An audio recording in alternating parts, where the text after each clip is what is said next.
Hi there folks, welcome to RRTV. My name's Bernie Weemers and we've got Nick Hausler in the combox with us. Welcome, Nick. Thanks, Bernie. Glad to be along. Filling in for Dan, of course, who's feeling a bit crook, laid up in bed at the moment. Yeah, exactly right. Our thoughts go out to Dan. He was going to be here tonight, folks, but he's got the dreaded lurgy, so he won't be joining us. But we're here tonight, round 15 at Spa-Francorchamps, or whatever you want to call it, for the Spa 650, Nick. So it's going to be a long 4-hour race for the guys out here tonight, and we've got a huge field as well. Yeah, a big field tonight, and I'll tell you what, there's some interesting pairings as well, which I'll get to a bit later in the broadcast that I've noticed looking through the entry list. But yeah, we're in the middle of qualifying at the moment, and we've got the ERA team of Ian Ford and Luke Harvey sitting on pole at the moment.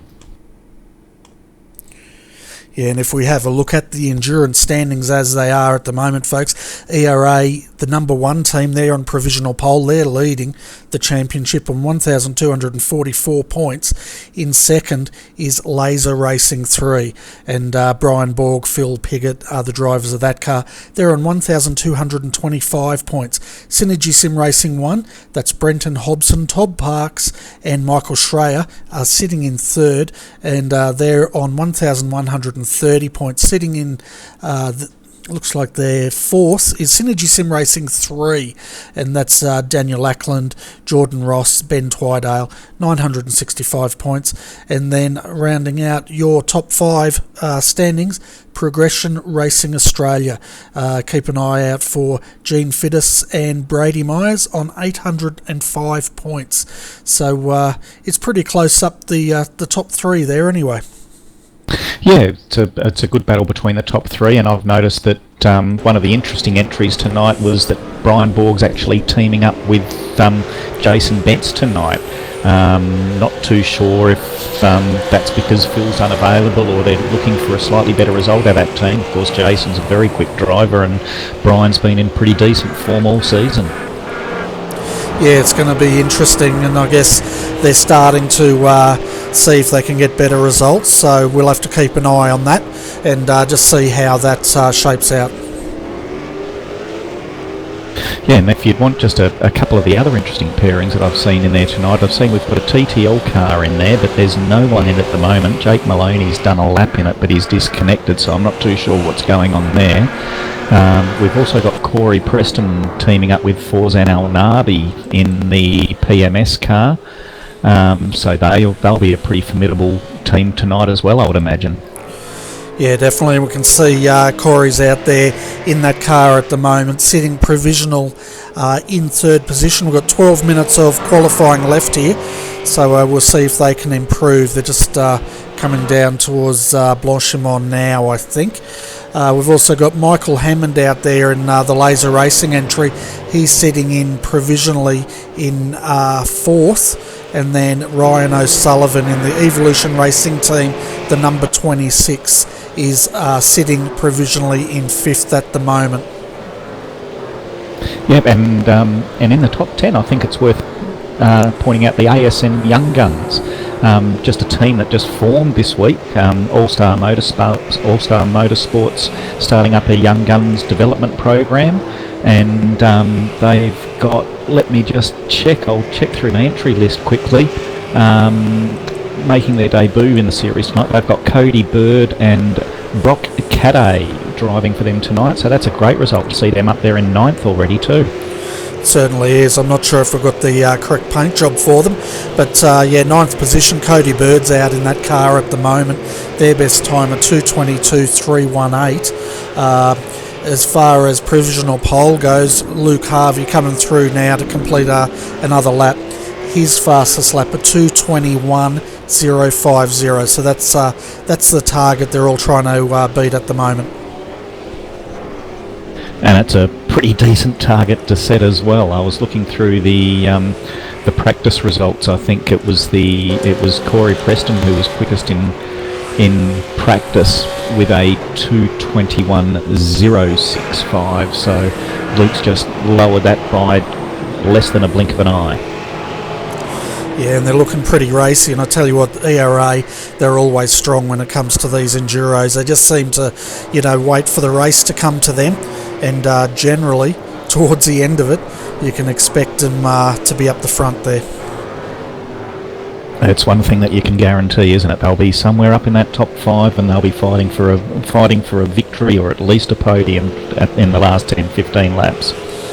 Yeah, definitely, and we can see at the moment Michael Hammond sitting in 4th at the moment, looking at their time, the best time of 2:21.762 for the laser racing and plumbing entry. And that's a great time as well by Michael. Yeah, it certainly is, and we've got 6 Synergy Sim Racing 3, another team to keep an eye on tonight, folks. This is another team that normally lets a race come to them, and through strategy they will be up the front if they don't have any major incident. So generally, Synergy Sim Racing, they expect most of their cars to be up in the top 5, top 10 by the end of this evening. Oh yeah, they a lot of the times they haven't always had the fastest car, but they've had one of the most consistent over race distance, and been very good on their strategies. Yeah, definitely. And Nick, while we're waiting for it to tick down, let's go through some of the rules that makes this fantastic series unique. So let's start looking at our pace cars. So from what I understand, if there's a major incident in the first lap, we generally will have a pace car come out lap 2 or lap 3. Is that correct? Yeah, if there's a really big incident that a bulk of the field are involved in, then we'll pull the safety car out straight away. But if there's say 3 or 4 separate minor incidents, there's a chance that the safety car will come out about lap 3 or 4 just to let everyone get in there, get their car fixed and compress that field back up, just to keep as many people in the race as we can in the early stages. Yeah, and it's a great initiative because it basically allows anyone that gets involved in a major incident to get their car repaired and get back into the race, which is what this series is all about, is the close racing, the enjoyment, as well as not only for the teams and the drivers, as well as the spectators, which we welcome everyone on board tonight for this great coverage. The other interesting thing, Nick, which makes this unique, is a random safety car. So tonight, from what I understand, we can expect probably 2 random safety cars. Is that correct? Yeah, the plan is for 2, but that of course is a bit of a moving target, of course, depending if we have several incidents that warrant safety cars, then that generally will alleviate the need for the safety car, or maybe only one safety car instance, sort of depending on how it's all panning out. But as a general rule, there'll be two safety cars, and pretty much completed by the halfway stage or soon after the halfway stage, to let the strategy play out for the last half too. Yeah, it's a great initiative, and basically, or as we see Cody there getting crossed up, basically from what I understand, the safety cars are randomly designated, you could say, by some computer program. No one really knows when they're going to come out. I think only one person really knows when they're going to be out, so it always keeps the teams guessing, and especially when it comes to pit stops, whether they risk a safety car coming out or whether they pit early or whatsoever.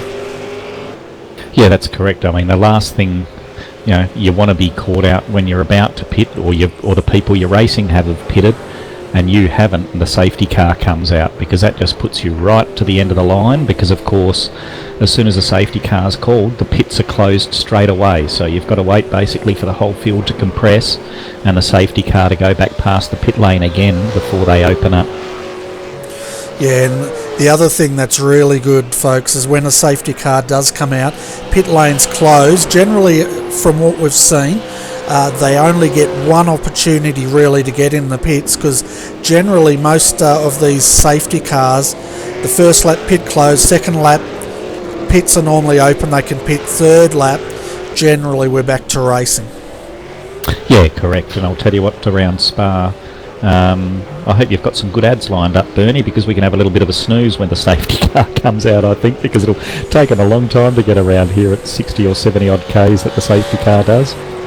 Yeah, well, I don't have any ads queued up, unfortunately. I've got to get some for our great sponsors here. We've got Pagny and Advanced Simulation, the series sponsor, and of course Next Level Racing. So if anyone's out there looking for a great sim rig, go to Pagny and Advanced Simulation and check out their Next Level Racing rigs. They are really, really robust, and I can highly recommend them. I did actually get a drive in one, Nick, and I tell you what, they're fantastic.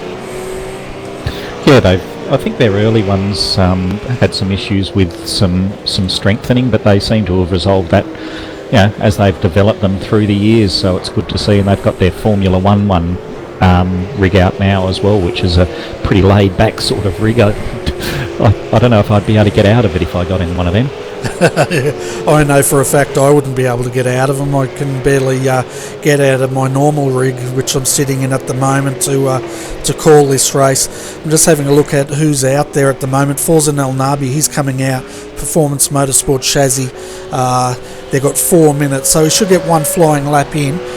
He's currently sitting third. His best time was a 2:21.242, so he's about 0.2 of a second off pole, which doesn't sound like much, but with the quality of field like this, 0.2 of a second can feel like an eternity. Yeah, it can indeed. They always say, isn't it, the seconds are easy to find, it's the tenths that are hard.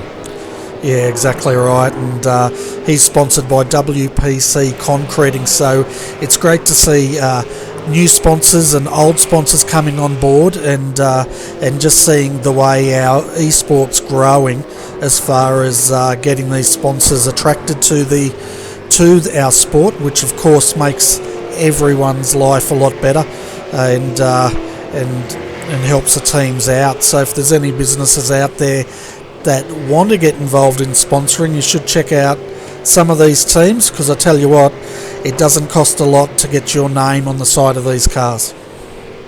Yeah, and a lot of the teams too now have got dedicated Twitch streams as well, which is opens up another opportunity for the sponsors as well, obviously, because they're starting to take off, these Twitch streams, aren't they? They certainly are, and I've noticed a lot of drivers now are starting to do that, and it's fantastic. Not only do you get to see it broadcast, if you follow these drivers and they're streaming, you can watch our broadcast as well as watch their live Twitch stream, and it just brings another element to it. And some of these guys are actually doing it in virtual reality, which if you check that out, it just goes to another level, doesn't it? Yeah, I've got to admit I haven't taken a lot of time to check many Twitches out, but sort of aware of it, and a lot of people are getting in there, and it's also a great way to interact with your favourite team, because a lot of the times the drivers will either get involved in a conversation or will answer any questions that get typed into the chat within the Twitch streams.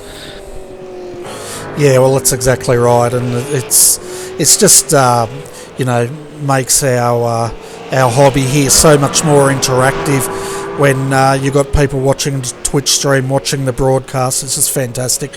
But we can see Luke Harvey out there at the moment completing another flying lap. He must be feeling fairly confident that he's going to keep pole position here with 1:45 to go.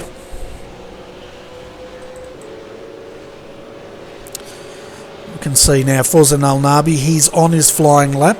We'll see if he can improve. I noticed Jake Maloney, Nick, he set second position in the 92, but he hasn't been on for quite a while, so I'm not sure if he's got problems with that entry, or if he's just happy with sitting possibly in second position.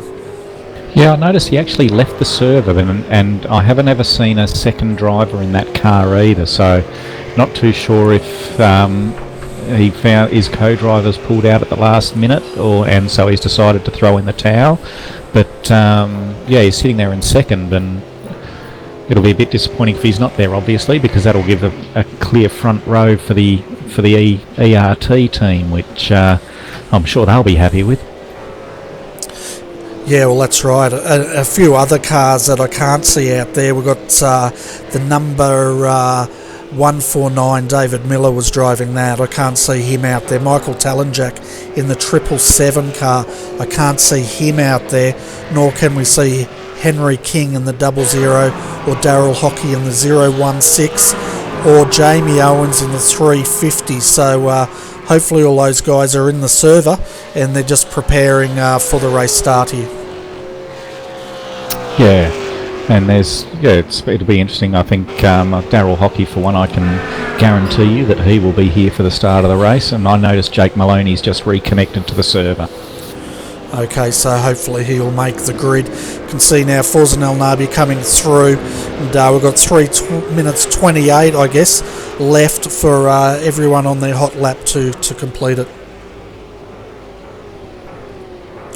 And he's just come across the line. He did not improve. He did a 2:21.781, so he will be starting provisionally in third position. Michael Hammond's also in the pits at the moment. Jason Bentz, he's out there on a flyer in the Laser Racing entry, and he's currently sitting in 9th position, and his best time was a 2:22.777. But I'm thinking, because we've got such a huge field here, Nick, we might start going through the grid. That sounds like a good idea, and I'll try and keep an eye if anything changes in the top 15 or so in the meantime for you.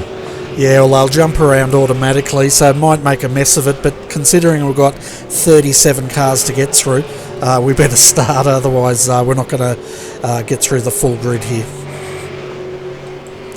So looking at our grid at the moment, folks, Evolution Racing Team 1, they will be starting provisionally on pole with the 2:21.050. Team TTL will be starting in second. Performance Motorsports Chassis number 5 out of third. Laser Racing, they will start out of fourth. Evolution Racing Team, the 026, they will be starting out of fifth position tonight.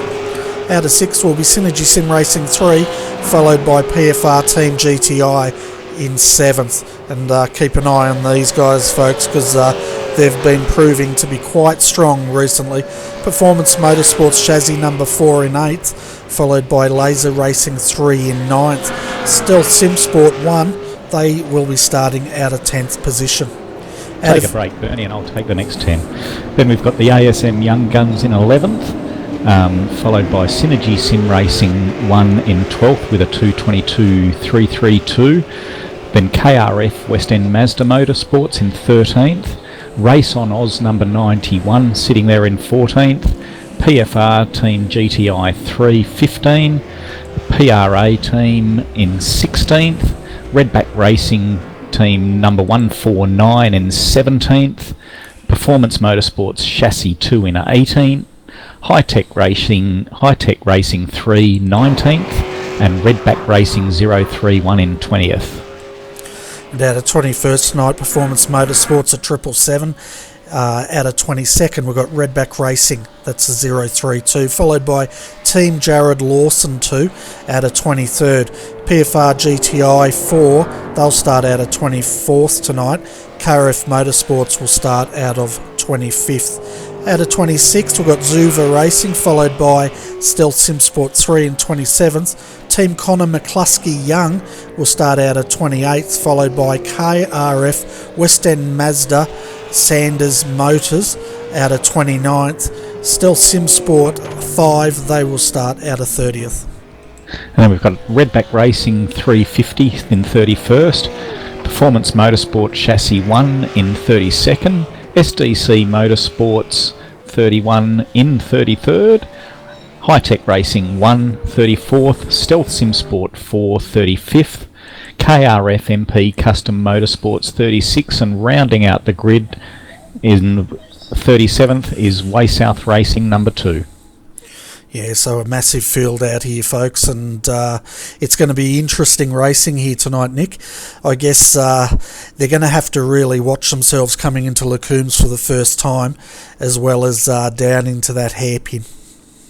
Yeah, I think once we get through, turn 1 through Eau Rouge and up the hill to... I'm hopeless with this track and most tracks, to be honest with you, sorry, with corner names. But once they get up to the end of that back straight, hopefully the field will settle down then and will be relatively incident-free. Yeah, definitely, and one of the viewers was asking how long this race is. Well, basically, folks, it's 650 kilometres in length, or 4 hours time certain, depending which they reach first. Now, as far as laps go, Nick, how many laps are they expected to do if we don't go time certain tonight? There'll be 93 laps, and of course one driver is required to do a minimum of 33 of those laps. If they don't get 33 laps in, they get disqualified. And the other interesting thing I think will be that we haven't talked about yet, Bernie, is incident limits are going to make a big impact on the outcome of this race. It's very easy to get off tracks here, and of course once the teams get to 40 incidents they get a pit lane penalty and a 30-second hold. Yeah, and that definitely plays it out, and we can expect that to be big tonight, because as I always say, Spa here is like death by 1,000 cuts, because basically you just put one wheel off and that's a 1X, and it's very unforgiving in that regard. It's a bit unfortunate. I think they need to really, iRacing really should have a look at that, because there's a lot of off tracks here that should be fairly even. But let's get to the start.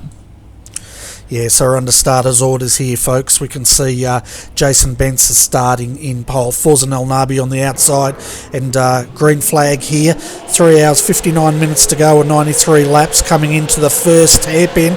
Keep an eye on them, folks. 3 wide, and hopefully it's going to be a clean start here at Spa. Well, so far so good. It looks like everyone made it through turn 1 as they head down to Eau Rouge, and they will try and funnel into single file through here. Yeah, we've got the 011 G Mule. He got turned around there, and fortunately no one collected him, so we do have one of the Pagnian cars around. He should rejoin, but as we see them come down Kemmel Straight here for the first time, we have Forza El Nabi on the inside, Luke Harvey on the outside in the lead. Corey Preston, he's tucked into third at the moment, followed by Michael Hammond fourth, and Jason Bence. That's your top 5.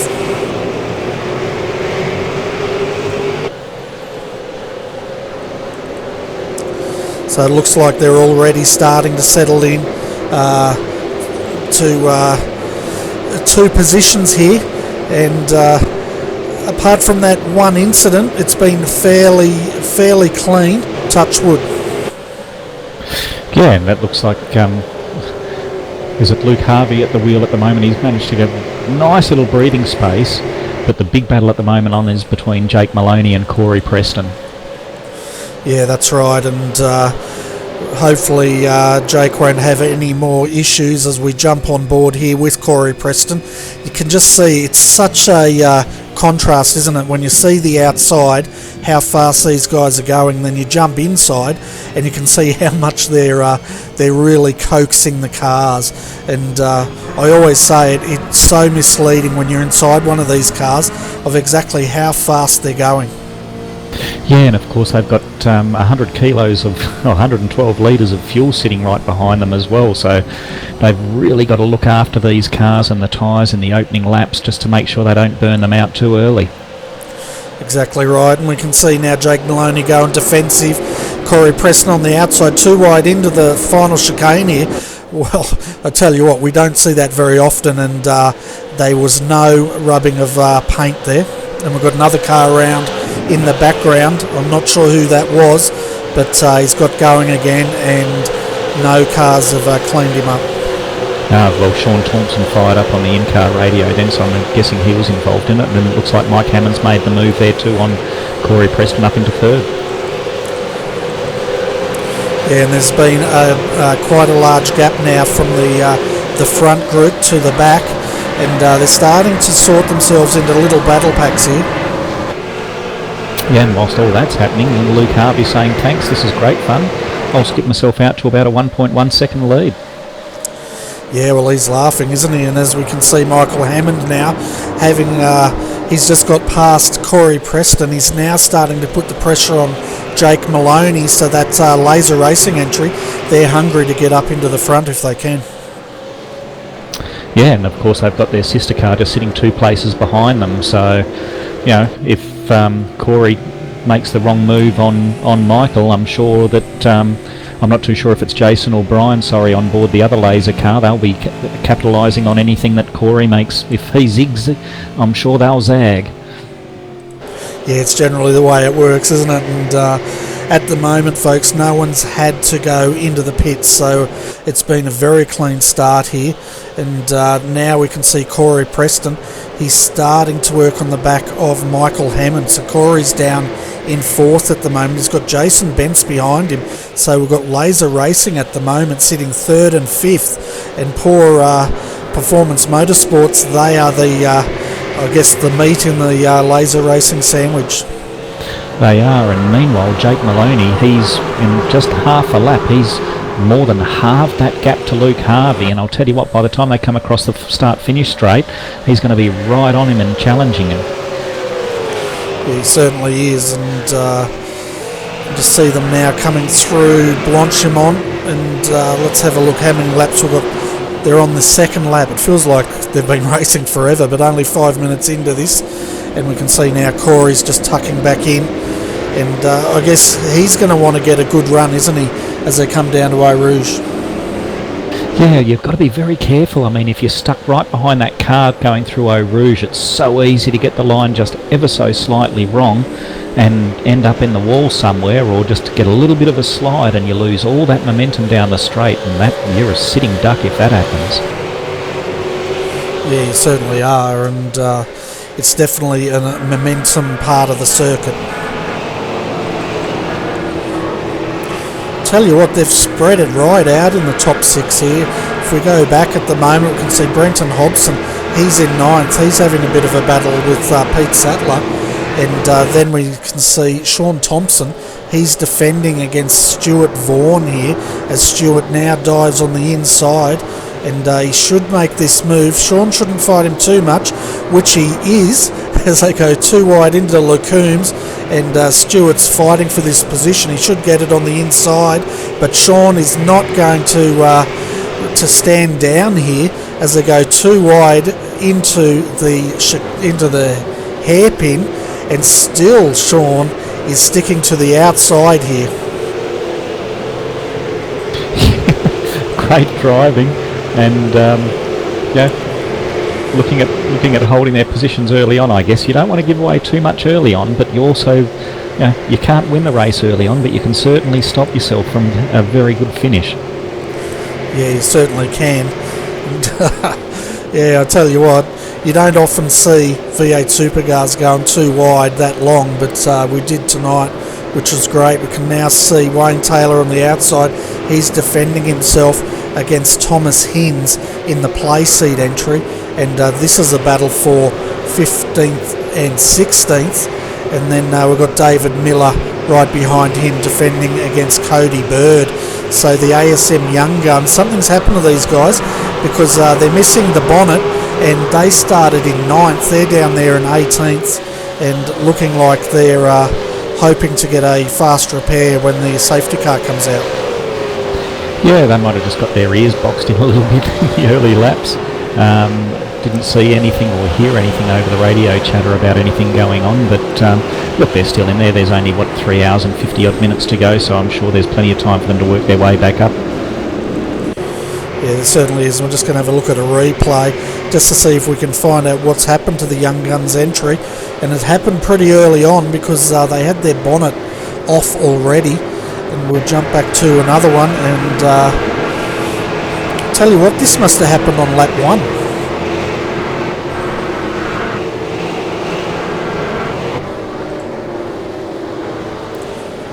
So I'm just having a look back here to see if I can find it, which of course we cannot, so it must have been one of the cars involved at the start here.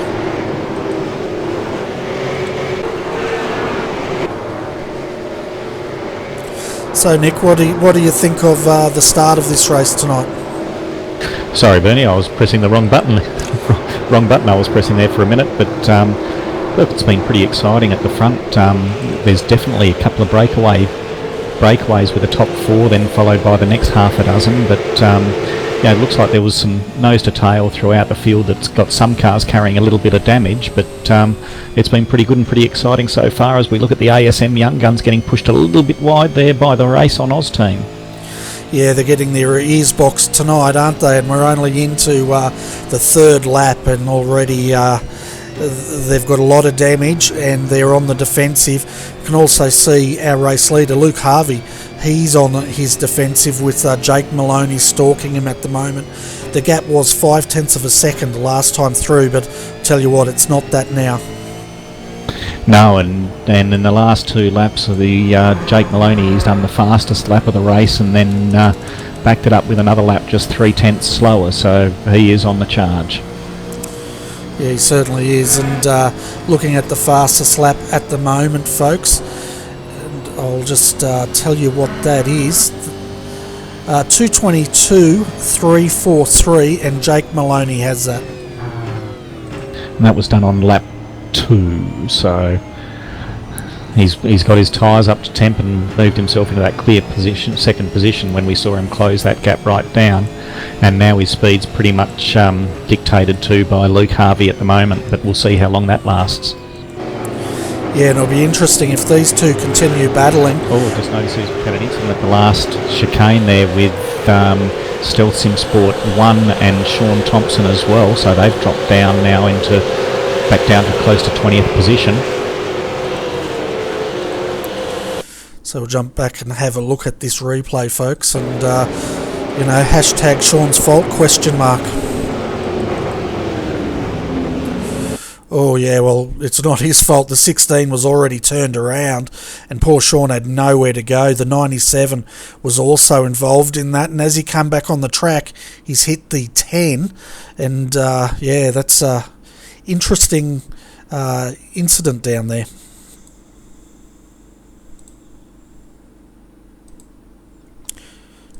I've got too much going on here at the moment for you, Bernie, and the rookie in the comm box for you, struggling to keep up with all these replays and incidents, but I'll do my best. Yeah, well, you're doing double duty tonight, aren't you? Aren't you also doing race control? Yeah, well, originally I was down to do race control for tonight, but then of course when Dan called in Crook, I thought well, we need some help in the comm box as well, so some of the race control decisions might just be a bit delayed, and we'll focus more on those incident ones and try to get a good broadcast across. Yeah, definitely, and just got to sort something out here, folks, so give me a moment. Okay, whilst Bernie sorts that out, we'll just see what we can focus on my screen at the moment. I've got a pretty beaten up looking Stealth Sim Sport 1 car driven by Pete Sattler trying to battle his way back down through the field. He was sitting in 9th, now finds himself down in 22nd position and battling through there. Up the front we've got, it looks like Corey Preston has made that move a couple of laps ago on Jason Bentz as well, up into 3rd, so we've got those laser cars sitting 4th and 5th, so we'll see what happens there with Brian Borg well in the championship hunt, sitting behind Mike Hammond at the moment. See if team orders come into play there to see if Mike will allow that car through. Yeah, and the other thing of interest here is while Luke Harvey, Jake Maloney are battling it out here, that's allowed Corey Preston to jump that gap, so he's within striking distance as well. And then if those three start battling, we may see the two Laser Racing boys come up and also join this battle pack, as we see now Jake Maloney. Yeah, he's looking on the inside, isn't he? And he's going to make that move on Luke. Luke's not going to fight it this early in the race, and we'll see now if Corey can get through as well.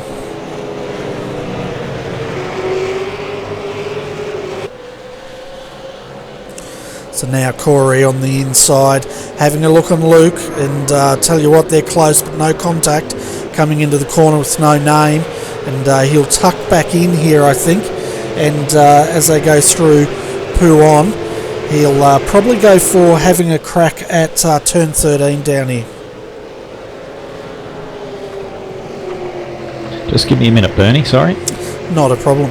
So we're watching this battle for second and third at the moment, folks. So Corey Preston, he's going to have a look in turn 13. Doesn't decide that's a good spot to make that move. He'll probably tuck in. It'll be interesting to see if he tries Blanchimont. He's got to be a very brave man there to go too wide through there, but definitely coming into the chicane, we can expect him to have a look under brakes.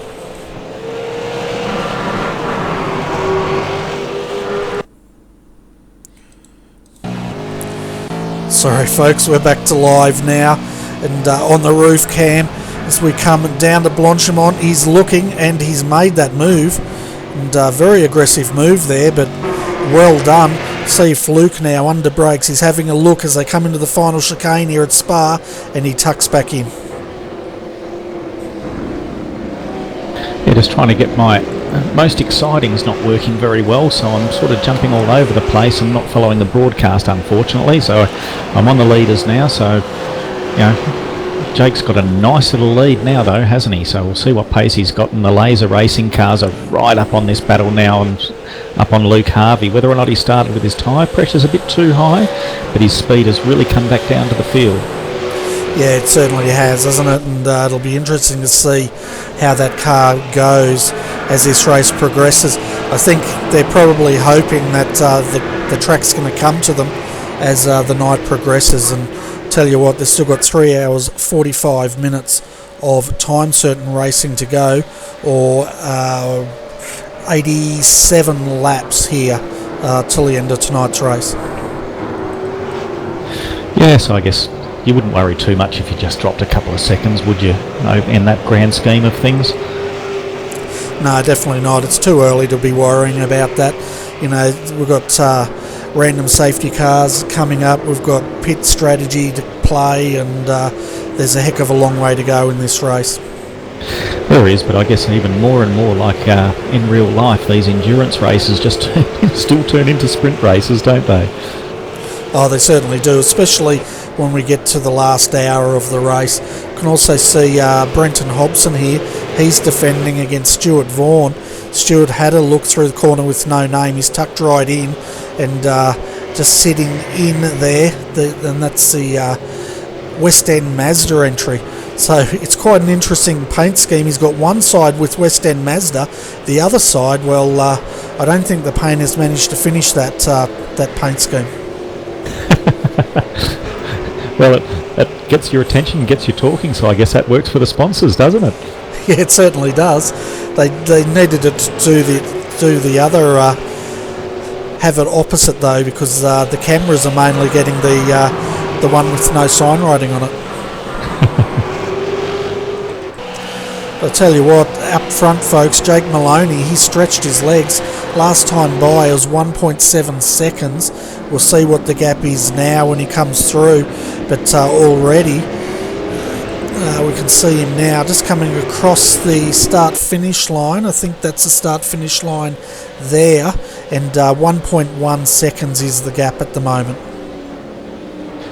Yep, and Corey Preston's just done his, oh no, not quite his fastest lap of the race, but he's still sitting in the mid-22s while everyone's drifted into the mid-low 23s in that lead pack, so he's the fast guy in the top half a dozen at the moment. Yeah, and we can see Matt Stratford out at the moment. This car has, looks like it's had to pit if it didn't start from pit lane. But Mark Newton also in trouble out there. That car's had to looks like it's fast repair, 3 laps down, but it looks like they may no longer be in the server. So the number 40 may be our first retirement. Oh no, he's come back. Let's have a look. Yeah, it's flashing in and out in that GTI entry. I believe Matt Stratford was involved in an incident with the Synergy Sim Racing number 88 car. I haven't seen it, but I understand through the chatter that that's what's happened.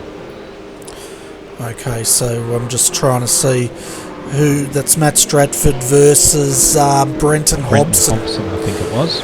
Yeah, and Brenton's up to 7th position here. He's defending from Stuart Vaughan as well. So these guys are in a great battle here. Yeah, and Stuart Vaughan, I'll tell you what, I caught the Monday Strength of Field race at Lime Rock on Monday night, whilst you, of course, were off doing the skippies. And I'll tell you what, he had some great pace around Lime Rock, and it looks like he's backing it up here tonight. And he's found some great speed in the last few races. He's been very impressive. Yeah, he's definitely been impressive here, but I tell you what, these two are now starting to rub paint.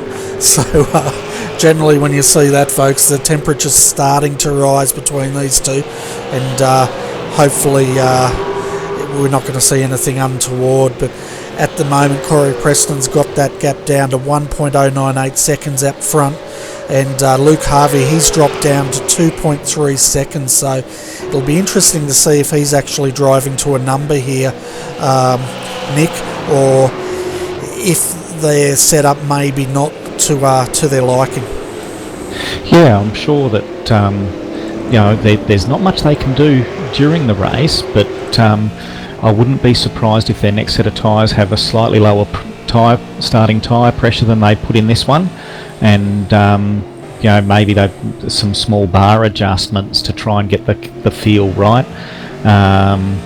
We'll have to see what happens, what their pace happens after their next pit stop. But yeah, they've sort of dropped about a second a lap off their opening couple of laps, and maybe the car's just not to their liking, or it may come back to them as the stint gets a bit longer as well. Yeah, and the other thing is, as the track rubbers up, the setup of the car could also come into play. Very true. So having a look back here at, I'm just trying to get the number, the 52, and that's Thomas Hinds. He's carrying a little bit of front end damage on that car, so it looks like he's come together with someone. Not a lot of damage, just a lot of paint missing at the moment.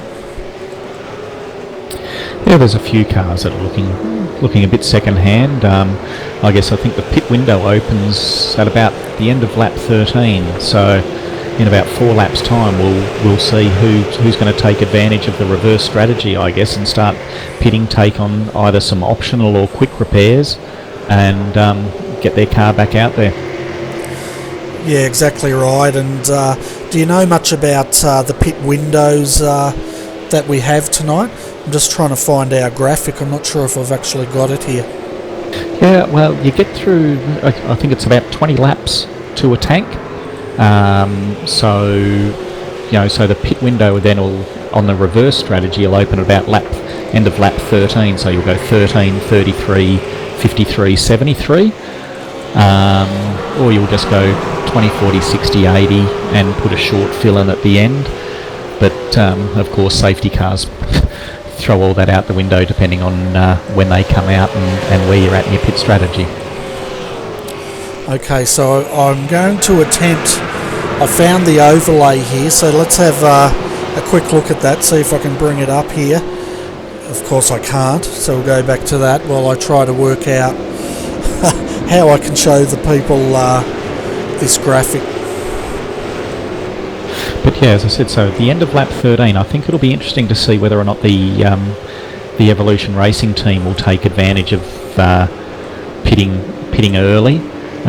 If you really wanted to push the envelope, I think you could probably come in at the end of lap 11 or 12, bearing in mind the fuel that you will save behind a safety car. So, yeah, really, if people wanted to, they could start coming in now. Yeah, so let's have a look at some track facts here, folks. You can see not going to miss too much. It's in the corner there, but 112 litres is the track size tonight, or tank size, full burn, 5.5 litres per lap. Total stops required, we'll expect them to do 4 here. And as you were saying, Nick, the first pit window will open at around lap 13 and carry through to lap 21. And that's our first pit window. Of course, what else? 7 kilometres is the length of this track, 93 laps, and total distance tonight is 651 kilometres. Yeah, and of course those pits and fuel burn is based purely on a full green flag race, which we know we're definitely not going to be getting. Yeah, exactly right, because we know that sometime tonight there will be 2 random safety cars. I don't think we really get 3, do we? I would think that times you usually only get 3 are if there's something a bit messy on the opening lap, or if it gets a bit messy after a safety car restart. There's been incidents that have impacted some people's driving, or some people's races early on, but nothing really requiring the need of a safety car at this stage. Yeah, at this stage, but I tell you what, Jake Maloney, Corey Preston, they are battling for the lead here, and I tell you what, Corey's got the tail wagging on entry there as he goes max under brakes, as well as spinning the wheels up coming out of the corner a little bit, but that looks spectacular, but I tell you what, it's no good for tyre wear. No, and one thing you can be sure of is that Corey's not going to be in there taking any prisoners. If he sees a gap, he's going to go for it. Yeah, and we're riding on the roof cam now as they come up. He's got one wheel off. He's going to have a look here.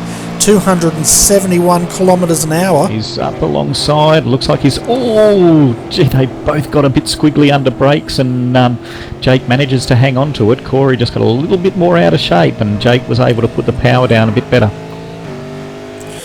Yeah, they're really fighting hard, aren't they, for this position. Of course, Luke Harvey, he doesn't mind if these guys fight hard. In fact, he would like to see these guys probably trade a little bit of paint. Yeah, and it's interesting. I'm not too sure whether Jake made a small mistake or whether his cars is starting to go off, but he was dipped into the 24s for the first time last time around on his lap time, so we'll see how this one goes. This will probably be a slightly slower one as well after the battle at the end of Camel Straight with Corey, of course. Yeah, so Corey's got to start closing the gap a bit. He lost a bit on that move off the end of Camel Straight. Noticing also Jason Bentz, he's got past Michael Hammond. Michael's actually struggling a bit out here. 6.3 seconds down now. So his teammates got through, and his teammate Jason is now starting to close the gap here on Luke Harvey. Yep, and he was the quickest car of the top 10 last time around as well, so it looks like his setup's starting to come to him, or he's just starting to get more comfortable in the car. Yeah, I'd say they're getting into the rhythm now, and it's getting, where are we? 3 more laps until we can expect them to look at the pits. Well, Luke Harvey, he's in. So he's the first of our stoppers here, and it'll be interesting to see how this plays out. Yeah, so I guess that's, we're almost a bit of Nostradamus, aren't we, when we said you could almost come in now if you wanted to, and be interesting to see what they do, because it did look like they were struggling a little bit with that setup. So they've obviously listened to us and worked out that they are, and they need to make a couple of minor tweaks to the car to get it back out there. Yeah, so we can see now the ERT car is in now. Logitech entry getting service. We'll see if he jumps out and someone comes in. But while he's down there, 17th he's sitting at the moment. Jamie McKnight has just passed him here, and just having a look. Do we have Jamie's paint scheme? I know he sent it to me, but it doesn't look like it's. It's not showing, unfortunately. So we'll have to work that out a bit later. Okay, I'll tell you what, Bernie, while you focus on the racing, I'll keep an eye on Luke Harvey, who did stay in the car. He's come out behind a little bit of traffic, and I'll see how he goes over these next couple of laps and making his way back through the field and see what his lap times do. Yeah, definitely. And that pit stop, folks, 27.1 seconds is the benchmark for, that's the time Luke Harvey did. So we'll see how these front runners go, and whether they're going to react is the other thing to watch. Generally, these guys race their own strategy. It's not so much they're forced to change strategy unless there's a safety car interference or something else goes untoward for them. But at the moment, Jake Maloney has control of this race. Corey Preston second.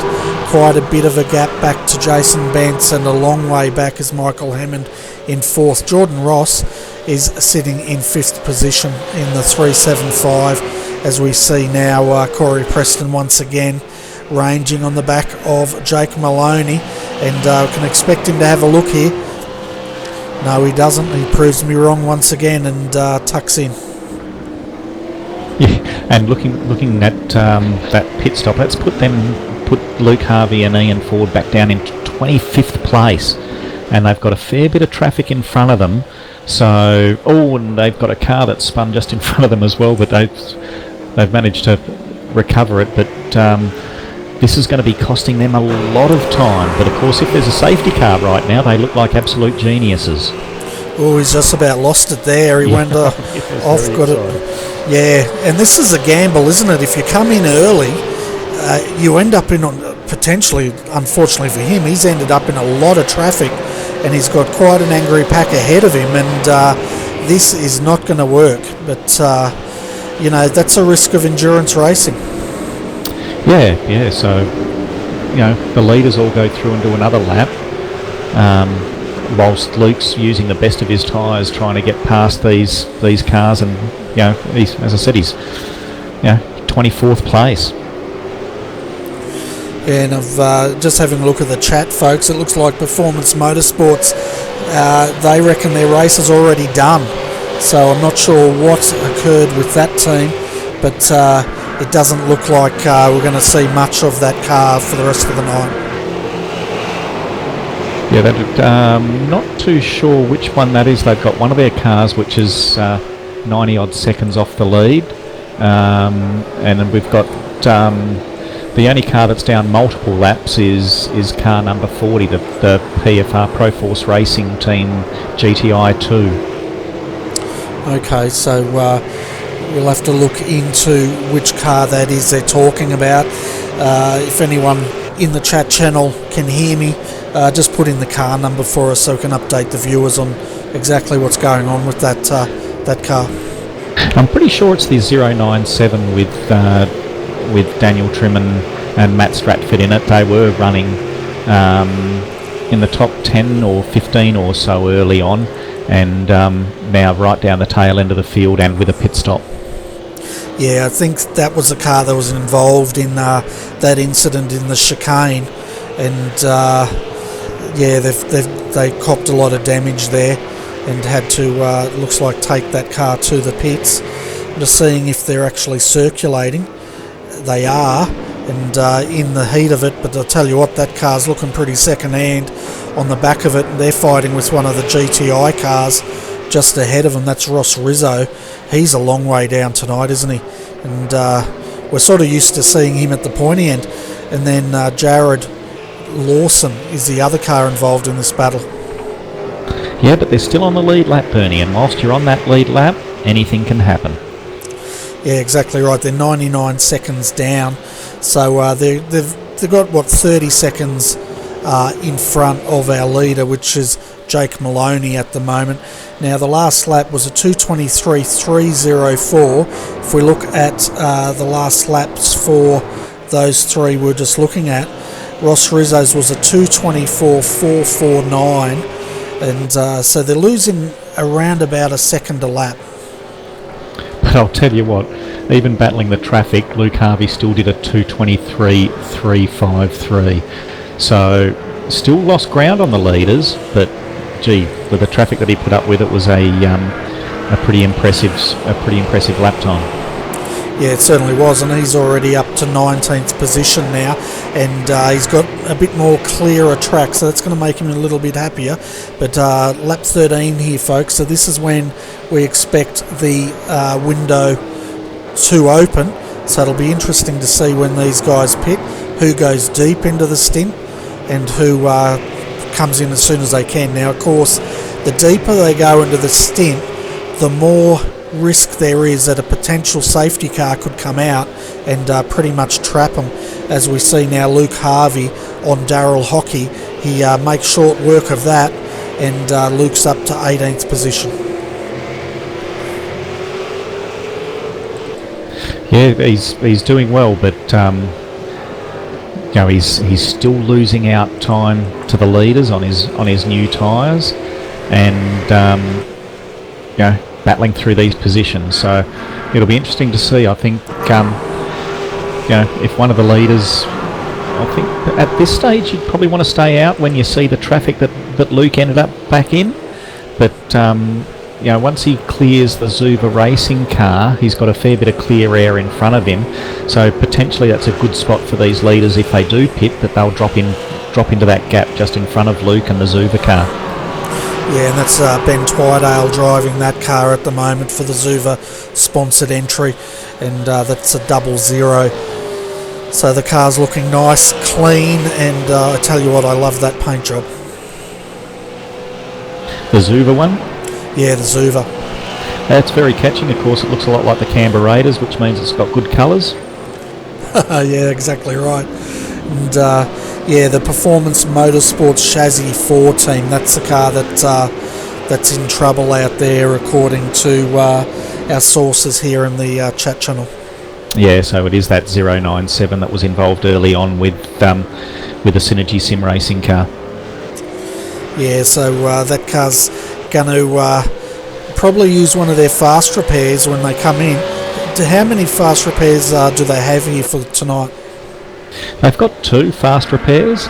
One of the advantages, I guess, if you are carrying a little bit of damage and you stay out there till the safety car, you can afford to spend a long time in the pits. You could probably spend 5 minutes in the pits getting optional repairs without using your quick repair and still catch up to the tail end of the field for the restart. Okay, so we'll keep an eye on that. And we're also seeing here Wayne Taylor in the HRS entry. He's battling the 149, the redback entry, with David Miller driving that car at the moment. And the rest of the field seems spread out, but we're just trying to find where these battles are. Luke Harvey's just passed Ben Twydale. That moves him up to 16th position. And I'm just having a look further in the field if we can see any other close battles down here. Yeah, and that lap time that Luke's doing on those new tyres is still losing him time to the leaders. And we can also see Brenton Hobson down in 22nd.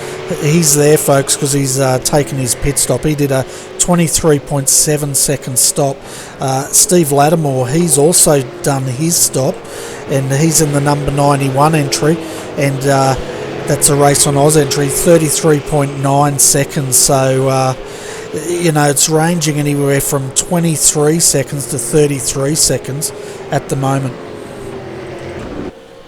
Yeah, I guess depending on whether or not you want to take some optional repairs, and obviously the longer you go into the race before stopping, the longer you will be stationary to get that tank top dried up.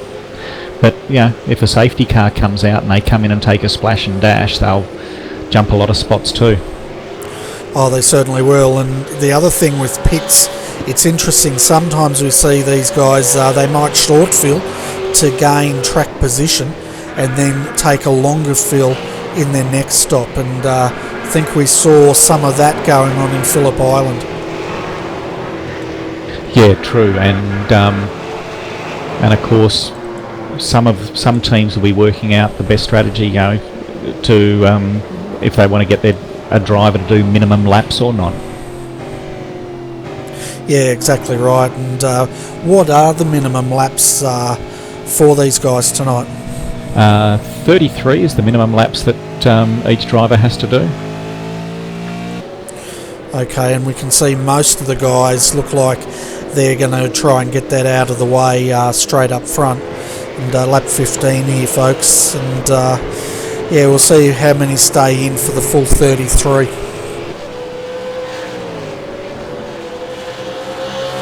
Yeah, so those cars that did pit on lap 13, they've got another full stint before they get their minimum out of the way.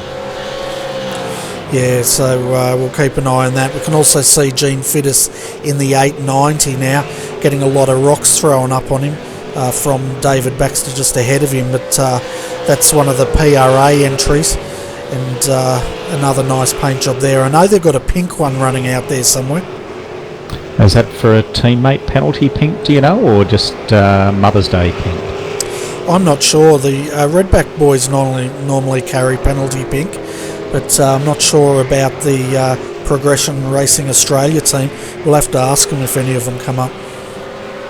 Yeah, it'd be interesting to see Gene and Brady's progress through this field. They at the start of the season they got off to a brilliant start, but then they just had a little bit of bad luck, and I don't know if they lost their way a little bit with setups or not. But yeah, they had a brilliant start to the season, and then they've sort of dropped down a little bit. So it'd be great to see them moving back forward to the pointy end again, because a small team, and they were really taking it up to these big guys early in the season. It'd be great to see if they could get back there.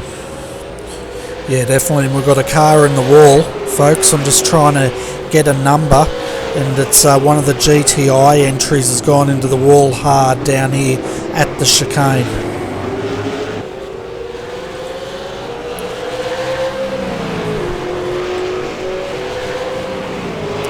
I'll let you hunt that down. Yeah, I'm trying to find it, but Brian Borg, Gary Cousins, they've all gone into the pits. I'm just trying to find which car that is that's hit the wall there.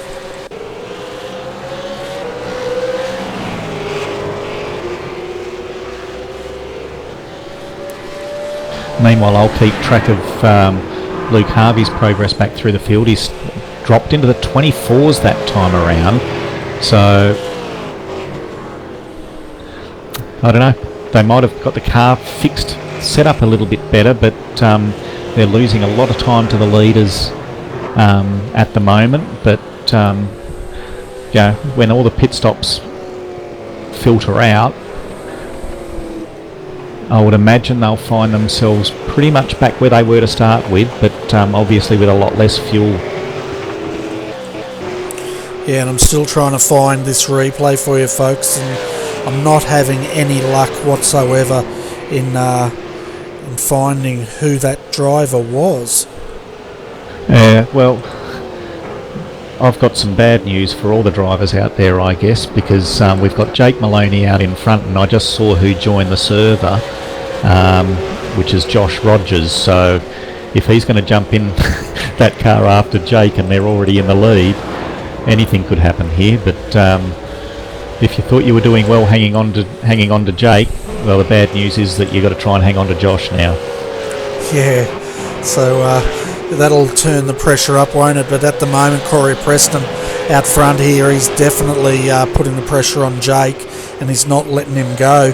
But I tell you what, these two have got a gap now of 12.5 seconds back to the 3.75 of Jordan Ross in the I think it's Synergy Sim Racing entry. So they're definitely got the pace at the moment. But I tell you what, 3 hours 18 minutes if we go time certain here tonight. It's a hell of a long way, and these guys are treating it a bit like a sprint race at the moment. They are indeed. Generally what we find when teams treat it as a sprint race, though, Nick, their luck sort of runs out as the night progresses, and these pace setters generally find themselves in some sort of dilemma. Yeah, it can. If you focus on the sprint, you can miss some of the important facts. You can see Michael Talenjek and Jeff Gauci here having a bit of a battle. Michael's having a look. He tucks back in at the end of Kemmel Straight. He thinks twice of it, and I tell you what, Michael's car's carrying a heck of a lot of damage. Yeah, they'll be waiting for a safety car, I'm guessing. Yeah, I'd say they are, and lap 17 down, and we've had a few more takers for the pits. Gary Cousins, he's brought that car in, 37.4 seconds. Steve Lattimore, Race on Oz, they've also come in, 33.9. I think I said that before. I think Brian Borg's come in for a very long stop, 69.5 seconds, and we're under safety car. So here's the first of them, folks, but we've got a few. Well, let's look at it. The top 11 cars are all going to get caught out here. and it's going to be interesting to see. I guess they're hoping that everyone else is going to get caught as well, but of course this is going to play into the hands of Luke Harvey, sitting in 12th position. Remember, he came back out 27th, so it'll be interesting to see if they keep this car out for track position, or if they bring him in for a short splash and dash, and get him out again.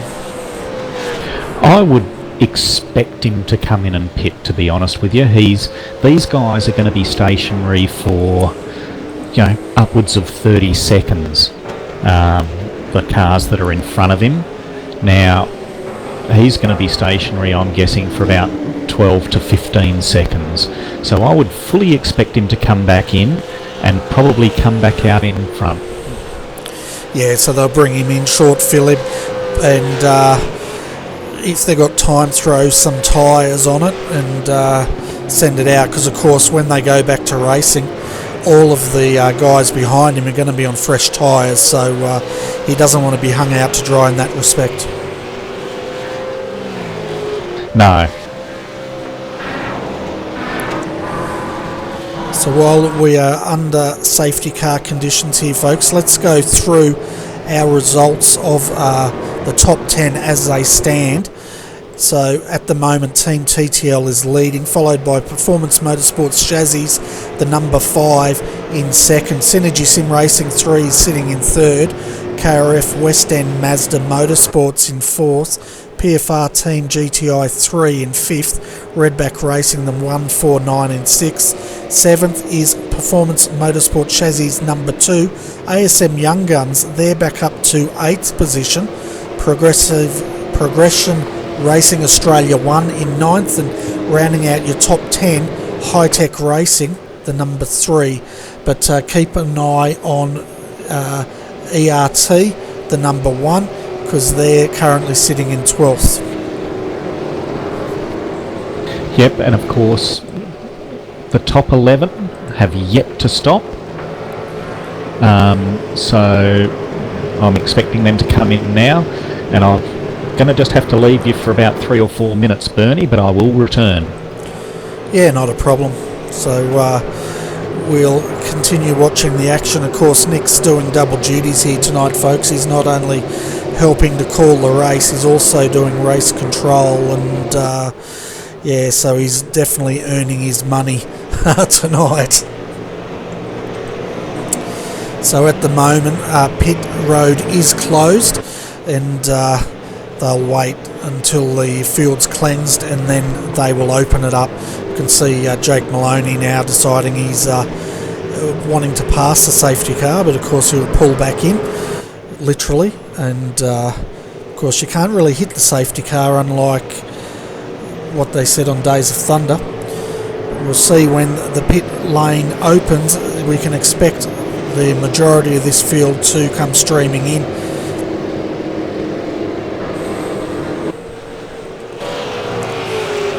You can see down here the tail end of the field are still closing up, and of course this is going to help people like Ian Bird, Matt Stratford, Greg Hamilton in KRF entry, Paul Tarjavara, to all close back up on the back of this field and re-energise their hopes of tonight's race.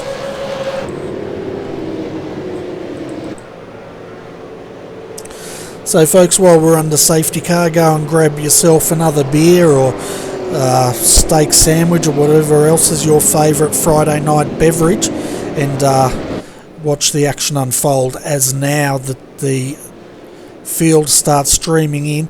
We're having a look here from the blimp, and as I was expecting, the majority of the field now will come in. Looking at Luke Harvey, he's also coming in. We expect him to have a very short stop and potentially take control of this race. As you can see, the field now coming into the stops, very busy here for the pit crews, and it'll be interesting to see who comes what. We can see the Z1 entry there, changing driver, and we're keeping an eye on Luke Harvey here to see if he stays in the car or whether he jumps out. Looks like he's going to stay in the car. Most other teams at the moment are opting to swap drivers, and we'll give you that line up shortly, but we'll see who comes out when. So you can see one of the laser racing cars coming out. Luke Harvey now out. As expected, he has jumped them in the pits here. The number 012 second out, Gary Cousins in that car. Brenton Hobson also had a great pit stop. He's coming out in potentially third. Brian Borg next. We've got Steve Lattimore in.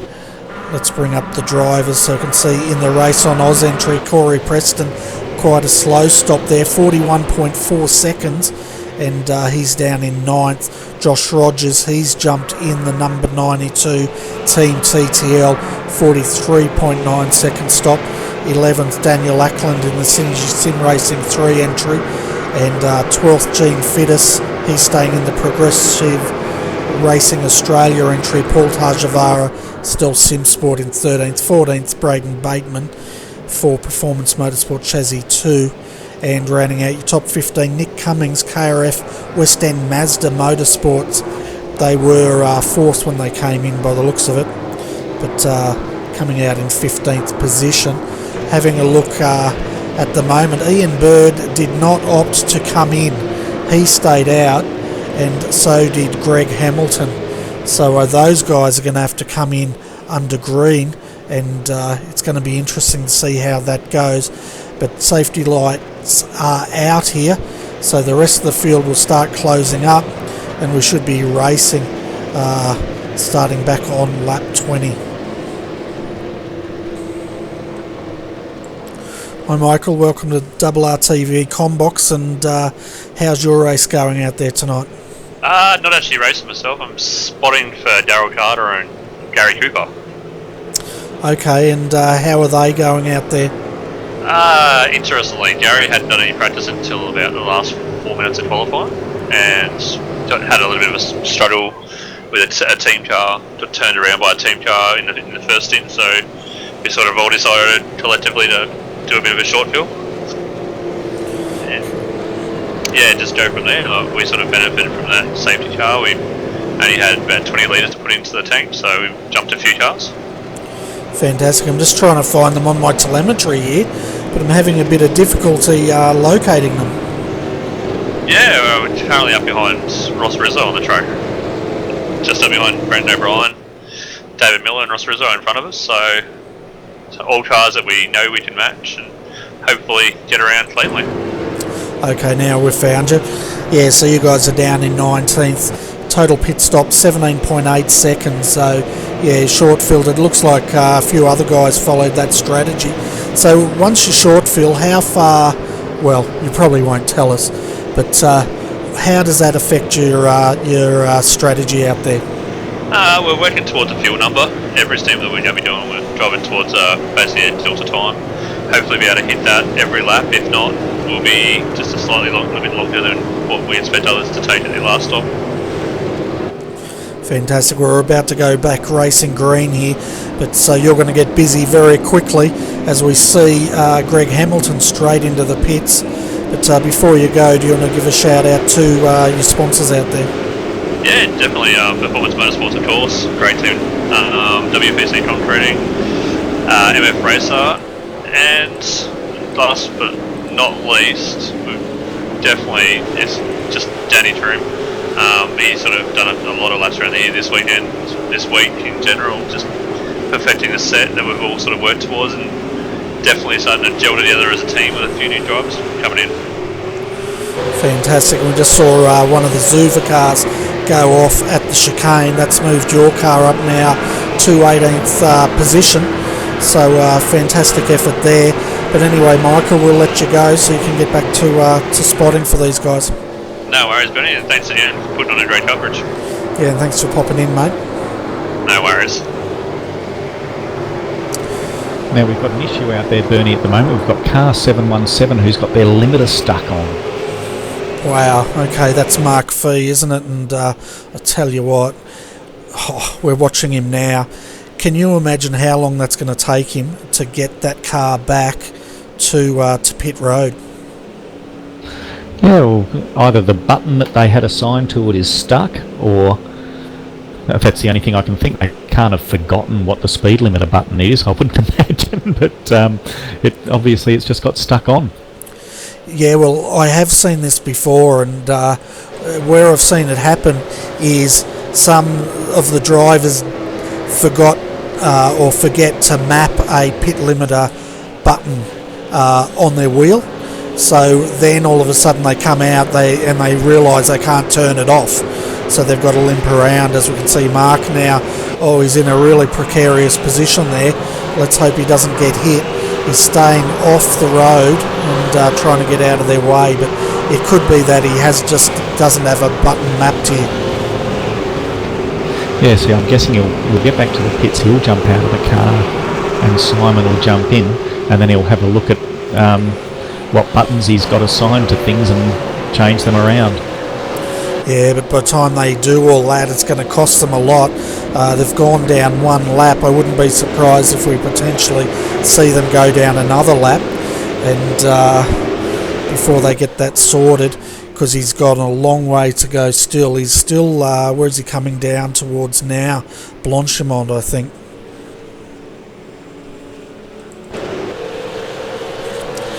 So yeah, Nick, I might get you to keep an eye on that and just see if he does jump out, because if he does, the chances are they haven't got their pit lane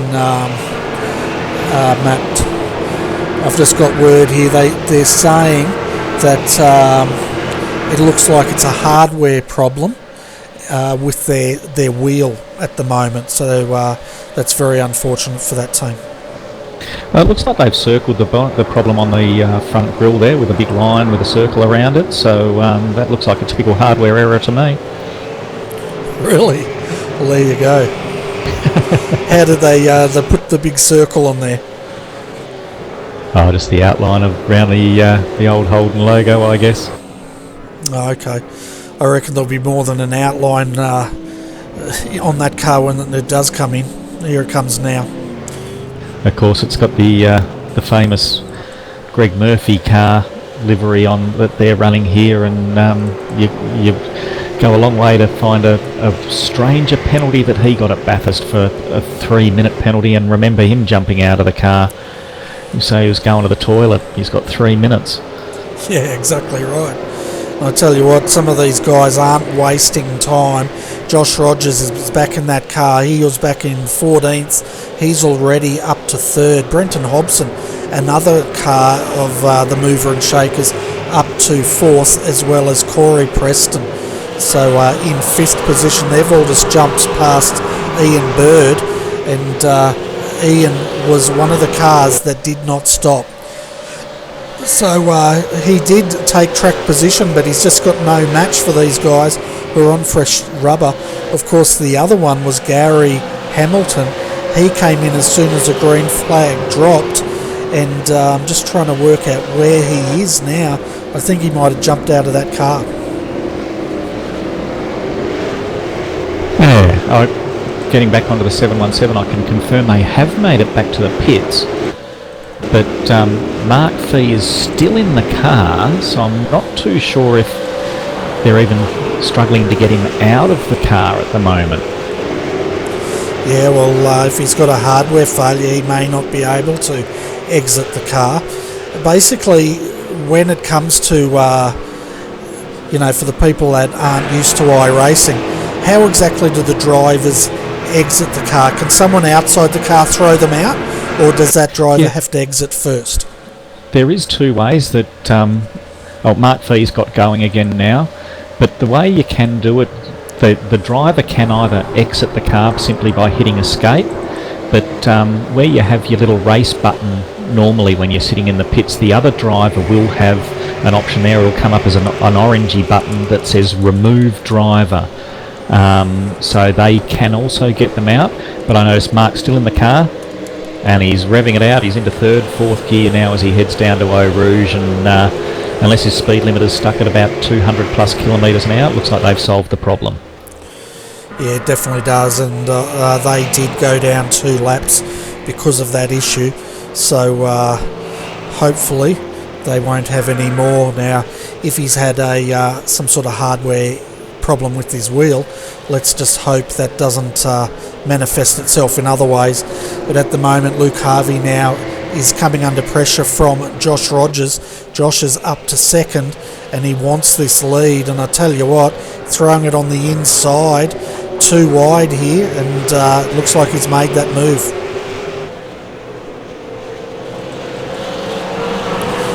And you were right when you said it, Nick, that it was bad news when he turned up in the server, and I reckon some of the drivers are probably wondering what they need to do here. You can also see Brian Borg now on Luke Harvey, so it looks that like... Sorry, that must have been so close to contact then. That was extremely tight around there. Yeah, I'll tell you what, you gave me a heart attack when you jumped in there. You could see Corey Preston also behind Brian Borg. Then we've got Brenton Hobson. So the top five here, they've developed into a really good little battle pack. Yep, they have, and there's some good battles. I'm going down here, even down in the mid-20s. We've got the ASM Young Guns are down there now, and involved in battles wherever they look. They've got no chance to settle into a rhythm today.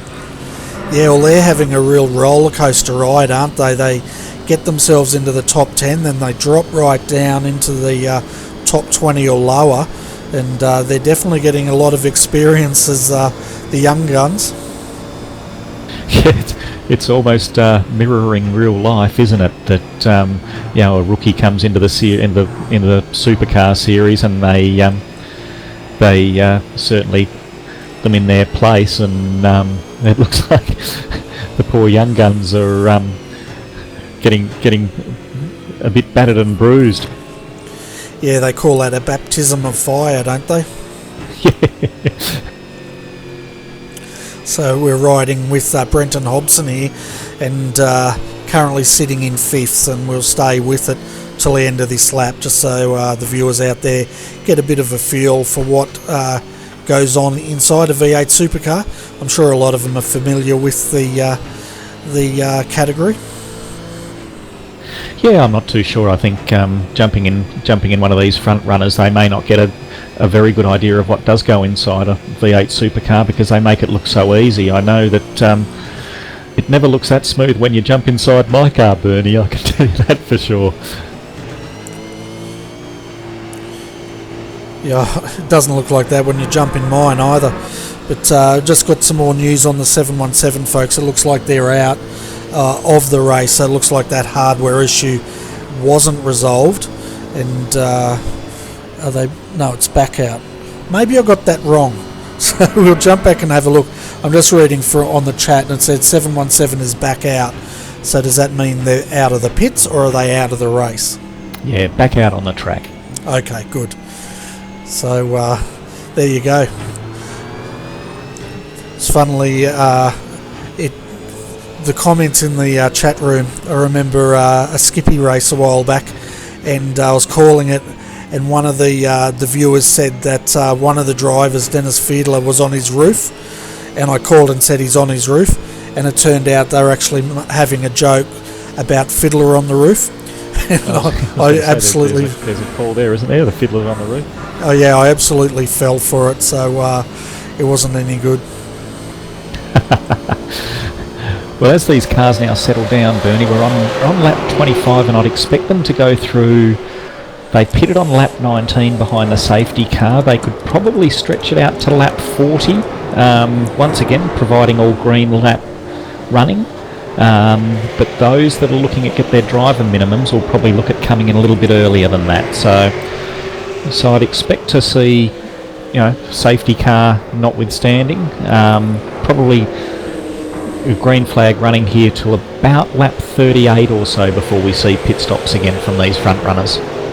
Okay, so we'll see how that goes. We're also going to try and jump across to some of our drivers out there tonight, folks, when they get back in the car, and that'll happen under the next safety car, and we'll get a bit of a brief. We've got Jamie McKnight in the 027, who's He's put his hand up tonight for an in-car interview. The other one is David Baxter for Redback Racing when he gets back in the car. Well, he's out there at the moment in the 031 and sitting in 20th. If there's any other teams out there in the future that want to feature in our in-car interviews under safety car, by all means contact me and I'll let you know how you can participate. And I'd really like this to become a feature of the broadcast where we can cross to different teams under safety car. And we promise if you do put your hand up, we will not cross to you under racing conditions. Nothing like giving someone a bit of a fright that they're not expecting. Exactly right. Some drivers say, oh, we don't mind you contacting us, but I don't want that responsibility. If we're talking to someone in race conditions and they have an incident, I don't want to be responsible for that. As we see now, Corey Preston on the inside of Brian Borg. He makes that move. This is for third and fourth. Brenton Hobson is also coming to the party, and he's probably got the best seat in the house as this battle continues. Yeah, not too sure if it was just my eyes playing a trick on me or if Brian did get a little bit out of shape in Eau Rouge there, but Brenton definitely looks like he's closer, but Brian at least has got the advantage of getting the tow from Corey, and he's actually going to go back down and have a look at the inside. He's up alongside him, and we'll see if Corey gives him some room. It's just gone behind my my standings, but Brian's gone the over and under of it. He's on the outside here, and Brenton's not quite close enough, and Brian very close as they come down. This is a tricky corner, this one. I hate it. And Brian, once again, glued to his rear bar. It really tightens up as they come through here, and I think it'll be pretty much single file until they get down to the final chicane from here. But Brian's definitely not leaving him alone. No, he certainly isn't. He did try the over-under, didn't work. He's having another look, and we're looking from the roof cam of Brendan Hobson, and have a look at how many rocks are being thrown up. Yeah, it's pretty impressive, but I'll tell you what, just whilst we are watching this battle, you can't help but be impressed with Brian's driving this year. He has he's come along in leaps and bounds in his pace. He can make the odd rash decision or rash overtake or have his car in the wrong spot at certain times, but I'll tell you what, his pace now is impressive, and he's a genuine front runner. Yeah, he certainly is, and that car looks absolutely immaculate, as it always does when it comes out.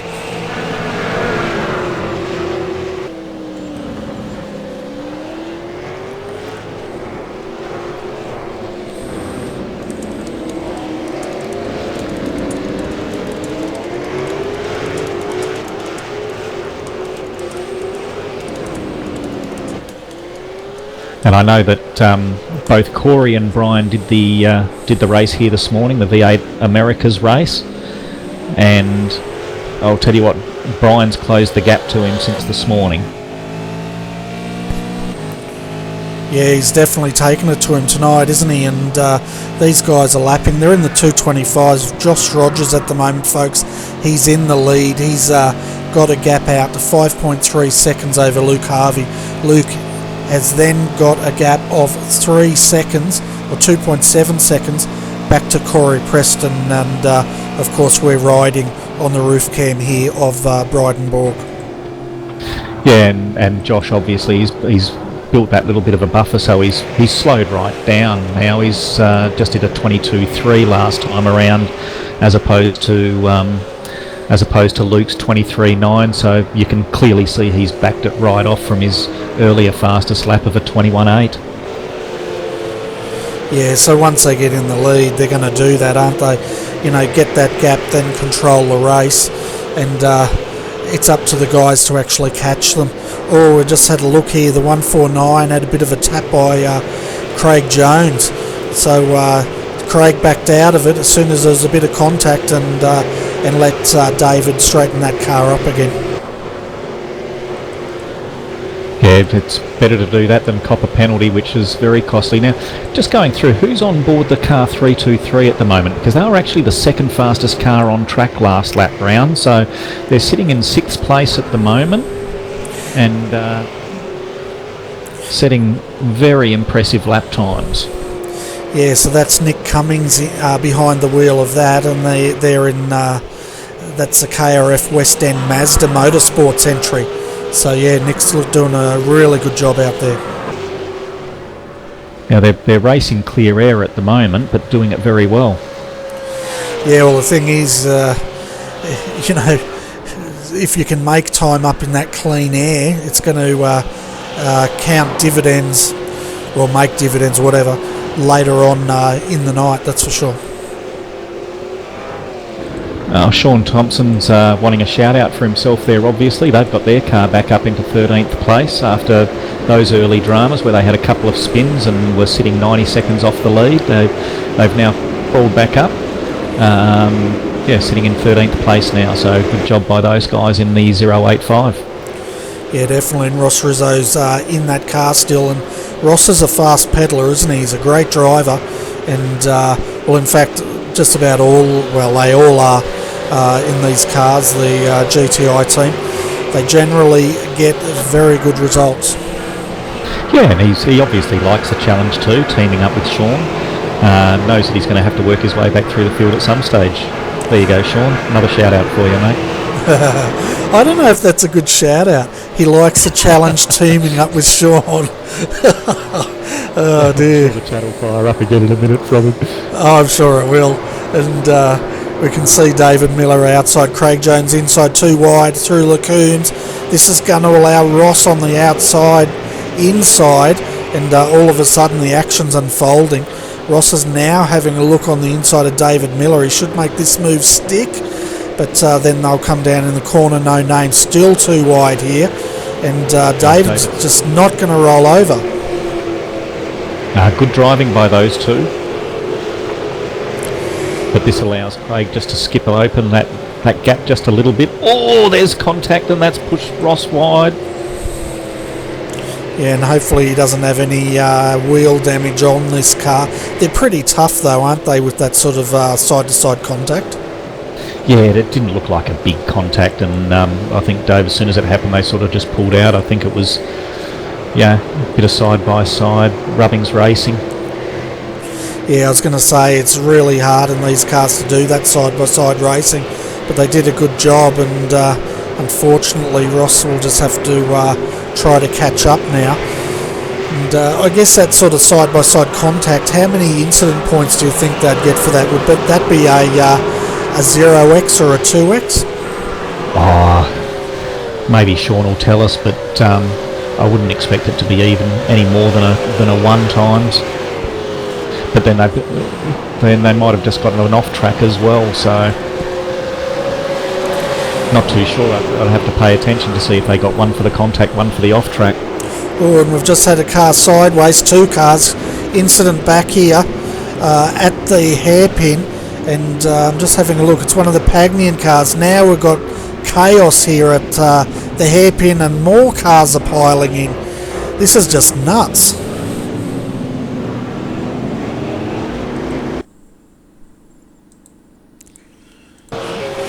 So let's go back and have a look at this incident, folks, and just pick up exactly what's unfolded. Of course, the accident has unfolded ahead of these guys as they're coming into the chicane here, and we can just see them all being turned around. So 777, that's Chris D'Angelo turned around by the 016 Darryl Hockey. The Zuva entry also spins on exit, and just see how this plays out, but it's claimed probably about 10 cars here as the ripple effect of these cars incident.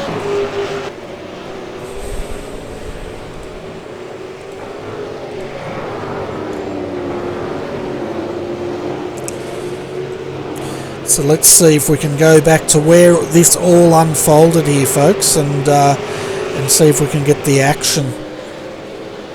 Yeah, unfortunately, sitting on the most exciting in my screen, I still couldn't pick up any of that. So the PRA car went wide to start with.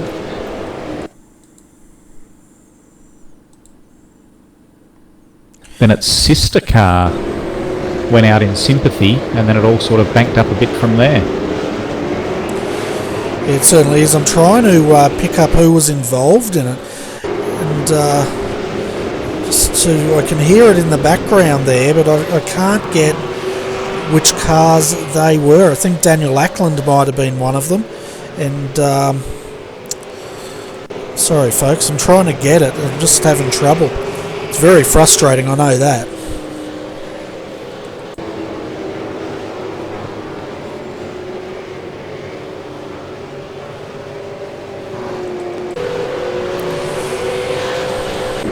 Alright, I'm just having... I was going to say, I'm having absolutely no luck here whatsoever with our replays tonight, folks, so I really apologise for that. Yeah, there was two separate incidents. The first one was the PRA car spinning, and then its sister car going out in sympathy, and I think Daryl Hockey got into that. But then further back, we had the 031 Redback car into the back of the 097 PMS car, which then sent the 031 directly into the path of its sister car, the 350, and those two cars ended up with some fairly heavy damage. Okay, so the 031's David Baxter, who we're having a look at the replay, but yeah, I knew one of the Redback cars was involved, but... well, you can double that. Double it, okay. The 031 got in just to the rear bar of the PMS car, but that sent them directly into the path of their teammates in the 350. Okay, so a bit of chaos there. We did get a bit of the action. I just didn't get the first part that started that chain reaction, but definitely a lot of cars, it trickled down and affected a lot of cars. But your top five at the moment, folks, Josh Rogers is leading. The gap is stretched out now to 9.24 seconds back to Luke Harvey in ERT. Now this car looks like it's stabilised and they're holding in second. Corey Preston, he's starting to close back up in third in the number 98 WPC concreting entry.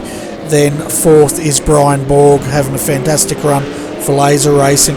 Brenton Hobson in the 88, he's sitting there in fifth position and 15.3 seconds off the lead.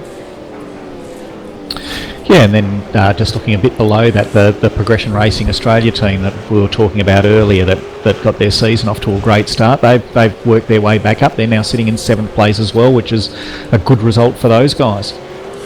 Yeah, it certainly is, and that's Gene Fittis. He's got no rear wing on that from that incident, but generally it doesn't seem to affect these cars too much. Oh, is it time for me to have a rant, Bernie? Yeah, it's time for you to have a rant. Hang on a minute. Ding, ding, ding. There's the bell. Nick's rant. Oh, yeah. I mean, I get frustrated, with a lot of the times when people talk about these cars and making them real to life, and when they released that new model update, everything was great, and a lot of people, what you'll find, we've got the Race on Oscar, going off at the end of the Camel Straight, but just on their own. And I don't know if you remember, a couple of months ago they made some changes to it where everyone was then complaining of tramping in the rear end of these cars, and it was actually a simple thing to fix, but rather than fix it, everyone complained and got iRacing to change it all back, because everyone was actually running their damper offsets outside the recommended setting from what iRacing had it as. So now everyone's back to running their damper settings outside the recommended settings, and they changed the physics back to where they were, and everyone seems happy. But yeah, rear wings is another thing, isn't it? The cars actually run a bit faster without them. Yeah, that's exactly right. And you think sometimes it's probably to your benefit to lose it as early as you can and gain time. But it'd be interesting to see what iRacing does, whether they're going to try to re-release that. It doesn't look like they did last release, so maybe they're just going to leave it as it is. Yeah, well, it'll be interesting to see what iRacing's got in store for this category, won't it, in the coming 12 months when the V8s are phased out. Yeah, that's it's going to be interesting. It's one of the iRacing Australia, the Australian community's lead categories. It's probably got the most following down here of any of the categories. So hopefully it'll continue on. I'm assuming it will, but we probably won't then get any updates to the car. That's what I'm assuming will happen. Yeah, I don't know, to me I think where they're at is pretty much summed up. It wouldn't be hard at all to get an FGX in here over the old FG. It's just a new front end and rear end, everything else. There's no physics or anything. I wouldn't imagine that would have been too difficult a job for them to do. But, we're still stuck with racing a 3-year-old Falcon. Yeah, well, that's it. The feeling I've got is as far as road racing, we can see now the 69 being overtaken there by Ross Rizzo. Now this car's starting to fight its way through the field. Ross is doing a fantastic job. They're up to 9th position now, and as I was saying earlier, don't discount the GTI PFR team because they're generally there at the end of the night. Yeah, they'll be very strong, no doubt, and they've got to get past that other little Progression Racing Australia team there though as well if they want to get further up. So that'll be a good battle if they manage to catch up to those guys. Yeah, definitely. And if anyone wants to pop up for interviews, peoples,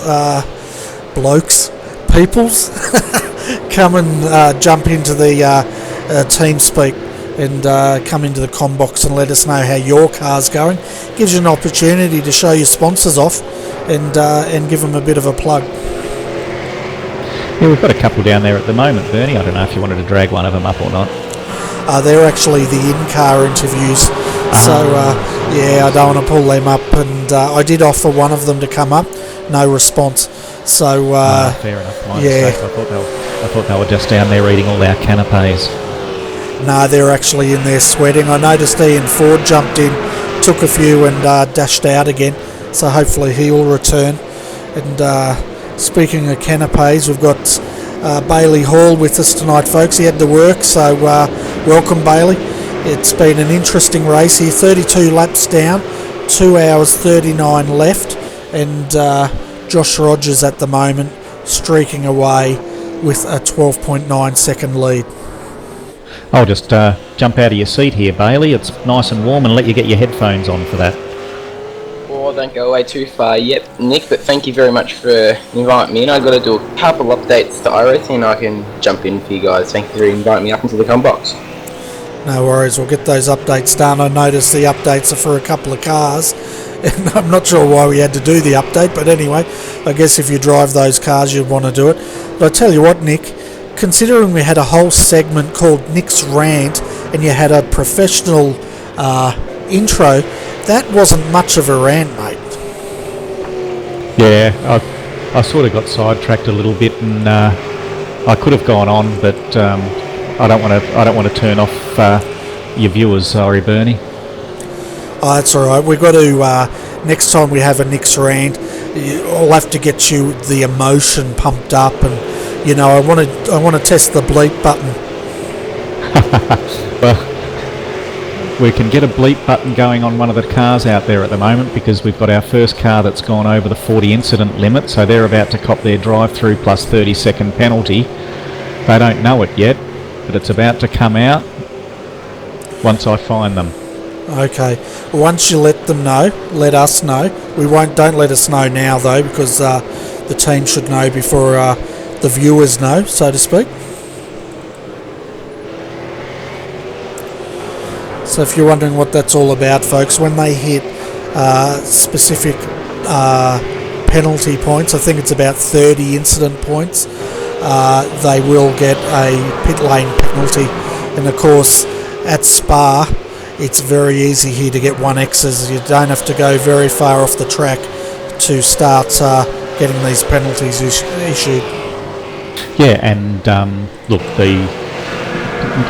acknowledging the difficulty of the Spa track, we've increased the incident limit up to 40, 80 and 115 from the normal 35, 70, 100. So that car's actually coming in now. It was the 69 car, Performance Motorsport. They're coming in right now and taking that penalty as we speak.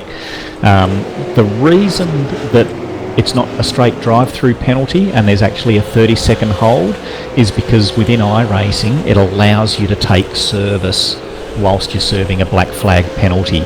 So what the actual penalty is 30 seconds plus the inconvenience of having to pit out a sequence, I guess.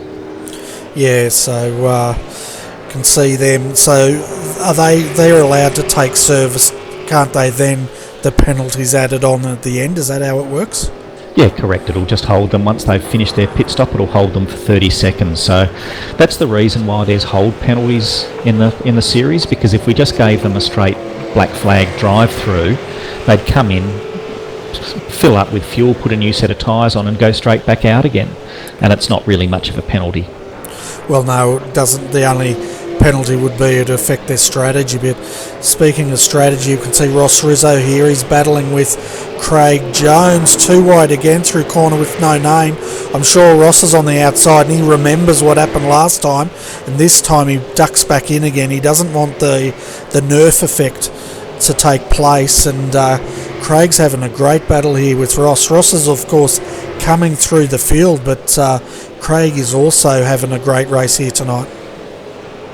Yeah, they had a couple of spins early on, which has impacted their race and put them down. I think they qualified in 9th or 10th position from memory, so they're not there by default. And Ross Rizzo's obviously he's trying to make up for Sean and making sure he's making a damn good fist of it.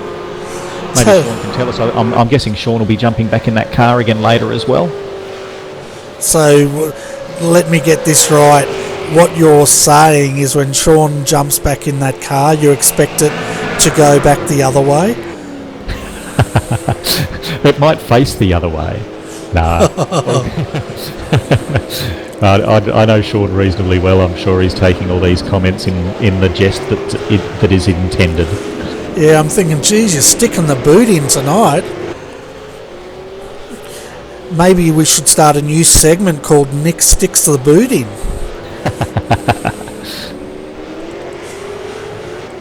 So let's have a jump on Sean and Ross Rizzo's car here, roof cam, and we can see them coming down. What are they hitting as they come through Eau Rouge?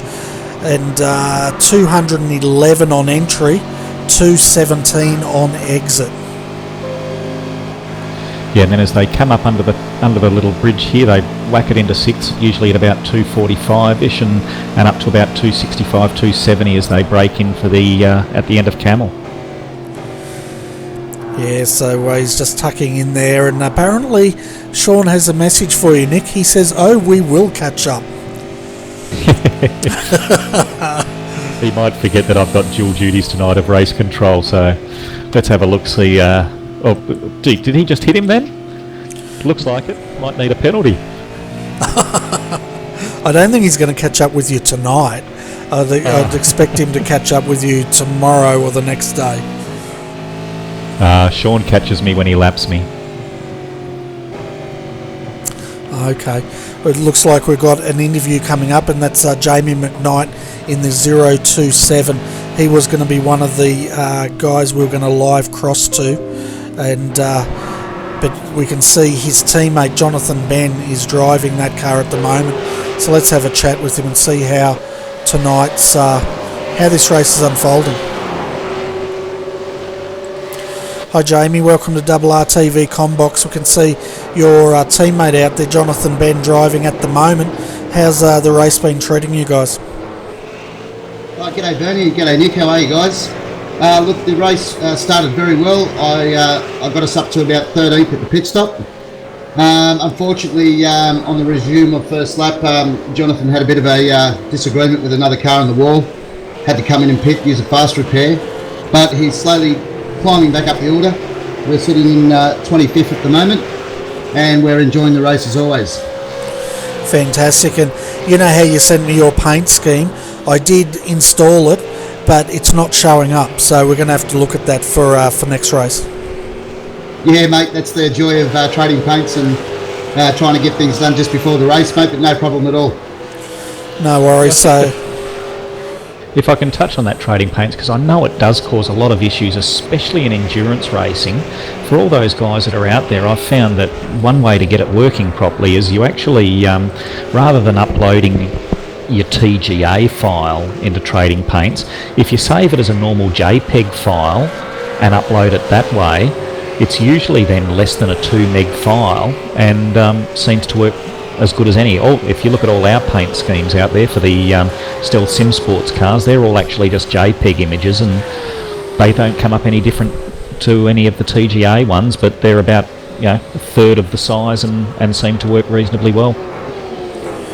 yeah, I think the issue, as you were saying, Nick, is the TGA files are very large, and I think the issue is trading paints trying to download it and synchronising that paint. So that's a really good tip for people to try JPEG. Yeah, fantastic tip. Thanks, Nick. Yeah, so for the viewers, drivers out there having trouble getting their paint synced up, definitely upload them as JPEG and see if that resolves your problem. I know it has for a number of teams, so a good tip there, Nick. Brilliant, Nick. Yeah.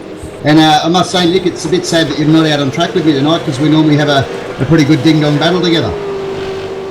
Yeah, we've had some great battles over the last few races, but unfortunately duty calls sometimes, which takes me out of the driver's seat, so we'll pick something up next week, I'm sure. We will, mate, and I've got to say you did just as good a job in the com box as you do on the track, mate, so congratulations to you, and also to Bernie, who does an outstanding job every week. So we really appreciate it as the drivers. Yes. Well, I think I'm about the same in the com box. I think Bernie puts me down towards the mid-rear of the field for picking co-commentator, so that's about where I race as well. So, hey, mate, it's a lot of fun in the middle of the field, though, isn't it? We have a good time. Yeah. Oh, there we go. Sean's happy. He's jumping up and down. He is over the moon, Sean. Come on, give us a big shout-out. Your man's just got past Craig Jones, who had half a spin going into the final chicane. Yeah, so Ross Rizzo's now up to 4th position behind Nick Cummings. But anyway, JB, getting back to you and your car, what's the plan here on out? When can we expect you to be jumping into the car? Don't give us any detail, because a lot of the competitors are listening. Well, they certainly are, because I'm listening to your broadcast in between drives as well, so I'm sure they are. But look, I'll be doing the main stints tonight, the bulk of the work. Jonathan's had a bit of a rest from iRacing, moving down from Queensland to New South Wales.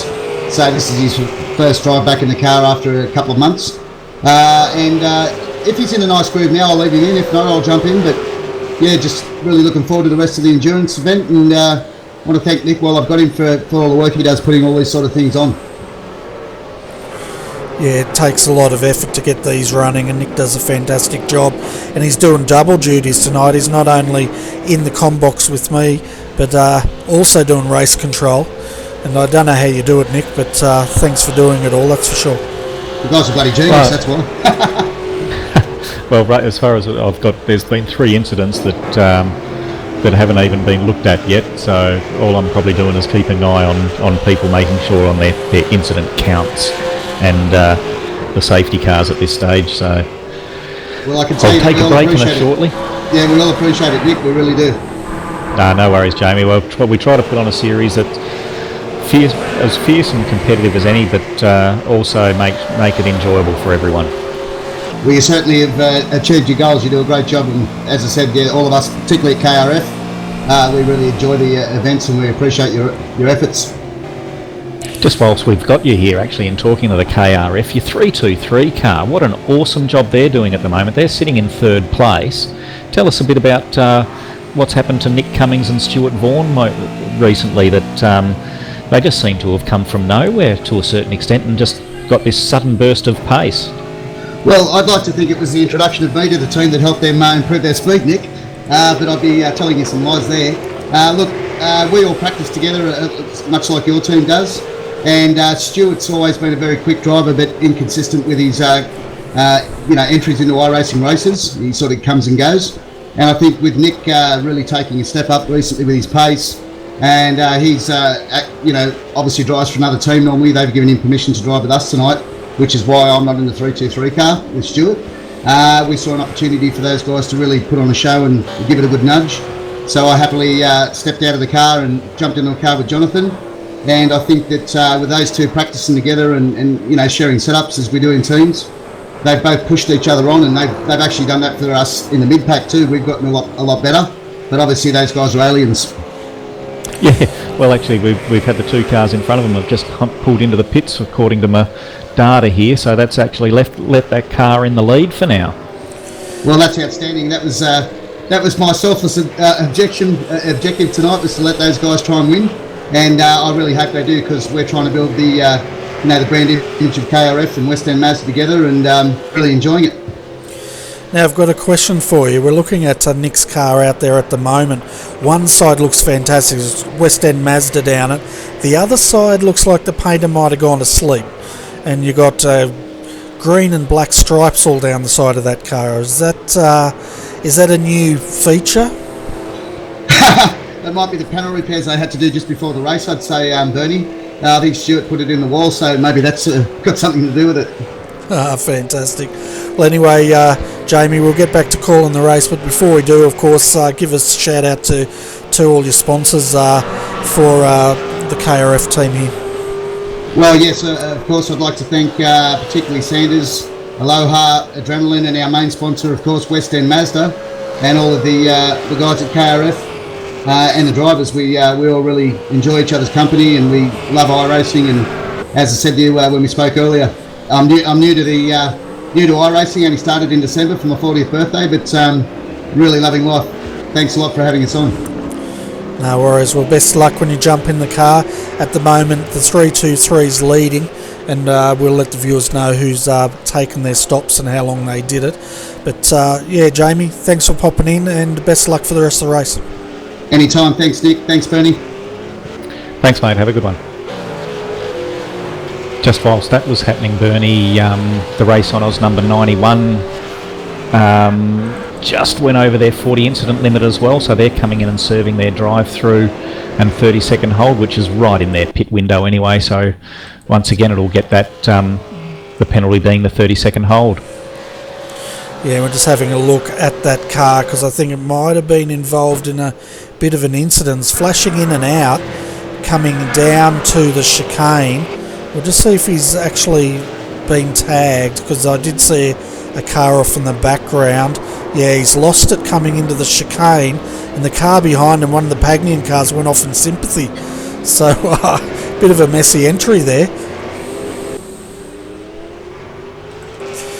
So anyway, folks, we've got Nick Cummings, the 323 leading, Ross Rizzo second, and that is because the following cars have taken their stop.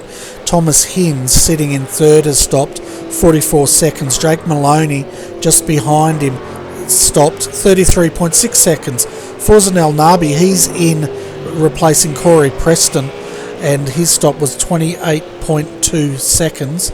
And Ian Ford is now in the Logitech ERT entry, and they've also made their stop. So the pit stops are starting. Brian Borg's also made their stop. He's staying in the car, and we're up to lap 38. So as far as getting minimum laps down, the majority of these guys have done that, Nick. So that's another tick for a lot of them, not to worry.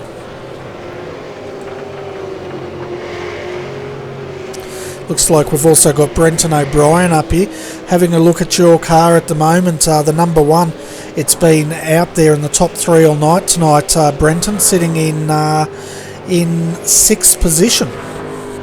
Yeah, g'day Bernie, g'day all. Nick, I think I'm Nick's sub from what he tells me, so I think you're stuck with me, Bernard, unless you've got other plans. So the car number one's come along quite nicely, isn't it? The race really is still in its cruisy phase. I know the guys are going quick, but a lot of guys are keeping their eyes on their incidents, and I know we certainly are. I'd imagine that the car number one certainly is as well, even though they've had a driver change. So, long way to go, and the incidents with the stop hold for 30 seconds, it's going to add up for them.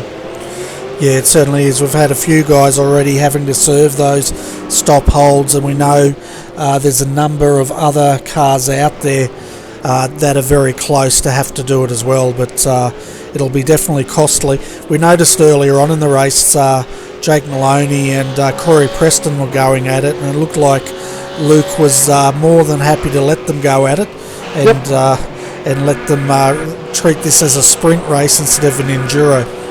Let them have their fun for now, and let's face it, neither of them are too shabby around here, are they? They're both quick enough. And the other thing is, they're not, with the greatest respect, they're not really in line for the championship. They haven't done regular races, so there's a bigger picture here for Luke and Ian. They want to do the best they can, obviously, and get the car in as high a position as possible, but they don't have to kill themselves to get there. So, Brenton, as I understand it, you as the team, you're obviously watching the broadcast and hearing us say that we thought after the first few laps maybe that Luke would be pitting very early. It looks like maybe they started with the tyre pressures too high or something. Is that the reason behind the early pit stop? The car just wasn't quite working as you expected? No, not that. Sorry, boys, I wasn't watching the broadcast. I was driving myself. Oh, hang on, my computer's going a bit crazy here. Hang on. There we go. No, I wasn't driving. Oh, sorry, I was driving, so I didn't watch it. No, it's just a strategy thing with the amount of pit stops that we've got between now and the finish. We knew how many pit stops that we would need, so an early pit stop, puts us in the phase, and certainly that safety car, we take on less fuel at that first stop. So, I know, speaking on behalf of the car 026, we're really, really happy. Like, I handed the car over to Ryan O'Sullivan with 7 incidents, and I think 5 of those were in the first 2 laps, and so I'm pretty happy with that. I know the other car's doing quite well with incidents as well, and it adds up, and later on you might get the chance to attack if you've got a few more incidents up your sleeve. I know it's a pretty important strategy. I think that not necessarily a lot of teams have worked on as working up to now, looking at where your incidents are as you're coming into your pit stop window to work out, well, geez, if I'm sitting on 35 and I need to pit in the next 3 laps, I may as well blow them. And then the other side of it is obviously trying to save some incidents up for the final laps. I know when I did the Americas race this morning, in the first 15 laps I had 6 incidents, and then I burnt all my incidents up in the last 5 laps trying to make up some time.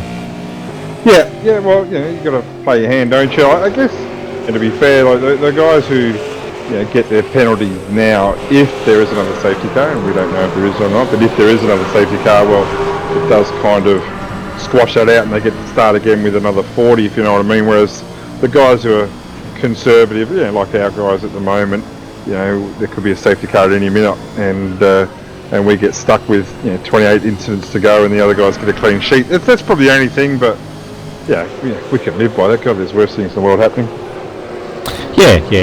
It's putting my admin hat on, it's striking that balance between, do you make the penalties worse as they go up, or do you make it, instead of 40 and 80, do you make it 40 and 60 and 80?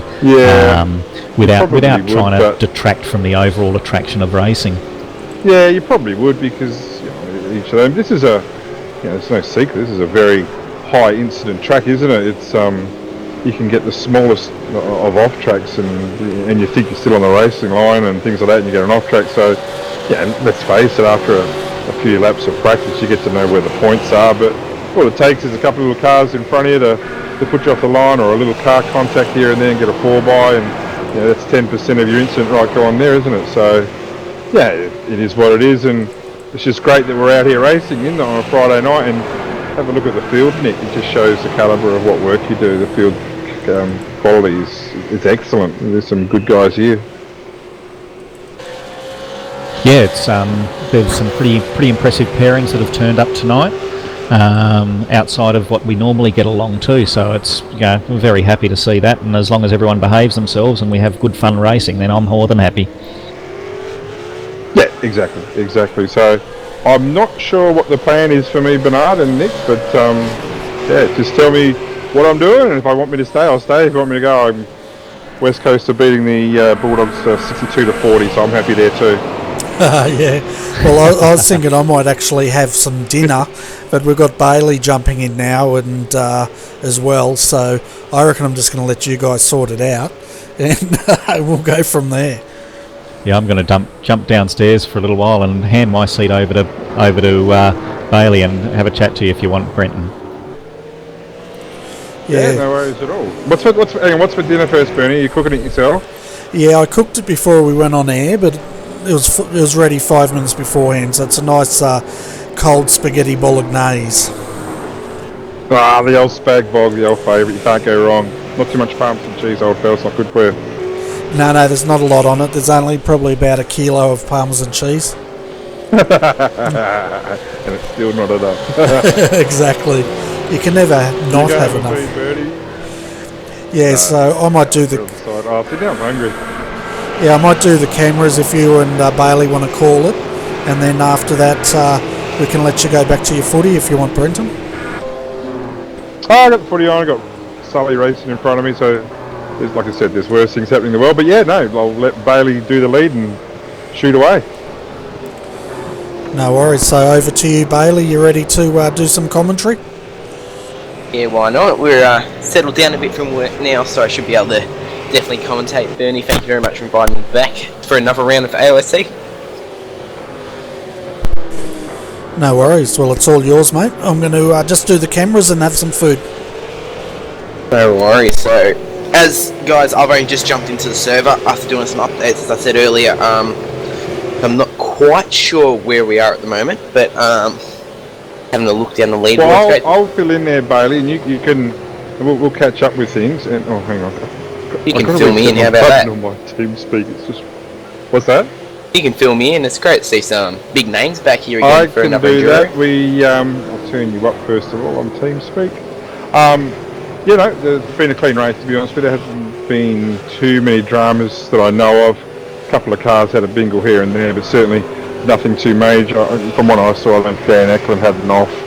But again, he's no dramas back in the race. Lap 42, 93 lap race, I think it was. Yeah, 93 lap race. Minimum driver change, or minimum laps for the second driver is 33 laps. It's well and truly gone, and you'll find a lot of teams like myself, for example, have already done my 33 laps and out of the car and let the fast guys get in.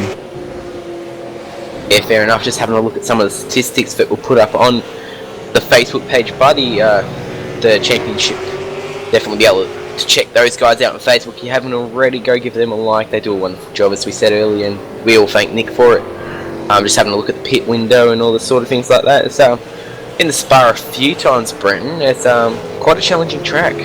Oh, it's a great track. The V8s love it here. Well, I can't speak for a car, but I like it. It's a great kart track. The cars get to stretch their legs. There's passing opportunity. It's a really challenging track. And if you can get the car set up properly at a spot like Eau Rouge, possibly the most famous section of track in the world, it gives you such a great run and sets the rest of your lap up. So, it's considering where we were last week at Lime Rock, which people like. It's such a short track. We're doing laps in about 48 seconds, I think it was. And now we're doing laps around 2 minutes 20, 2 minutes 20. So it's about 23 about race pace, I think. So it's just a really, really good track. With the passing opportunities, you don't tend to get held up a lot, so the quick guys do tend to come through. A bit touchy with the incidents, it has to be said. We've got incident count 40, 80 and 115 before you start throwing out penalties. I think 115 is a DSQ. So you'll find that there's some guys who are close to probably getting a penalty. Like I said, we've already had one safety car, maybe another one, don't know, maybe another. Oh, there we go. Yeah, almost on cue. Straight on out. Almost on cue. Yeah, so pretty much as it stands at the moment, guys, TTL are leading the way. You haven't seen Jake Maloney in the series before, Brenton? Yeah, I think Jake's done a couple of starts. I'm not sure he's been that keen to finish. I'm not saying for any other reason that I don't think he has finished any. I think he gets good laps under him and under his belt. I think this is a track that they're using at Scop, so certainly a good opportunity for guys to get some early setup work there for that series. But you know, Jake and Josh Rogers, let's face it, like neither of them are scrubs, are they? They're both pro drivers in the GT3 series, so you know, it's a long way to go. Strategy will take part. You'll find now with the safety car, I would say the greater majority, if not all cars, will pit. Yeah, Rogers and Maloney are definitely a very hard pair to beat, and this could help Performance Motorsports fall down in the car. When the safety car came out, he was about 16 seconds behind Maloney, the Team TTL car, Brenton, and this could help him on the restart. He could have a crack, because as we saw, they set the quickest time in practice, and definitely very quick, setting third quickest in qualifying, so they start off the inside second row. Now they're back in second, so there's definitely a chance that they could have a crack at going first here. Oh yeah, but there's still, like I said, a long way to go. I think Corey Preston was brought into that team for tonight. I don't know if it's a full-time thing, got no idea. But I see him with Forswan. I know Corey's done hours and hours of practice here this week, so you know his speed will come through, no doubt. And I think he had a win in the earlier race, the 12:15 America's race today. So certainly on pace. There's no surprises there. Forswan. Was it Phillip Island? He was just ridiculously quick. Was it Phillip Island a couple of races ago? I can't remember. Long time ago. I'm getting old. Yeah, it was Phillip Island. Just go. Just ridiculous quick. Hang on, just got to do something else here. Yeah, 14 guys, as we saw in Phillip Island, if you ever want to go back in a playlist there for you, but he's ridiculously quick, showed his speed, and when he was required to, he definitely put on a show for everyone, and he was very quick. Yeah, sorry, I've got to do spotting duties for Ryan O'Sullivan when he asked me a question as well, so I do apologise. Yeah, no, he is. But again, quality driver, and it's a team that works well together and gets their setup sorted. And yeah, they're showing. I know Matty Stratford looks like, and I don't know what happened to him, but Matty, a good guy, and he had early pace. Looks like he might have tripped over or been tripped over a couple of times, so his race is done. But this is where you've got to watch out for right here, Bailey, because there's going to be guys who are in the top 5 who probably haven't stopped for fuel yet. So I'm not sure. I'll have a look when the lead car pitted lap 35, so only the 8-9 laps to go, so not sure whether they'll pit again. The second car files one, lap 34. Third, I know Ian Ford, lap 34 as well, so whether these guys pit again or not, Brian Borg, I would say all these guys have pitted quite recently, so I think the fuel window is well and truly open. They don't need to worry about anything else. What we've got downstairs, we've got a couple of guys downstairs. Ross Rizzo, we might have a quick chat to him, Bailey.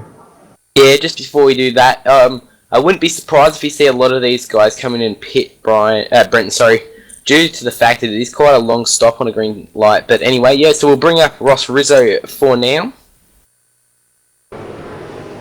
Yeah, I've got no doubt the greater majority will pit, and we've got Ross Rizzo here in the car 085. Ross, welcome to the AOSC Redback Racing TV broadcast, mate. Things look like they were going pretty well at the start.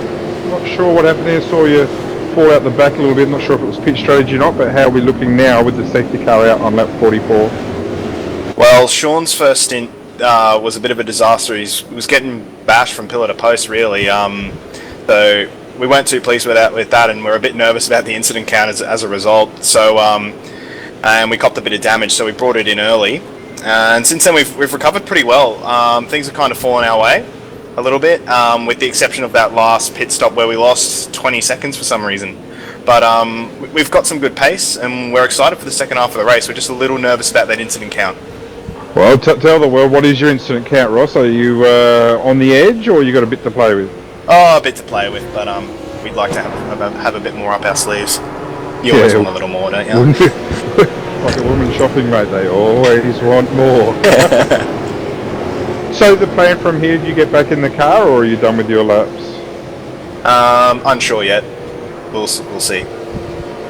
And the car, how many laps you done? You've done, oh well, you need to do another lap, mate, sorry. Oh, bummer. Thought it was an early night. Sean's fault. 33 well, laps is your minimum, mate, and you've done yourself 32, so I can tell you right now, you're getting back in the car. Cool. No, I don't mind. It's good fun out there. This is a cool combo, and this has been a fun race. It's been great battling out there with yourself included. Yeah, lots of aggression and lots of passion out there, we'll say. Yeah, I hear you. No, it is, and Bailey was asking me, we were talking about this track before. I love it as a V8 track personally, but obviously you seem to be a bit of a fan of it as well. And with the series as well, with the safety cars, it's a magic thing, I reckon. It adds so much more to strategy for these long races. Safety cars are our best friend after Sunday. It got us nearly 3 laps back and a victory. So we really like well done. Thanks very much. So we've taken a liking to this track and safety cars. So this series is fantastic for us this week. So we're enjoying ourselves. Like I say at the Evolution Racing team, whoever draws the shortest straw comes in teams with me. But like I always say to them, around here I'll be probably 3.5 seconds a lap slower than everybody, well, than the quick guys. But then there's one lap where I'm miraculously a minute and a half quicker because it's a safety car. I do my stick, get out, good luck to Ryan O'Sullivan, I say. Well, it all cancels it out. You've done your bit, so yeah. So where to from here, mate? What position are we in at the moment? In the, what are we? The car 086, I think. We 085. Oh, Shauno's up there, buddy. Yeah, he's well, we were up just outside the top 10 before the stops. We went a little bit longer, so we expected to be somewhere around the 10. That's where we are now, so we're looking pretty sweet. Not sure what we're aiming for at the moment, but we'll see where we end up in about 40-50 laps time. So you actually just pitted before this safety car came out. That's a great bit of news for you. Yeah, it was good, just except that we lost the 20 seconds, so we lost about 3 or 4 positions there, which would have been nice, but I guess the safety car saves us yet again. Well, I think you're up to 4th position overall at the moment, mate, so yeah, okay, so have another look at that. I haven't been paying attention since I've been in the interview, so... I think you've made a decent gain, so it's a good job there. Yeah, I think we opted to... Well, I told Sean to stay out. I'm guessing a lot of people came in, so it sounds like it's the right call. Go us. Yeah, it worked out quite well.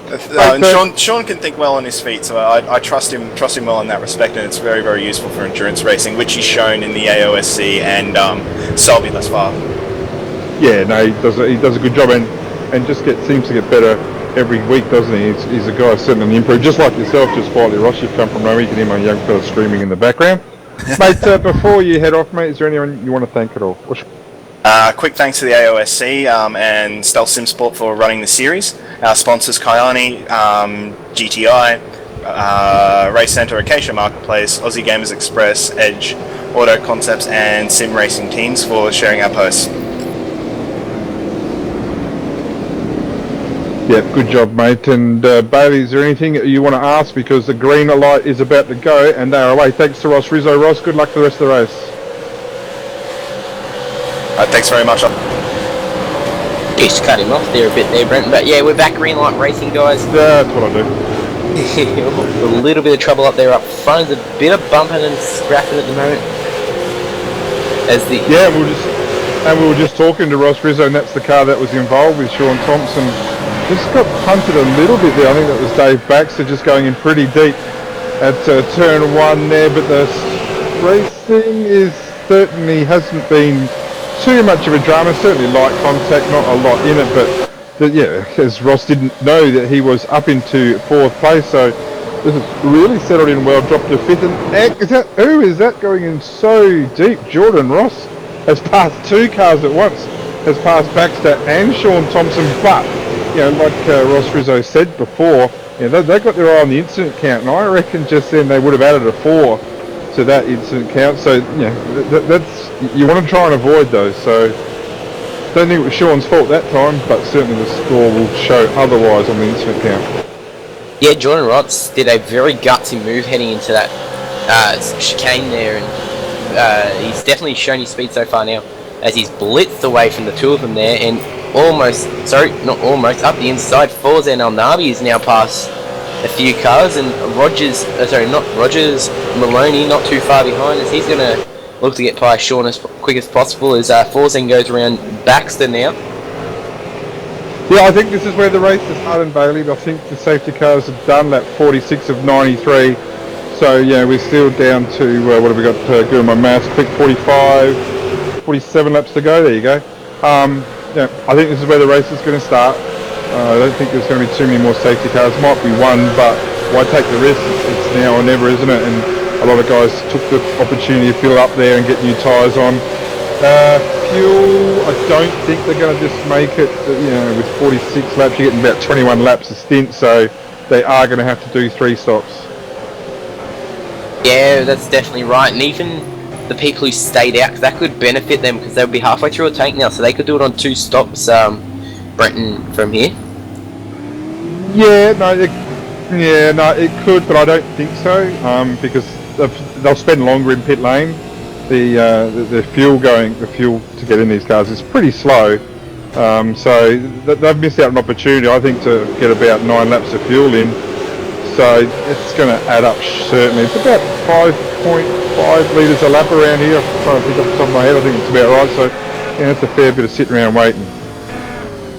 Yeah, Forzen El Navi is definitely not slowing down at the moment. He looked to go around Jordan Ross then, but not too far behind is his teammate Braden Bateman in the Performance Motorsport chassis, number 41. He's got a very slanted livery. That looks like that's a Holden livery on a Ford car. Ooh. Yeah, I can't see Jordan making life very easy for Forzen here, because, like I said, this is where the race is at here, and these guys have got a chance here to have a bit of a stretch to the opportunity, you know, to stretch out. Who we got?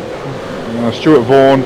I don't think he pitted. Brody Whitmore, don't think he did. Jordan Ross, pretty sure he did. Fosman certainly did. Jake Maloney. So these are the guys, if they can get clear of the guys who didn't pit, so the guys who are on new tyres, they've got a chance right now to open up a bit of a gap on the guys who are getting stuck in the traffic, and that will come into play later on. Yeah, definitely. It looks like Forzen's just giving a bit of breather now. He's going to settle down a bit now and wait for his perfect time, to strike, as Rogers now, Maloney in the Team TTL car is hitting on the back of Braden Bateman at the moment. Oh, Bateman. Bit loose. Oh, that's a wall. That's a big one. Let's see if he comes back on. Let's see if he comes back on track. He does. I'm not sure how that's going to go, because he's got a fair bit of damage to the front left there, and these cars don't like any tinkering with walls, so that might be a problem for him. Doesn't look like it's slowed him down though, to be fair, but at a minimum, yeah, the incident count still racks it up, doesn't he? Another 2 there, I would say, for wall contact. Yeah, number 2 probably for it, is he'll drop 2 positions to Sean Thompson and Maloney, as Forzen El Nabi gets by Jordan Ross. He's made up another spot there. Beautiful pass there. Another tag. Yeah, it's starting to get a little bit messy there. I think Braden Bateman there's tagged. Who was that? Was that Dave Baxter? Certainly a Redback racing car, so going... wide. Yeah. It's a long way to go yet. This has got the potential to get a bit messy. Yeah, Braden Bateman's car is definitely unsettled at the moment. As he comes around that corner sideways, he'll be most likely looking to pit if he did not pit. I'll just have a quick check. No, he didn't pit last lap, so yeah, the car looks a bit bent up, doesn't it? But if he can get himself to 42 laps to go, well, then that's it. He doesn't. That's what I'd be saying to him. Get yourself to 42 laps to go, and that way you only do a full stop, and you only need 1 more full stop after that. Yeah, for sure, but we'll jump back up the front. Brody Whitmore and Forzen El Navi. He's on a mission at the moment. He's looking to get up the front as soon as possible. He's staring down the barrels, looking to get by him as soon as possible. He has a look up the inside, knows he can't get it. Pretty much drops back in behind there. Just a matter of time though. It's not going to take long for one's quality act when it comes to getting the most out of this PMS Ford Falcon. You'll find that he's going to make a move very shortly. It's going to hold. No. Yep, it's going to hold, I would think. Yeah, it looks like he's got him up the inside. Brody hanging on as long as he can here. Got to give him credit for a bit of a fight here.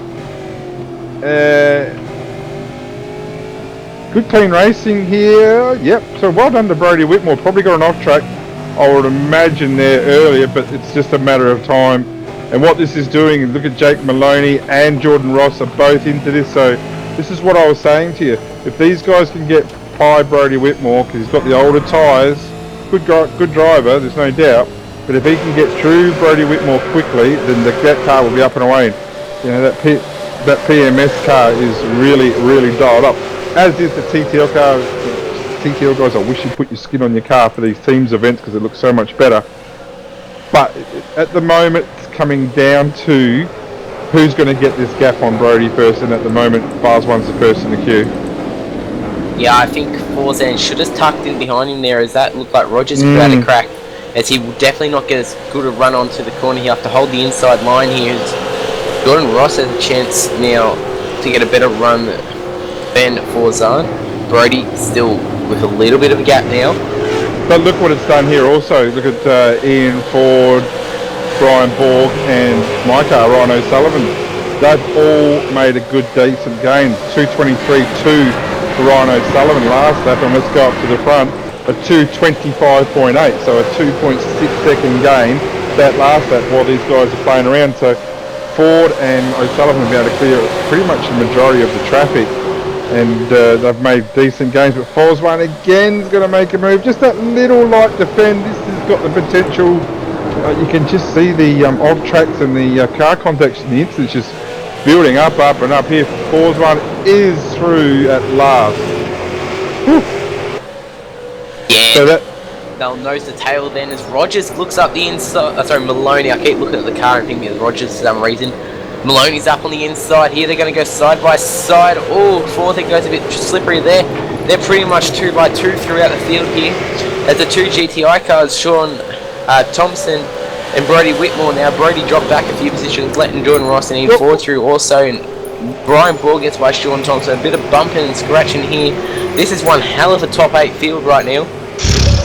well, we spoke to Ross Rizzo before, and they were right on the edge of the incident count.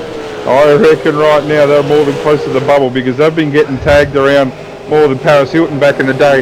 Not going to keep Thomas Hines waiting too much longer. We've got him in the broadcast. Tom, welcome to Redback Racing's broadcast of this round. Mate, so many action happening. Mate, car seems to be going alright. Tell us a little bit about the race. Yeah, well, it's been interesting last few minutes. Kind of tearing my hair out here watching this all unfold because it's enduros. I guess it's very easy to get into a fighting mood, and I guess I was watching Al Nabi. I knew he was going to get a bit wanting to take the position, and he did. As still it's still going on now. Yeah, as it's all it's going okay at the moment. Hopefully now that we've sort of don't spin it, that'd be good. Oh boy, it's very tight. Don't get in my car's way either, mate. Hopefully now that we're clear, of some traffic, we can sort of settle down a bit because bit of a hectic start to restart there. But it's been good. We've sort of got back in the race thanks to the safety car there we pit just before it, so that was really good for us because we went full tank. We didn't short fill it for that second stint. So we sort of took short-term loss for a long-term gain. So we're looking good. I mean, our pace is not up there with the leaders, but we have solid pace. So if we can just keep it clean, keep out of trouble, then we should hopefully, if we can be with the top 10, that'd be pretty good. How's your incident count? Are you able to hang on, do you think, or have concerns? I think we are, because I think we're only at 15, so we're not too bad. So I'm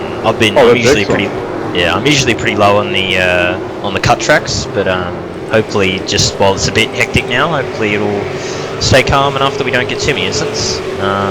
We'll just keep plugging away. As I said, we're dropping back a bit now, but that was expected with all the front guys coming through from the pit stops. So we're just going to slot in, get ourselves into the zone again, and just aim for the end of the race. So I think we'll probably put Brody in for 2 stints now, and I think I'll probably go in for the rest of the race after he's done. So hopefully we can bring it back to a good result. And how do you find the track, mate? It's gripped up quite nicely, I found, at the end of my stint, and the times certainly reflect that. How do you find the track? It was definitely, at first driving these cars around this track, it's a bit weird because I'm used to driving F1 cars or GT3s or that kind of thing around these tracks, so it's a bit weird driving something with next to no downforce around a pretty much downforce track, so it's a bit interesting. But no, it's not bad. You get used to it.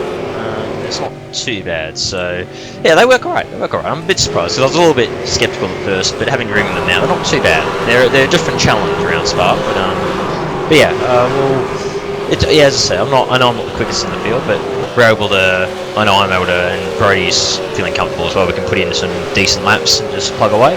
So yeah, that'll be the aim for the rest of the race. So I think top 10's in for us. Yeah, top 10 will be pretty good. So yeah, it looks like Sean's got clear as well now, so he's plugging away, which is good. So yeah, we're in a really good position at the moment. So yeah, we'll just keep going away at this one. But it's still a long way to go, of course, and there's, we all know anything can happen in these Enduros. So yeah, anytime things to happen. Yeah, and with 43 laps to go, you're spot on. Anything can happen just whilst we're having that chat. Jake Maloney has gone through to the lead. Ian Ford has taken over second.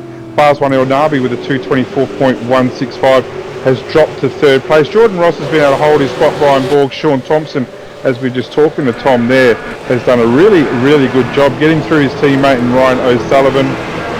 Brady Myers, this guy is so underrated and doing such a fantastic job for PRA Progression Racing Australia. Got a lot of time for him and what he does. He really drives the wheels off that car and gets that team up in lights. And Brady Whitmore, who not long ago had the lead, now finds himself under attack from the Performance Motorsports 777 of Michael Talajinak. Not going to be able to stick the move there. But the guys who took tyres and did a stop last time, it's really starting to show, and they're really, really dashed out. The racing up the front here is a good little battle here, Bernie, if you're on board, with Ryan O'Sullivan, who's just going to get inside of Brian Borg. Yep, so next on the radar for the 026 will be Sean Thompson. I think Sean pitted probably 2 laps before the safety car come out, so tyres shouldn't be a problem for Sean. Sean's fault, of course. So things are going pretty well up front now. Things have certainly settled down after the mad helter-skelter after the safety car. But Tom, mate, thanks for coming in, mate. Before you leave us, is there anyone you want to thank at all? Oh, well, of course, our sponsors, GTI and Carney, main sponsors. Obviously, big thanks to those guys for the sponsors. Car, unfortunately, our one apparently not showing delivery. We had a little bit of problem getting delivery on it, so unfortunately ours isn't showing that, but can be seen, of course, on Sean's car. So big thanks to those guys. And big thanks to the team as well, as always. I always say it, but big thanks to the team. We're all very close-knit little team, and a lot of banter that we bounce off each other, and a lot of obviously setups and all that we work on. So just big thanks to them for being a great bunch of guys and making the V8 racing we do so enjoyable. Good on you, mate, and good luck for the rest of the race. Hope everything works out. That was Thomas Hines there for the Miani team there. Mate, Bailey, we've got Mark Fee down here as well. I know that poor old Mark had some dramas. I think they weren't able to turn their pit limiter off, which is unfortunately reasonably common in this endurance teams racing. Mark, welcome to the... Yep, cheers, Bernie. Welcome to the broadcast. Mark, am I right in saying couldn't turn the pit limiter off? Yeah, evening guys, how are we?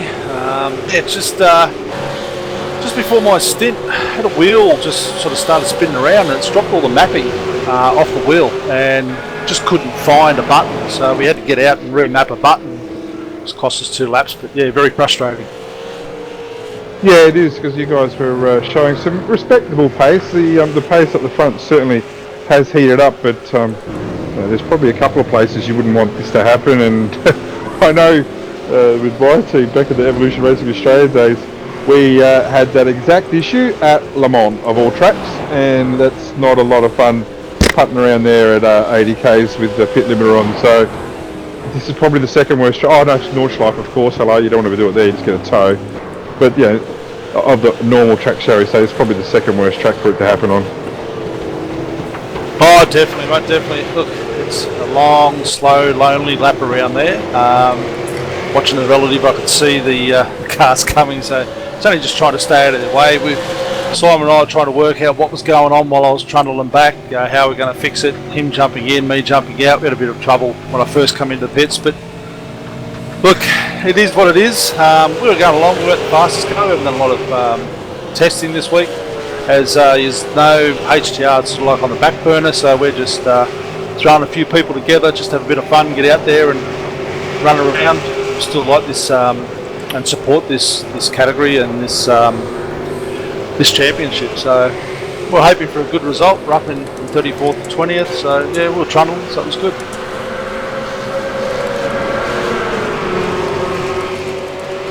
Sorry, I was going to ask you, press the wrong button. I was going to ask you about HDR changes to the team. I see a lot of the guys have gone over to Marty Carroll at SDC, but you guys are keeping the team alive. Yeah, but the boys went off, and quite a few of the boys have just sort of tried to get them into different teams just to keep them running so they could have some support. I just put HTR on the back burner for a while. There's a few personal business things and very busy in life at the moment. It's not dead and buried. We'll bring it back. As you can see, we still run the libraries around and everything else. The paints are out there. She will come back, and we're working on coming back bigger and better.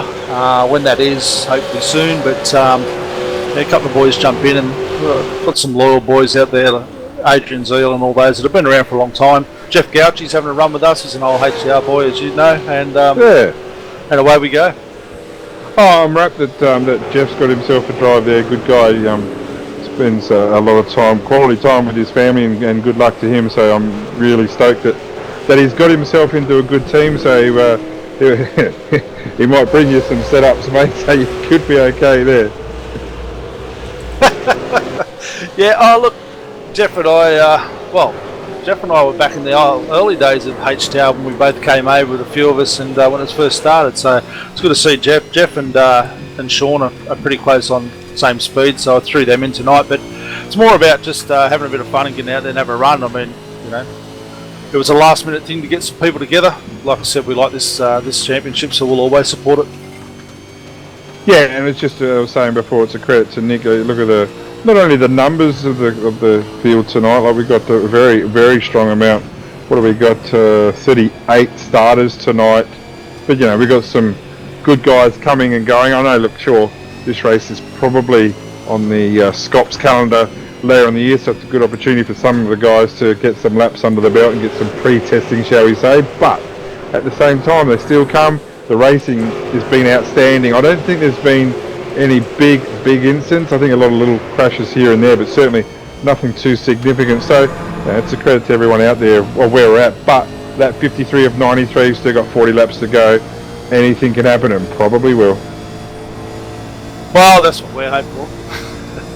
But no, it is good, and it's a credit to the guys running it, because they've brought quite a few teams in, and you know, you look at the quality of the guys out there racing, and being able to impart some of that onto some of the other teams as well. And for some of the smaller teams that can run up there with the big teams, you know, not always in that split one of the official series, but they can race with the bigger teams up here. Yeah. The faster guys, it's good. It's good.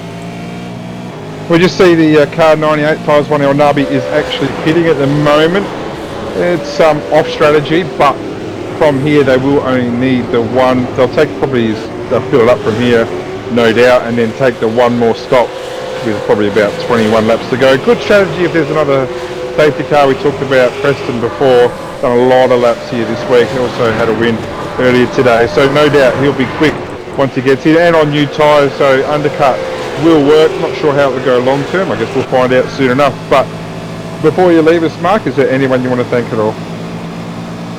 No, I just want to thank the guys who jumped in tonight, all the guys that have always supported HTR. That's in and out of the team. So we'll always be around. We'll come back. You guys, thanks for being out there and putting this on. It's good to actually get out there. I know there's a lot of people who watch the broadcast. So yeah, thank you, and keep trucking on. Keep trucking on indeed, Mark. Good job for HTR there. It's always good that the teams such as HTR keeping their head above water.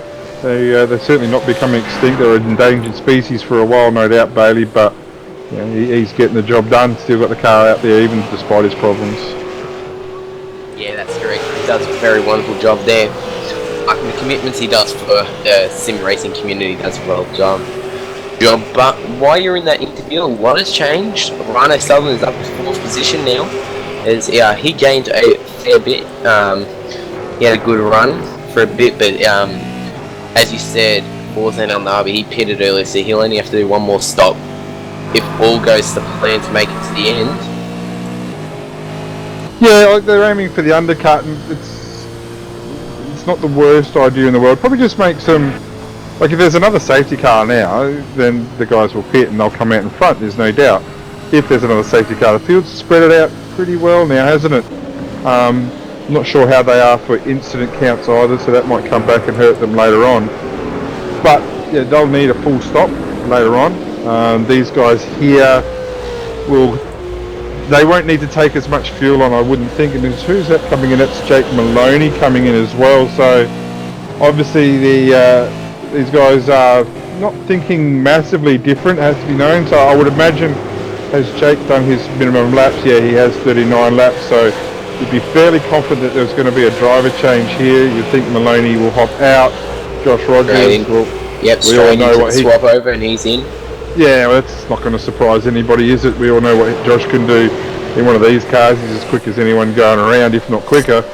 So it's fantastic to see. Josh is actually racing here today.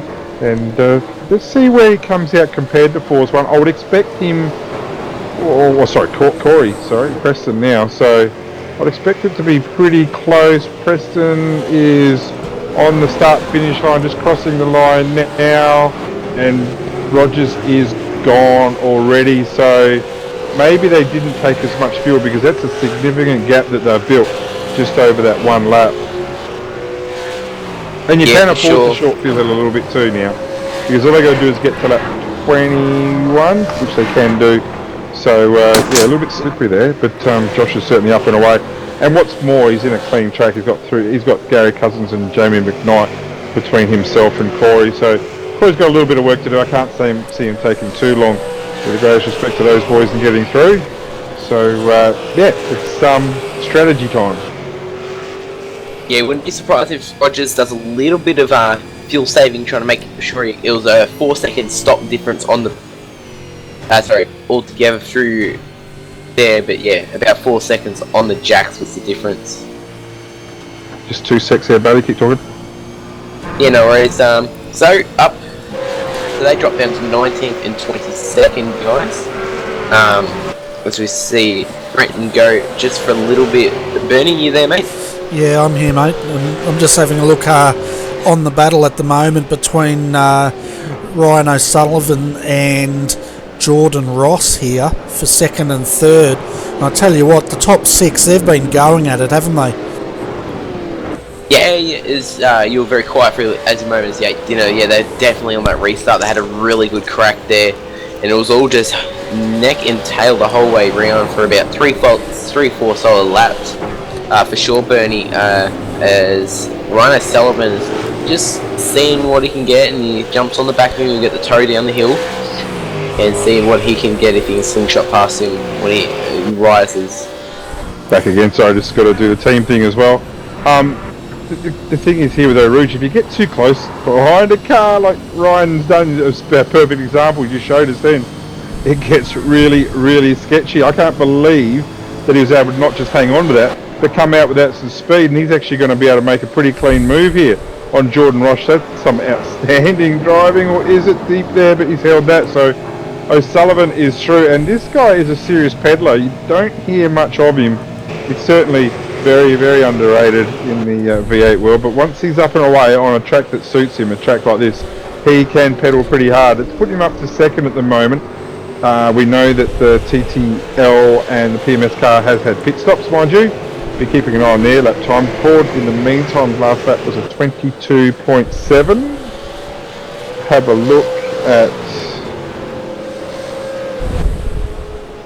Rogers, who didn't clock a time, but Corey Preston 22.5.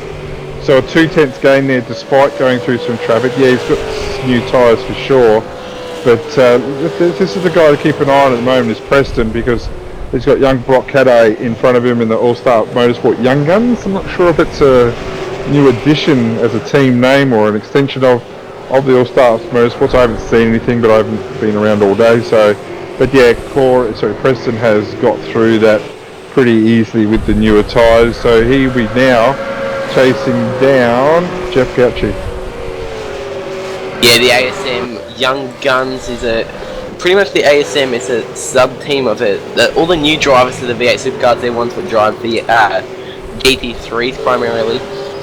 and want to have a crack at the V8 Supercar. So what they've done is they've formed a little team, a support team for them, and supporting them all the way as they grow through the V8 Supercars. Bernie, it's a very, very tight battle out there at the moment, and Preston now gets by him.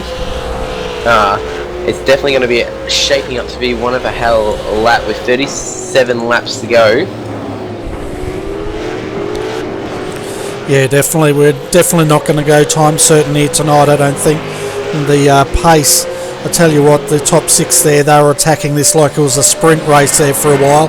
And Sean Thompson there, if you look at his car, it's definitely had a few rear end punts there, I'd say.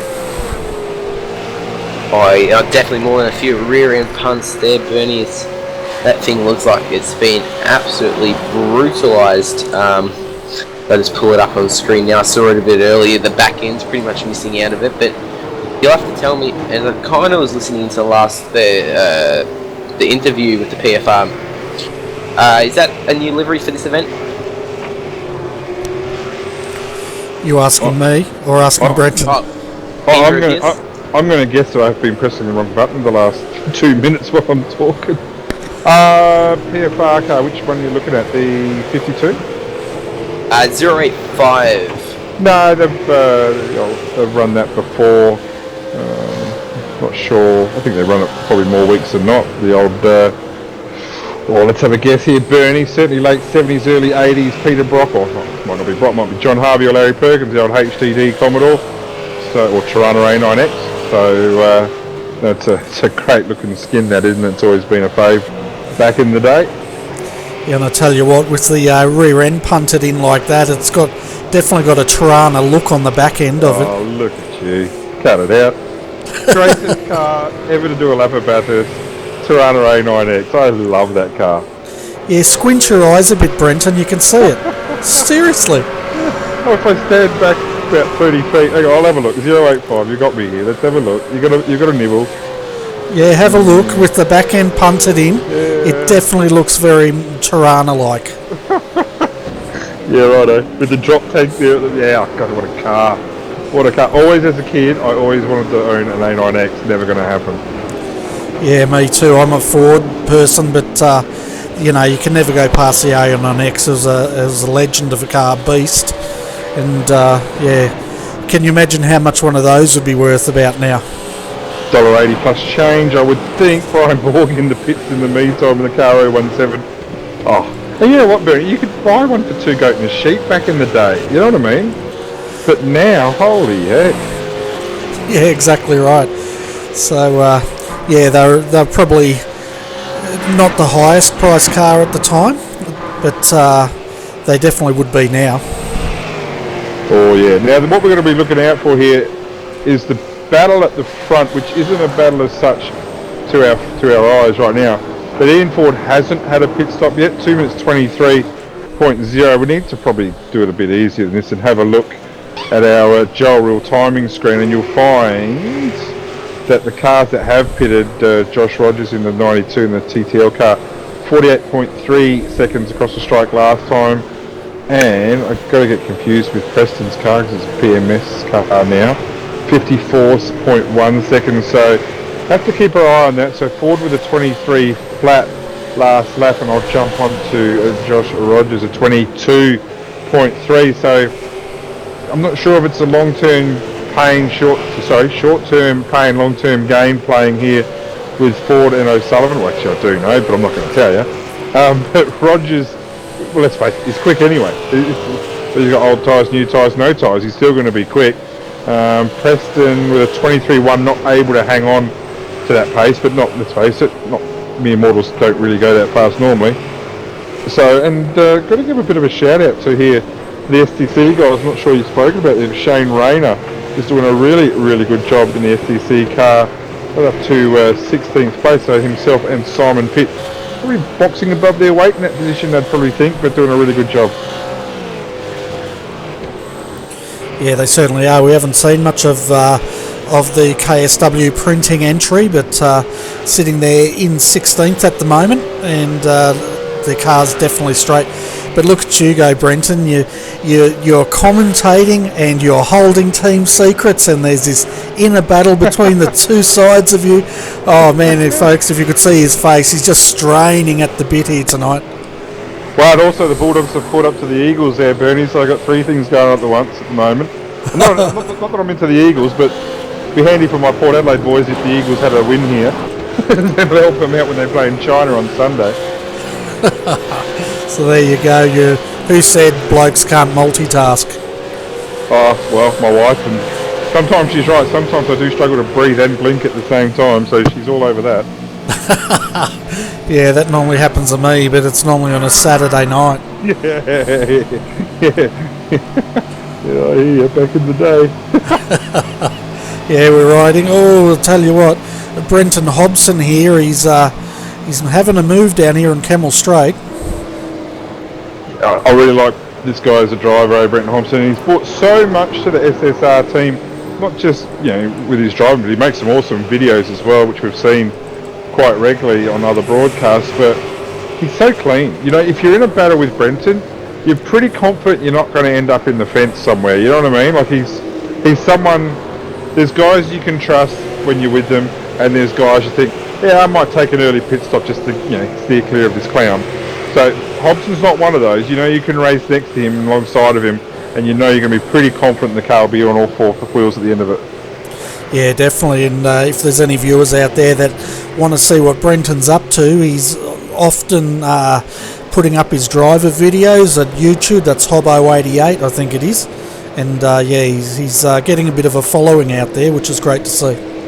Yeah, he won some. Well, I don't want to be wrong here, but he won some competition that iRacing held about the best live streamers, and they read the vote. I know I voted at number 10, I think it was, and I hope you guys voted too, but it's all over now. But from that, he was able to get in some special race. You might be able to fill in the gaps for me, but yeah, it's Aussie representation on the international field, and that's exactly the type of thing we need. Oh, definitely is. I wasn't even aware there was a competition, but I tell you what, Brenton, I've noticed a lot of drivers now are doing live streaming or streaming their races, and it's fantastic for the community. It's just getting the word out there about all the great things that are happening down under. And there are great things happening down under. Jared Fieldstone, keep your eye open for Yared, as they will call him, tomorrow. Maybe 2-6. Just too sexy, but you've got strategy to do. While that's happening, Bernie, what we might do is have a look at our top 10 currently, guys. In first at the moment with the ERT number 1 car of Ian Ford driving that one. He's out in front at the moment, followed 10 seconds behind that, Rhino Sutherland in the ERT number 026 entry. Energy Sim Racing 3, Jordan Ross in 375 car. Not too far behind Rhino Sutherland, but they're having a nice battle there. He's in third at the moment. PFR Team GTI 1 of Sean Thompson 085 car. He's about 5 seconds behind Jordan Ross, so he's tagging in behind there nicely, and not far behind him is PRA 890 Brady Myers. He's having a cracker of a night, and the PRA have definitely shown their strength over the last couple of weeks. And in 6th, 7th and 8th at the moment, Benjamin J. Smith, Brenton Hobson and Michael Telengich. They're having an amazing race for 6th, 7th and 8th. And 9th currently, Brady Whitmore in the GTI 3 car. He has shown some of his dominance earlier after that green light, after the recent yellow. He had a very cracking start, holding off the field for quite a few laps. And rounding at your top 10 at the moment, the Redback Racing 032 of Mark Samuel in 10th position. I tell you what, while you were calling those out, Bailey, we're having a look at Benjamin Smith and Brenton Hobson going at it here. 2 wide through corner no name, banging panels. Brenton's got that move done, and he moves now up to 6th position. Yeah, it was one crack of a move. I just tabbed over just in the right amount of time to see that one. He's blitzing to the front of the field. He's got nothing standing behind him at the moment, up in the 6th position at the moment. He'll be looking to get on the back of Brady Myers. He's about 4 seconds behind him. Can see him up ahead. As Benjamin Smith's definitely not letting down a fight at the moment, as be looking to get back on that tail of his car and get by him as soon as possible. Certainly is, and we can see now Brendan Hobson straight into the pit lane to do his scheduled stop. That's going to free up Benjamin now, and Benjamin's looking really racy, so we'll see what he can come out. But tell you what, Bailey, we're getting to the business end of this race. Hour and 27 minutes till we go time certain, and I think we've only got, what, another 38 laps until this race is finished. Yeah, just doing some math quickly in the top of my head. I think it's about 33 laps to go, Bernie. Yeah, so I reckon this race is going to go to the end now without safety cars. We've had the 2 scheduled safety cars now. They both came out in the first... One came out in about lap 15, 16, I think it was. And then the other one came out before we even got to the halfway mark or just over it. So it's now pretty much turning into a sprint race. Although, saying that, the tempo of this race has been like that pretty much for most of the night. Yeah, that's for sure. So I've got a special feature, guys, for you. So we're going to jump on board Brenton Hodgson soon, guys, and we're going to listen to him. So next time he comes by, we'll have a listen to him as we'll go on board with him. Sorry, Bernie, and listen to him commentate a lap, so we can get the onboard view of what a driver thinks about when he's coming around a lap of Spa. Okay, just make sure he doesn't crash, dude. Yeah, that would be the hope, but he's the one who's volunteered, Bernie, so hopefully keep him all nice and straight. Alright, well, if this is the case, I'm going to let you do the interview, because I get really nervous when we do this sort of stuff, alright? So if he crashes, dude, it's on you. How's that sound? That sounds absolutely amazing, so I'll bring him on now. Welcome to the RRTV Combox, Brenton. Just going to let you go for a little bit and watch on board with you, if you want to go ahead. Hey man, yeah, it's been a bit of an interesting race, so turns out I don't have a teammate for this one, so we're not going to get any points, so it turned into a bit of a test session in the end, but yeah, we're just cutting a few more laps. We're going to park here shortly, but if you want, we can do a quick lap on board, talk you through some of the corners.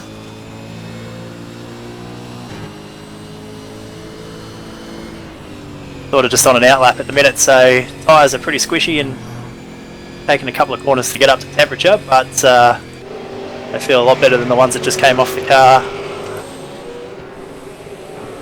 We might do start the lap from just here,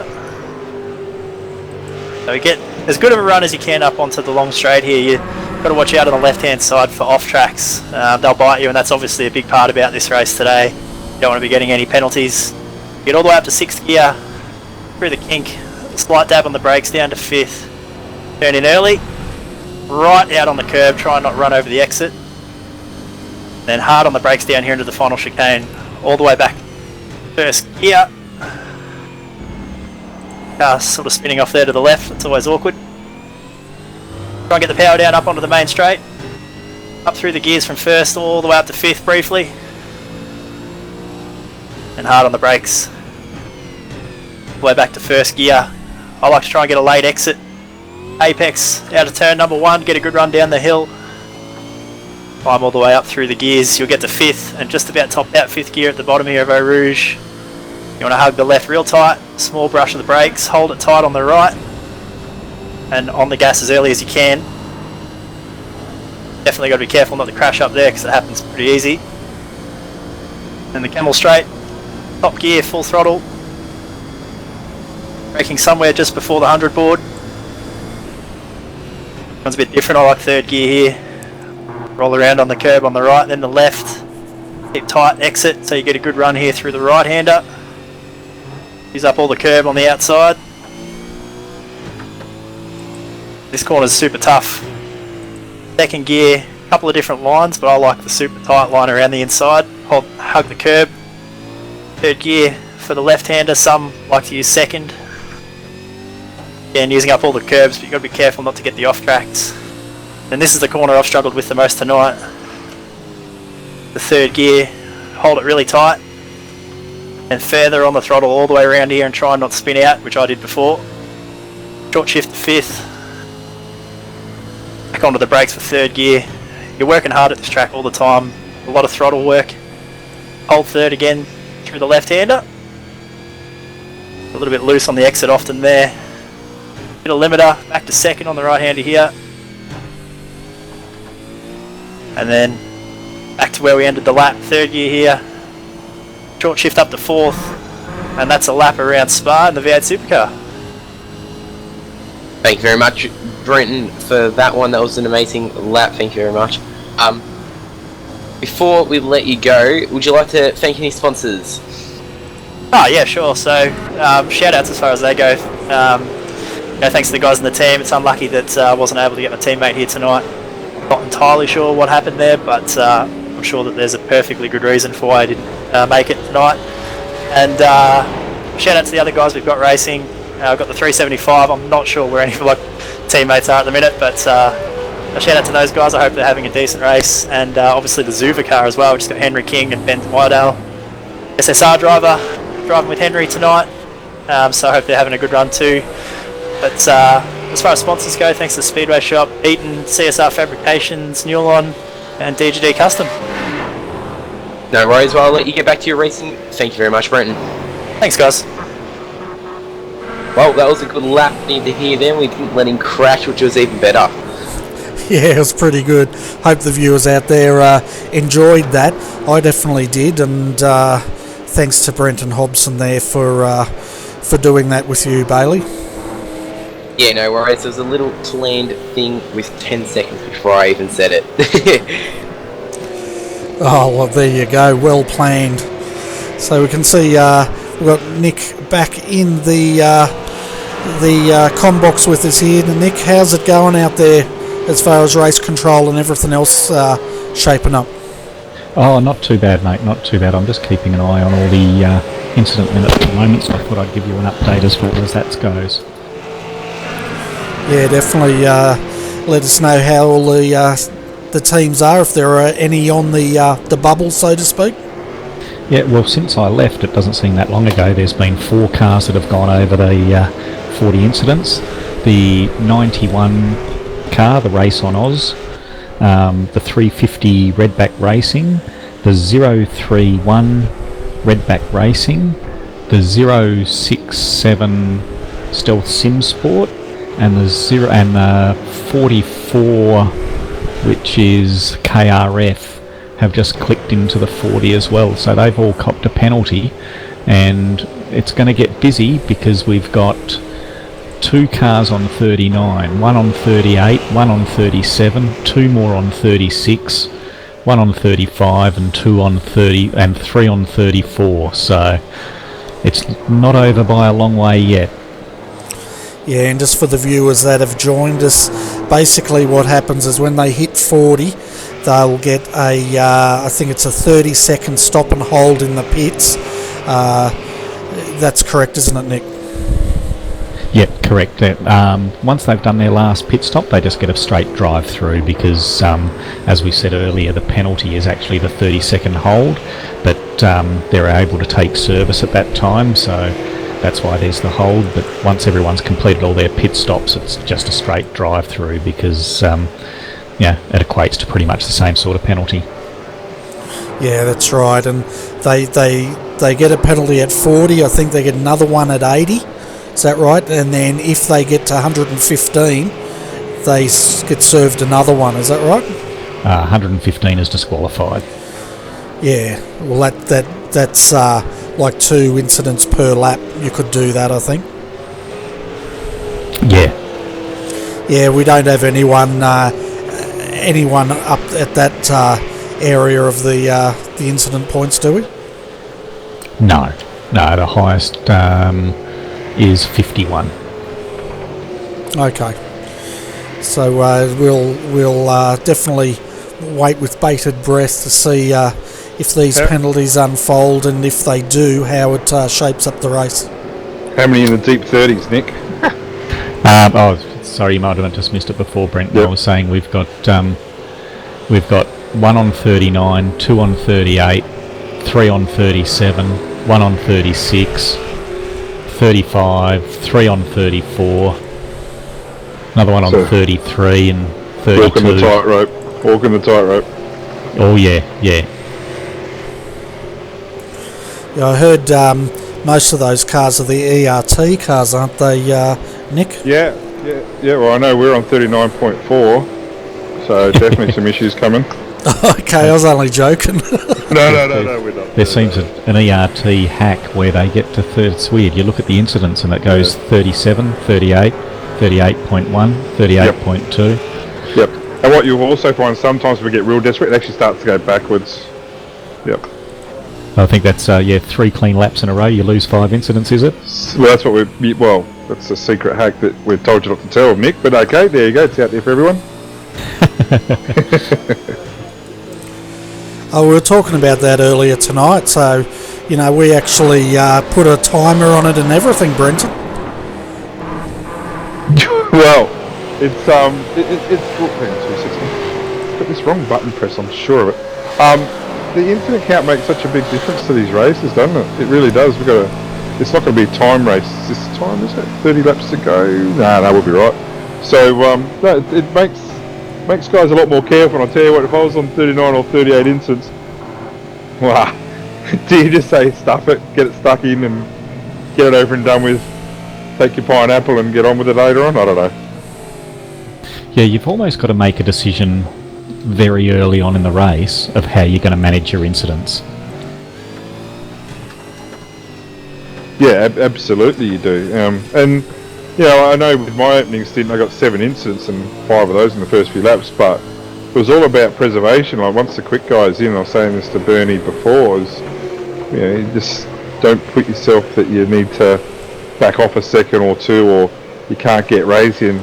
I'm going to have a wild guess here. I look at Jason Bentz before in the 017. I reckon he might be knocking on the door because he was very, very, very gingerly going into one turn in particular. I thought, he could have gone a bit harder there and taken one for the team with an incident, but he backed right out of it.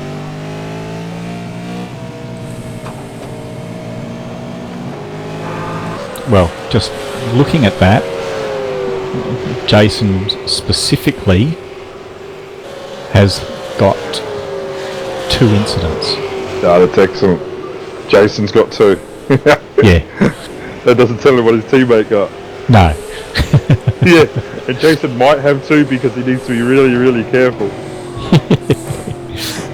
Look at you, Brenton, fishing for information. Of course I do. Part of it, isn't it?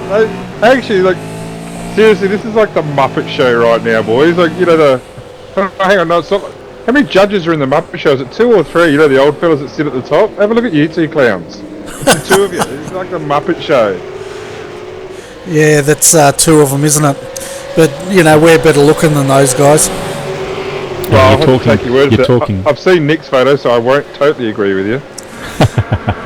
I tell you what, while you were speaking about something there, Ian Ford came out of the pits and he's just jumped in between Jason Bentz, Ryan O'Sullivan here, and Ryan's right on his backside here, just getting a tow, and it's going to be interesting here, I think. Well, the fact is that from here, the car 1 will not make it. There's no chance in heck of it making it, but it will just need a short fill later on. It's the same with my car, the 026. We just had to leave you, love you and leave you for a while there. We got some different strategy going, so it may work, it may not work, but what Ford's got to do here is make sure that he clears these cars in front. We don't want to be stuck, well, they don't want to be stuck behind Stuart Vaughan and Jason Bentz, because the race can disappear very, very quickly here. I'm not sure whether Ford took full fuel. I have absolutely no single clue. It's up to them, but it's they could have possibly taken a little bit less fuel to get out in front of these 2 guys, because this is going to cost him badly. Or as Vaughan gets out the way, so it's 1 down. Yeah, Vaughan stepped over there. That's 1 down. We've got Jason Bentz, Ian Ford battling for 3rd and 4th here, folks. Ryan O'Sullivan sitting there in 5th, but it looks like he's letting his teammate there turn the blowtorch up on the laser racing. Ian Ford on the outside now, 2 wide into Blanchimont. Tucks back in. Oh, does he? Yes, so Yeah, you're not going to hold it there. Oh my goodness, if he did, I would have fallen off my seat there. But let's see how he goes into the chicane here. Unless you get a lot of cooperation, you're not going to. Oh god, you're not going to get. Wow. You're not going to. Jesus. Jason's doing a hell of a move there to make sure Sully doesn't get through as well. Yeah, unless you get cooperation from the other car, you're not going to go around the outside of Blanchimont. Yeah, I tell you what though, they tried going around the outside there through the chicane. We've only seen that a few times, but to their credit, they didn't rub panels or anything. Yeah, that just Nick said that Jason's only got 2 incidents. That doesn't mean he's not on 39 as a team, so that was very. It could have been a lot worse, but respect to these guys. All 3 drivers out there, Ford, Bence, and Sullivan. That things are still tracking along all right. Sullivan's going to make a move here on the brakes. Doesn't need to just yet. These guys are all 3 of them on different pitch strategies at the moment. So, gee, you'd like to. Steve Spence isn't exactly scrappy there with Ford, is he? He's right into him there. So, long way to go. Oh, it's going to get ugly.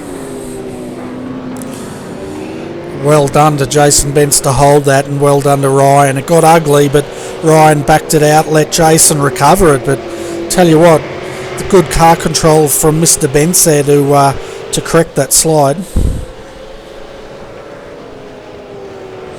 Yeah, well it was. Sorry, we've got kids as well here. It's bedtime. So yeah, it was, and Sully could have gone through with that, but didn't. Glad he didn't, because that was a mistake there. So, you know, these guys have dropped off a little bit. I'm going to give a bit of a shout out to Stuart Vaughan. Like last week on Monday Night Race for the KRF team, what a great job he did coming third, but did an outstanding job. This is a guy who's on the up and up, so make sure you keep an eye open for him. I'll be back soon. Got to put the kids to bed. Yeah, and we can see Stuart Vaughan here on the camera at the moment, and as Brenton was saying, doing a fantastic job there, Nick. And I guess, Nick, we should let you get back to doing what you do second best. You commentate the best. No, you don't. I don't know. You do a great job on both sides, so if you need to jump out, feel free, or you can stay with us. Either way, it doesn't bother me. But I'll jump out, and then I'll come back with another update possibly later. I've got to head to bed soon because I've got to go to work in about 3 hours. Okay, no worries. Well, thanks for popping in, and thanks for the update, and thanks for doing a good job. No worries, guys. See ya. So, Bailey, they're still at it, mate, out there. We just saw some close action there between Ian Ford, Jason Bence, and tell you what, they're not taking prisoners, are they? Nah, definitely not. As some of the cars at the moment are becoming close to the end of their life at the moment. There's Rogers and Preston are about 2/3 way through their stint at the moment. Preston was out there for an extra lap, but he's about 14.5 seconds down at the moment. Ian Ford, who's just come out of pits, is only 30 seconds behind him, Bernie, so he hasn't lost too much ground on him. We've got to remember he's going to have only one more stop to go. Well, all of them should have only one stop to go. Yeah, we're in the business end here, just over 1 hour to go, but your top 5 at the moment, folks. Josh Rogers, as you can see, is leading this race by 13.4 seconds. Corey Preston is second for Performance Motorsport chassis, and he's got a gap of around about 13.2 seconds back to third, which is Ian Ford for Evolution Racing Team 1, and fourth is Jason Bence. As we can see, one of the redback cars pulling off, and that might be the end of that for that car. Jason Bence fourth. Fifth, we've got the second ERT car, number 26, Ryan O'Sullivan, still carrying the battle toward the laser racing and plumbing entry. I keep on getting that confused. Laser Electrical and Plumbing is the sponsor. Yeah, they've got a very nice liveries. They keep updating it quite often. It seems like they've got a new sponsor on the front since the last time I see that PPG on there. and they always show up and do a great race. Brian Borg in the car and Jason Benz, they always do a good job. Bernie? Yeah, we might bring Brian Borg up and we'll have a chat to him about this car and about Jason and how their race has been going. Looks like Brian might have left just when we're about to pull him up. Yeah, I had his name clicked and I was about to drag him up for you, Bernie. And he ditched us. Alright, well let's bring Gene Fittis up and have a chat with him. Now, do you want me to bring him up? Because if you click on him, he might disappear. You bring him up. Hi Gene, welcome to RRTV Combox. Thanks for waiting, mate. We were about to bring Brian Borg up, but he disappeared on us, so we thought we'd bring you up straight away. How's your car going, and where is it on the track at the moment? Hey, g'day Bernie. How you going, mate? Good to be here. Well, we're going alright. Early on, just knuckled down and tried to get through the rest of it. At the start of the race there, picked up a few incidents which we're really on the bubble of at the moment. We've got a few left up our sleeve, but not too many. We were sitting about second just before our stop, but we were planning to come out where we are now, which is about 8th I think at the minute, and just really trying to just conserve a lot of fuel in the last 2 sprints, but young Bodie has got a lead jandle, and looks like we're going to have to do a little splash and dash at the end to get us home.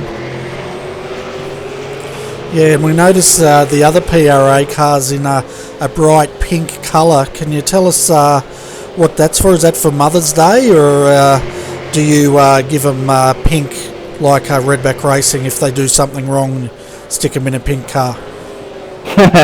No, it's actually a request of the driver, young Connor. He's a recent addition to the team, and he was just running a bit of a lime green kind of a look, but wanted to get a bit more extreme and get his face out there, that's for sure. I didn't actually pick up on the Mother's Day thing, but we'll say it's for that. Yeah, well, it's quite a catching pink, that's for sure. And I must say, I think I prefer that over the green, so maybe you should change all your cars to that colour. Yeah, we tend to let each driver choose whatever colour scheme they want to run, and Connor decided to go for hot pink, like his little tight shorts he's got on, and I'm going to stick with my green. It's been doing me alright. I have to say we're just pretty stoked to be in the top 10 again for the first time in a long while. We're a bit of a bad run, especially in the Enduros, a bit of a run of bad luck, and a few silly contacts here and there, and pit lane penalties and whatnot, and it's good to be back at the pointy end. Yeah, it's fantastic. We're watching Brady Mayers here going at it with Daniel Ackland, and they went side by side through the chicane, no contact. Now they're coming down towards Eau Rouge, and looks like Brady takes that position from Daniel, but we'll see what Daniel can do at the end of Kemmel Straight, because now he's going to have the tow. Yeah, that's the SSR car. I think that's the same car. I had a bit of slight contact in my second stint, and just looked like he was going to save it, but then got a tag from behind which pushed me forward into him again, and unfortunately he spun, so hopefully nothing too serious comes of that, because as I say, we were pretty sure from where I was sitting anyway that he was going to gather it all back up, and I was just going to redress the position if I had to, but unfortunately I got a bit of a shunt from behind which sort of kicked it all back off again, so we just have to wait and see if anything post-race gets handed down for that one, but we're hopeful that we'll sort of the shunt from behind will mitigate too much of the fault. Yeah, fantastic. Well, we better let you get back to it, Gene, but before we do, give a shout out to all your sponsors out there. Yeah, no worries. Thanks for the opportunity. Cheers to all the guys at PRA. I know that a bunch of them are all watching right now. And thanks to GT Auto Solutions, White Twine Designs, Kathy's Pet Portraits, and Light 'em Up Auto Electrics. Fantastic. Well, best of luck. You're up to 7th now and looking strong. So keep going, Adam. You've got about just over an hour to go. If we go time certain, and around about, I think, 28 laps or thereabouts till the end of the race. Yeah, we'll see how we pan out, eh? Thanks for the opportunity, mate. I got all my fingers and toes crossed. Thanks, guys. No worries, Gene. Thanks, mate. So that was Gene Fittis, folks, and he is driving in the 890 with Brady Mayers here, Progression Racing Australia. So good job by these guys. They're sitting in 7th at the moment. Yeah, they've shown their dominance tonight and over the last few rounds. Bernie is that very nice livery at the moment, as we spoke to them earlier on in the season, of why they're running that livery, etc., guys. So it's a very... They've definitely stepped up their talent this season, Bernie, and put their name on the board, and we speak about them continuously week in and week out, with, you know, them being top 10 contenders and podium contenders at rounds. So they're definitely going to be up there for the next few seasons for sure, and hopefully for longer. Yeah, definitely, and it's another one of those teams that, you know, they're coming up through the ranks, they're showing their competitiveness, and it's great to see. But we should bring Brian Borg back up before he disappears again, and I'm going to let you have a chat with him. Yeah, no worries. Welcome, Brian, to the RRTV Combox. How's your night going, mate? Yeah, not too bad. That's good to hear. Just while I'm looking for you, where are you guys sitting at the moment? I think we're sitting P5. Yeah, you guys have just jumped on board. You guys are running quite well tonight. You've shown your speed and what you guys can bring out. What's your guys' plan without giving too much away for the rest of the race? Too much away, well, I think it's the incidents that's going to get us at the moment. We've just had a couple of hits from a couple of people, but that's racing. Yeah, fair enough. And will we see you back in the car at all for a final stint? Oh, I don't know. Maybe. Depends how this incident goes. It's going to be tight. Yeah, fair enough. So I'm guessing you guys are very, very close to the edge at the moment. Looking forward up ahead and behind you, you've got just up ahead of you Ryan Sullivan, and you looks like you've got some speed on him. He could have a crack at catching him here in the next coming laps. You've been out there for a while though, and he's on a bit fresh tyres. That could be an interesting one for you guys. Yeah, look, we could have a crack. We could go more harder at it, but it just comes back to those incidents. What do? Do you take the chance, or, you know, just settle for where you are? Yeah, those incidents this round at Spa, and being such an incident, heavy track, and with our 40 cap and giving you a 30-second, pretty much pit lane penalty / hold, it changes your strategy, etc. But and it can win or lose a race from it. Yeah, absolutely. So I think Nick was commentating before, and he said it's how you attack the race, and we were pretty good up until that last safety car, and then, you know, people were out of position in the race, and it's all good. Everyone's racing for that spot at the moment, but, you know, I think people just need to be aware what race they are running and who they're racing against. So, but that's racing, and that's how it goes, and incidents happen. But yeah, it's sort of ruined our race. Yeah, it's very unfortunate, as you guys have shown in the previous rounds the speed you have with multiple podiums, and between the two of you, you've shown some dominance. But Bernie, before we let you go, well, Bernie, have you got any questions? No, at the moment we can see Jason up there in 5th, and you guys must be pretty close to your incident cap.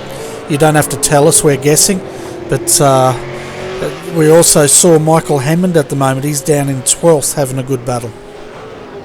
Yeah, he's having a good battle. He's having a good fight back with his strategy. So yeah, look, I don't care if I'm telling you about the incidents. We've got one more to go, so that's how tight it is. Yeah, so that's in Jason Bence's car, but you guys are looking great up there, 5th at the moment, and running really strongly. And well, the car's been running pretty strong all night. The only problem was with Michael Hammond dropping back, but as you said, he's marching forward again, so that's fantastic. But before we let you go, as always, Brian, do you want to give a shout out to your sponsors? Yeah, big shout out to Laser Racing and Electrical and Plumbing for what they do and the support they give. Also for just the team in general. Everyone puts in a lot of hours in setup and stuff. PPG and yeah, just having a ball. Before I go, I'll just let you in on something. This is actually my last night racing the Friday night series, so for a while. So I won't be around for a while. So Jason Benz will be taking over the car with Phil Pidgett. Okay, that's a shame, but hopefully we'll see you come back at some point back into the series. Yeah, I'll try my best. Fantastic. Well, it's been a pleasure having you up here, Brian, and it's been a pleasure watching you out on track, mate, and hopefully we'll see you come back, but you're leaving your car in good hands anyway with Jason taking the reins of it. Yeah, that's it, and you know that's the beauty about having Jason. You know, you can trust him with your car and what he does with it. So yeah, it's a bit disappointing. I really love this series. So Nick's done an awesome job with what he's done. Him and his crew, and you know, with you guys broadcasting it, just makes it more interesting. But yeah, when I can, I'll be on and you know have some fun. No worries. And are you going to do any other racing in iRacing? Yeah, so it's just work commitments at the Friday nights at the moment I can't do, so yeah, just your weekend races. Yeah, fantastic. Well, it's good that you're still out there enjoying it, and yes, real life always has to come first, and anyway, it's been a pleasure having you out there, and thanks for popping in. Hopefully, you never know, I might see you on track one day. Yeah, absolutely. Cheers, man. See you, buddy. See you guys. So folks, that was Brian Borg. He's partnered up with Jason Benson, the 017 at the moment. They're sitting in 4th position at the moment, Bailey, and definitely a contender, 40 seconds down from the lead at this stage. Yeah, they definitely could have a crack at the podium here for sure, as Ryan Sutherland's just pulling away a little bit. You got to think pit stops are still coming at the moment. But while you were talking to Boogie there, the 375 car, I hope I got that right, Sinji Sim Racing 375 car, Daniel Ackland and Jordan Ross mid Camel Straight, they just disconnected. I'm not quite sure what happened there. Both of them disconnected, so that looks like their night could be up and over. Wow, well that means if they've been disqualified, they would have had to hit over 115, wouldn't they? Yeah, I'm not sure. I'll have a talk to Race Control Nick and see what happened there, but mid-race they just both disconnected, so there could be something to do with some penalties, etc. Yeah, I might just message Race Control. So 375 was one of them? Yeah, 375. Daniel Ackland was in the car at the time and then just disconnected from the car mid-Camel Straight. So I'm not sure if that has to do something with race control or if that is just an electrical issue on the side, but both are disconnected, so it's a bit weird. But anyway, we're going to keep marching forward. The PMS chassis number 5 car with Forza Narvi and Corey Preston, and they pitted not just under a lap ago. Now Forza is back in the car, and he come out just in front of Brody Whitmore in the PFR GTI 3 car, which rounded out your top 10 at the moment. Josh Rogers pulls in the pits right now in the Team TTR car, as I think they just did a driver swap, am I correct? No, sorry, he was already in the car. And it looks like he might be staying in the car for the final stint. Ian Ford now on a 9-lap stint will take position number 1.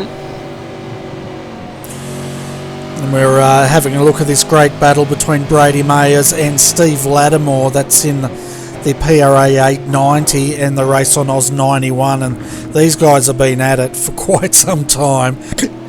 Excuse me, choking on my own tongue, and they're still at it here, Bailey. Yeah, the last 10 laps, Bernie, 15 laps, these two have had a really cracking race, and when we had Dean come up into the com box, these two were still having a crack at it, and I can definitely see the 91 car putting on a show here. Stephen Latmore have a crack at him if he had got a toe down the hill there, but he might be able to get the toe on Camel Straight and see if he can get by him this time. We'll have to see if he gets close enough. Soon come up Camel Straight and we'll see if he can get a run. He's now he's got the toe, he's closing in, but is he going to have a look? He shows his nose, but he doesn't throw it down the inside, so a little bit of strategy or I don't know, psychology going on here. Yeah, not sure. Well, obviously not. We are sure. I'm pretty sure that he's hoping to make it to the end at this point with only about 18 and a half laps to go for the leader, so about 19 to 20 laps for everyone else, depending on the position on track you are at the moment. But these two have definitely shown dominance over the previous rounds, as most teams have, and especially Race on Oz. These guys always up and about there and just can't always seem to get the job done as PRA have in the previous rounds. Yeah, you can see there as Brady Mayers takes the two wheels on the infield there, throwing stones up, and that's not going to slow Steve Lattimore down. V8 supercar drivers are used to this sort of stuff getting all over the track. I think they love it, but we should have a chat with Henry King and see how the Zuva entry's going. Hi Henry, welcome to RRTV Combox, and how's your race shaping up out there? Evening gents, at the moment it's shaping up pretty good actually. We've been watching the incident limit, or incidents, the whole night, myself and Ben, who's doing a ripper job, currently P13 with one stop to go. Yeah, well, we know there's quite a few cars out there that are right on the edge of getting that penalty, so if that occurs, it'll definitely go in your favour, that's for sure.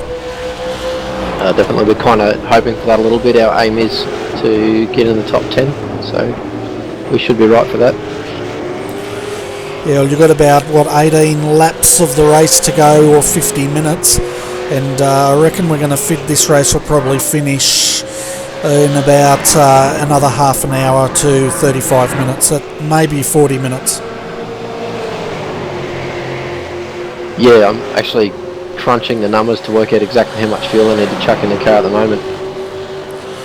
Yeah, we won't hold you up too long. I thought we'd just jump up as we see now Brady Mayer, Steve Lattimore side by side. Now Steve's looking like he's going to make business, and he does. It makes that move. But getting back to you, whereabouts are you guys? You're up 13 at the moment. Yeah, you're up to 10th now. Cool. Yeah, so that Zuva paint scheme is absolutely stunning. Did you want to tell the viewers a bit about what Zuva is? So Zuva is an online company that actually sell website domains and website hosting, and they're pretty cheap too from everything that I've looked at. So if you want to get a good cheap web domain, jump onto zuva.net.au. Fantastic, and they also offer web hosting, do they? Yeah, so website hosting as well as the cheap domain names. It's fantastic. Yeah. I'll definitely be checking those guys out because I need some web hosting, I think. Yeah, definitely. They do a pretty good job there too with every dealing that I've had with them as well. Fantastic. It's great to see them out there supporting iRacing, and folks, I always say it, support the businesses that support our esport and hobby, and yeah, so go and check out zuva.net.au. But apart from that, you're up in the top 10 now with one pit stop going, and I guess this is the critical pit stop, isn't it? And to try to finalise the positioning of that car to bring it on home. Definitely, I've got to get the fuel numbers right, and then I've got to put in a good final stint so I can give Ben the result he deserves. No worries. Well, thanks for popping in. We'll let you get back to your calculator, and best of luck for your final stint. We're nearly to the end of this Enduro, and I tell you what, it feels like it's been going on all night, which it has. No, definitely. I've got to say a big shout out to yourself, Bailey, Nick and Brenton for doing the admin stuffs as well, so great job by all. Yeah, no worries, mate. I'll let you go, and we'll catch up with you soon, and we'll watch with keen interest to see if you can get that car into the top 10 and at the end of the race. Thank you, gents.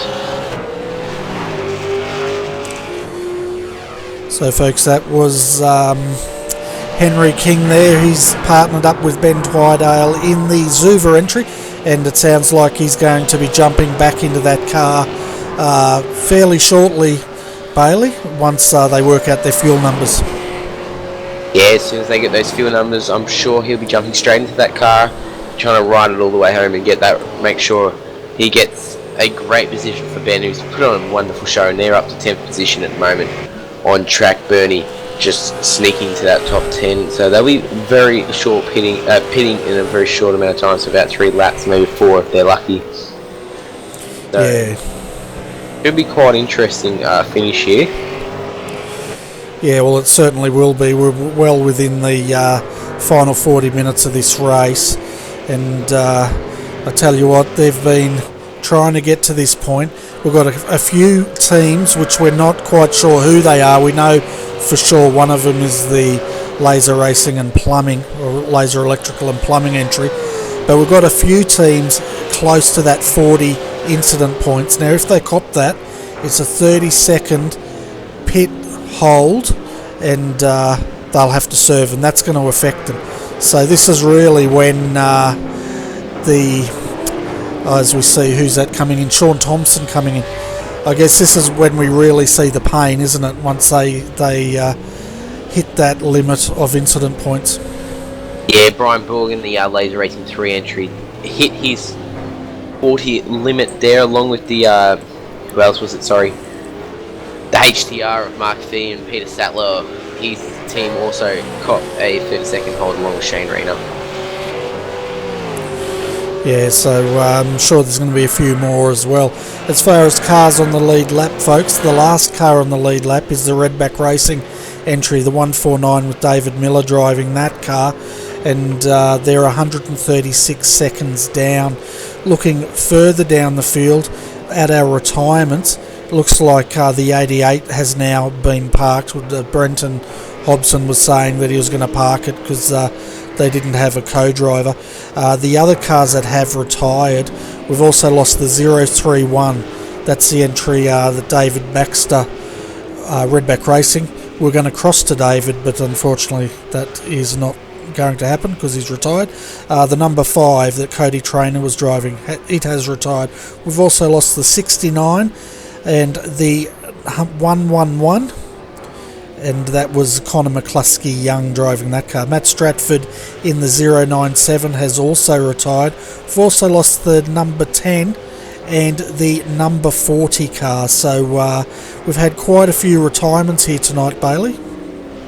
Yeah, unfortunately I see a fair few cars retiring early on the races. 64 laps to go, a couple of cars retired and parked. It's just unfortunate the preparation all teams put into these races and the amount of effort they put into it. Unfortunately, have to pull it out early. Yeah, and it looks like we did lose the 375. That car disappeared down Camel Straight, as we were discussing earlier. I did ask Race Control if they knew why, but we didn't get an answer on that, unfortunately. So you can only assume it's either they were disqualified or they had some sort of internet dropout. Yeah, not sure what happened there, and Brian Borg has got his... what happened was Brian Borg, just listening to the Racing Control in the chat at the moment, Brian Borg did get a 30-second penalty, served that one, and then he got another 30-second penalty, and they were a bit confused there, race control, what happened there, so that one's been cleared up, and hopefully they can continue on trucking. Yeah, fantastic. So this car's now down in 12th position, and they were running with Jason Benson, the car, in about 4th, but quite honestly, with one incident point around Spa left, all it takes, folks, is one wheel off in the wrong spot on this track, and you're going to cop an incident point, because this track is so harsh with its off tracks. In fact, I think iRacing should really revisit it, because I think it's a little bit too harsh. Yeah, you cut the corner by a couple of pixels, as in the digital world we call it, and it's pretty much all over before you get an off track there, and unfortunately Spa is pretty much one of the most vicious ones for the what do you call it, the penalty points or whatever, incident reports, that's it. So, you know, you get a little bit off onto the grass, etc., anything like that, and you get a penalty point, which is unfortunately incident point. There you go, got it. I was going to say, it's so harsh you could almost get an off-track penalty just sitting on the grid. Yeah, would hope that wouldn't happen ever, because that would be quite unfortunate, but yeah, sure. Okay folks, we're coming into the final pit stops now, and before we do though, let's take you through the top 10 so you can start working out who you think the top 3 are going to be. So at the moment, Ian Ford in the Evolution Racing Team entry, they're leading by 29 seconds over the number 92, and that has Josh Rogers for Team TTL driving that car. In third is the 91, Stephen Lattimore. It must be said, this race has come to this car. They've definitely got the pace in the closing laps here, so definitely keep an eye on these guys. 41 seconds down from the lead. Brady Mayers is sitting in fourth, 3 seconds down from Steve Lattimore. Chris D'Angelo is in 5th position in the 777 Performance Motorsports entry, 50 seconds down from the lead, and then we have Forzan El Nabi 4 seconds behind the 777 in the 98 in 6th. In 7th we have Evolution Racing Team 026 with Ryan Sullivan behind the wheel of that car. In 8th is Nick Cummings for KRF West End Mazda Motorsports, and they are 83 seconds down from the lead. In 9th, Ross Rizzo's back in the PFR Team GTI 1 car, so he can bring that home. And we heard earlier that he was 1 lap short of his minimum, so they had to put him back in to finish that car, finish the race. In 10th, rounding out your top 10, Brian Borg, Laser Racing 3, and they've gained 2 positions this lap. So that's your top 10, folks. It's time now for us to ask you who you think is going to be in the top 3. If you're in our chat room, just put it in as a comment, and we'll see what the consensus is.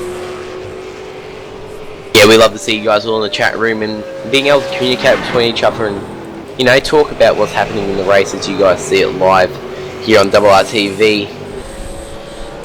Yeah, I tell you what, they've been pretty quiet tonight, haven't they? Very well behaved for a Friday night. Oh, they've been very well behaved for sure, Bernie. Normally we see a little bit spark up in there and see what can happen, but tonight's been very nice and been able to get some nice conversations going on down in there. Yeah, and as always, folks, welcome to anyone new to this telecast tonight, and if you're new to iRacing, what you're watching here, folks, is a virtual simulation of motor racing, the closest thing possible to real life racing. Each of the drivers here are driving these cars not with a joystick, folks, but with normally a steering wheel, pedals. Some of them will have sim rigs, and some of them are even in virtual reality tonight driving. But what the iRacing service allows is anyone anywhere in the world to compete with each other, and that's exactly what you're seeing here tonight in this Spa 650. And this has been a driver swap meeting, and it's been a team event. They've been racing here tonight since 8 o'clock, and they should be finishing within the next half an hour. Yeah, it's a very long race here tonight, guys. 4 hours, 93 laps here at Spa, which is an amazing track, and you've probably seen it on other games also, excluding iRacing. And no other game puts as much detail into it as iRacing does, and the complexity of how all the cars maneuver around the track and what happens when they hit certain bumps, etc. So we thank iRacing for what they do to put into the work and allow these drivers, and obviously allow us to watch a great race. Yeah, definitely, and how they get those tracks so accurate, folks, is they actually laser scan them within, and they're accurate within a couple of millimetres of the real track. And of course they do a similar process with the cars. They get all the blueprints, build the cars up virtually, get real racing drivers in there to test them, and then they release them on the service. But anyway, folks, if you're interested, go and check out iRacing.com. They often do member promos or new member promos. You can jump in, try it out and see what you think, and hopefully we might see you out on the track one day.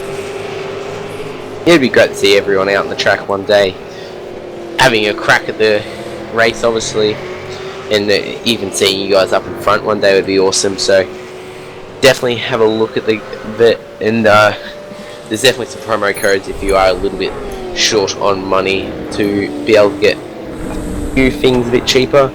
And iRacing does well with allowing our service to run as it is, and always releasing new things, Bernie. Well, they certainly are, and if this is becoming a big iRacing ad, but they do NASCAR, they do road racing, V8 Supercar, GT3, Formula 1, Skip Barber, and now they're doing dirt. So if you like your, I used to call them super modified, they're now called sprint cars, and your saloon racing on dirt, you can also do that. But we've had a bit of a change here of the lead. Josh Rogers is now in the lead, because Ian Ford had to make his final pit stop. Ian Ford for Evolution Racing Team in the number one. He's 12.4 seconds down from taking that lead back. Brady Mayer's in the 890. He's up into third, 23 seconds down. So this car, I'm really impressed with these guys tonight. Forza Del Nabi fourth, fifth Ryan O'Sullivan. So it's going to get interesting here to see who takes out the top three. As far as I can tell, there's the viewers out there, they're just as bamboozled as we are, because none of them have given us what their predictions are. Yeah, no one's put a prediction into the live chat at the moment, Bernie, but I'm just going to put my 3-2-1 out here at the moment, and I reckon it'll be Team TTL, Rogers under the car at the moment, Ian Ford, and I'm going to put Performance Motorsports fourth, and El Navi and Corey Preston as my 1-2-3. So who was that again? All I heard was blah blah blah. So Team TTL is 1, ERT number 1, Ian Ford in 2, and 3 Performance Motorsports chassis number 5, Ford and El Navi. Interesting, because I'm actually going to give it to, I predict Ian Ford will take the win tonight. Josh Rogers in Team TTL will come second.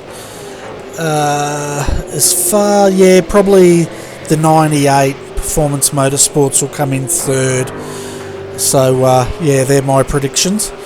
I agree mostly with you. It's just I don't agree with who is going to win.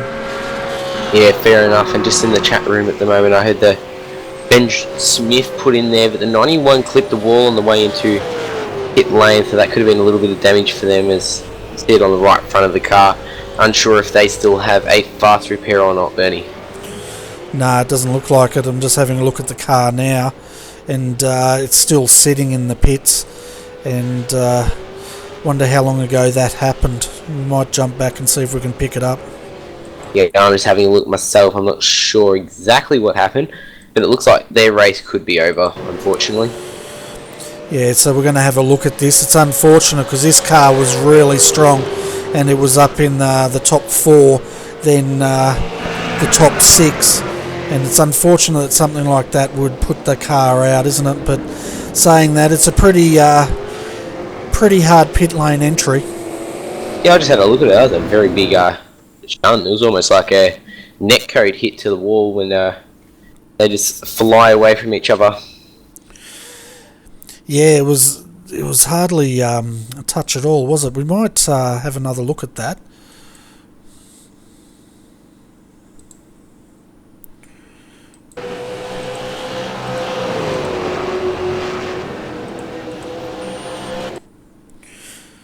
Sorry folks, I'm just setting up the cameras so we can have a look at this.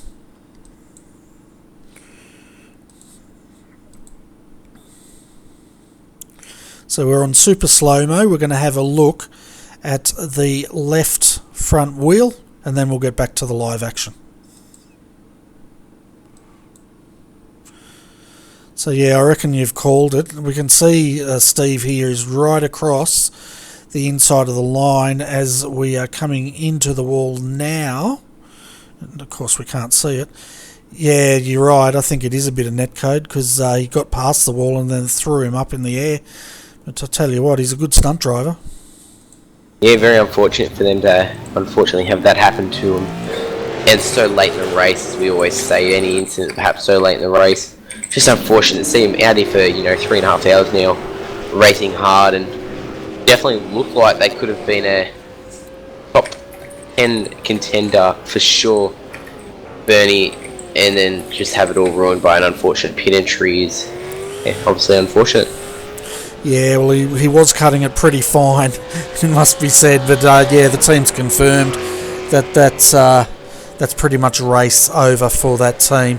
But yeah, it's the first time I've actually seen a bit of netcode on a wall there, but that's the case. They have retired that car, and it's unfortunate to see it go out that way, but these things happen in motorsport. Yeah, that's right, Bernie, and just going to point out, a couple of laps ago, Ian Ford put down the quickest time of the race by 2 tenths with 2:21.470. Yeah, and if we look at his last lap, 2:21.854. Josh Rogers' lap was a 2:22.345. So he is starting to pull him in. The gap is 11.4 seconds. And how many laps have they got left? Probably around about 10 laps to go. So he's going to have to pull in about a second a lap if he's going to win this race. Yeah, it's a very hard task, but Rogers will be putting the nose down to the front of the ground and making sure he does not slow that car down to even let him think about getting into the lead. Yeah, and Performance Motorsport chassis number 5, Forza El Nabi, they're now into third position, and they've got an 11-second gap back to fourth. Brady Mayers, it looks like they've had to pit that car there. It's sitting in fifth at the moment. So your top three are Team TTL, followed by Evolution Racing Team 1, and then Performance Motorsport chassis number 5.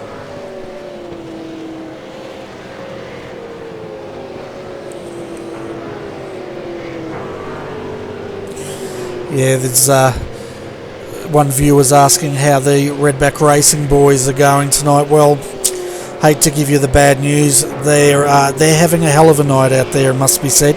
I think let's have a look at where they sit at the moment. We have lost the 031. David Baxter was driving that car. It has been retired, so it wasn't his night.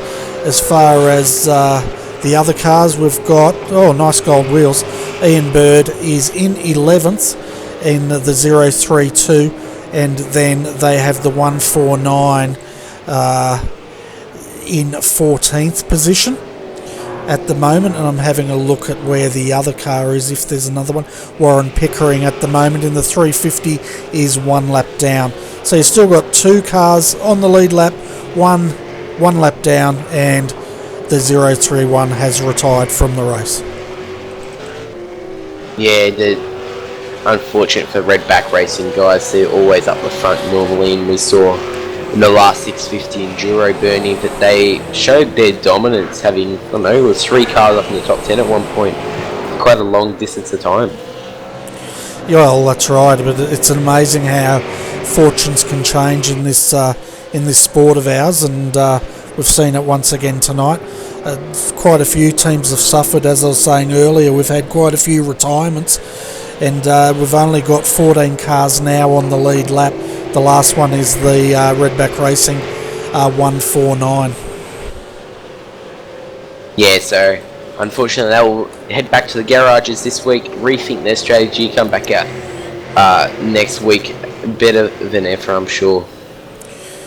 Yeah, and if we look at the cars that are still running, we started tonight, folks, with 38 cars, and now we are down to, I think we're down to around about 27, maybe 28 cars still circulating.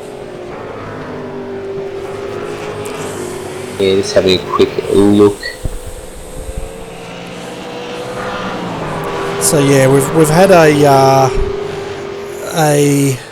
retirement rate of around about 12. Okay, you work it out. You're the maths guru. Yeah, about one. The 9 cars who gridded on the track have actually retired, and from the people who've entered the session, 11 cars. That's right, we had 38 starters, didn't we? Correct, so 9 retired so far tonight. Unfortunately, and that would have been 8. Brenton Hobson unfortunately had to hop outside the car.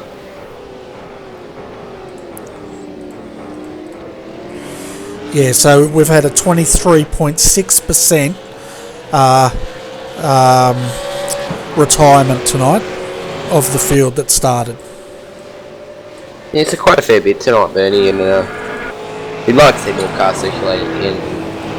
But yes, sometimes incidents happen. We cannot continue on a race. Some drivers, and I don't know, stuff happens, or commitments might change, etc. But oh, that's all right. I'm just highlighting it because that's how grueling this race has been. We've still got 36.84% of cars on the lead lap though, so that's as far as my statistics go.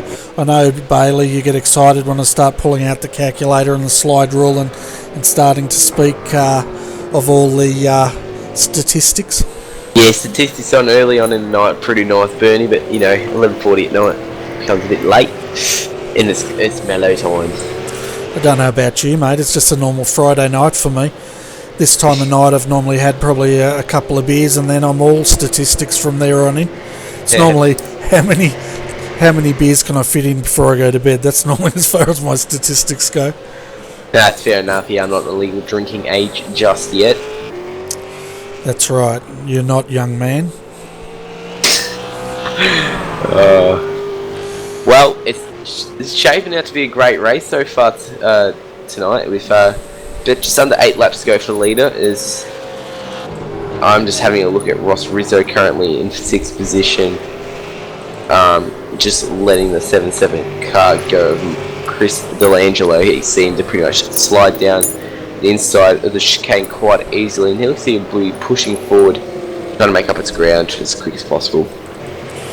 Yeah, and Chris D'Angelo's in the Performance Motorsports 777. Unfortunately, we don't have his paint scheme showing, but yeah, the GTI guys have been doing a great job. We saw Sean out earlier. Nick was stirring him up a bit, but I tell you what, he did a great stint out there. He was going at it with, he was in that angry pack of 6 cars, and that car came back pretty beat up, but it also came back fast, and he's handed it back to Ross Rizzo. As we were saying, Ross pretty much had to jump back in the car because he was 1 lap short of his minimum laps, so that's why he's out there at the moment. But it's great to see the Chiani sponsored car back in 7th position and another top 10 finish. Yeah, the Team Chiani cars are very quick lately, and they put a lot of effort in and work together as a good team, and they're rising up the ranks like PRA, and the guys just like that, PMS, etc. You see those guys up there quite often now. Redback up there, and KRF now even popping in ahead into the top 10 every now and again whenever they get a chance. Yeah, and this gap is expanding between Team TTL and ERT1. It's out to 13.4 seconds, and last lap TTL pulled 0.5 of a second out. Doesn't sound like much, but on the track that can feel like a mile, can't it? Oh, just racing from experience, and I'm sure everyone who has raced 0.5, it's pretty much, you feel like you're in a death trap behind the car and you just can't catch him at one point. And when you get into a bad mindset where you just can't catch him and you stick at 5, I've had experience from at 0.5, sitting behind a car for laps on laps and laps, just unable to move back a tenth or move forward a tenth. It just feels like forever, and it makes it a struggle, Bernie. Yeah, it certainly does, and it can go two ways. You can either slow down or feel like you're not going to catch them and give up, or you push so hard you overdrive the car, or even worse, you spin it. And sometimes as a racing driver it's best just to consolidate where you're at, and I think that's what ERT maybe start getting into the position to do, is looking at this and saying, well, we're in second and fourth, let's consolidate those positions, take the points and take it into the next round. Yeah, the gap keeps gaining, and he made, what did he make up then? Made 9/10 up that lap on top of Ian Ford there, so it looks like this could be what it could be, the 1-2 there, and it looks like Ian Ford might be just bringing it home now with just under 6 laps to go for them. But Ford's and Nabi not too far behind them, about 20 seconds up behind the road, sorry. And then Ryan O'Sullivan another 12 seconds. Yeah, so we'll give you the live gaps here shortly, folks. As we can see, Fawzan El Nabi now going across, he's 35 seconds down. Interesting track, Spa, is they actually start on the top straight, but they actually, before the hairpin, but they actually get the finish line after the hairpin, so it's a bit of a staggered start and finish. So it's been a long night here in RRTV, but it's been a great night all the same. But I'm just trying to find some action out here, but all of a sudden everyone's quieting down. Ross Rizzo, Chris D'Angelo, they're probably the closest battle at the moment. Then we've got Brian Borg trying to close in. Brian is sitting in 8th position at the moment. Looking further back, Henry King is trying to close up on Michael Hammond for 12th and 13th here. As you can see, Henry deep under brakes. He's really wanting to catch that laser racing and electrical and plumbing entry, but yeah, there's a little ways to go yet.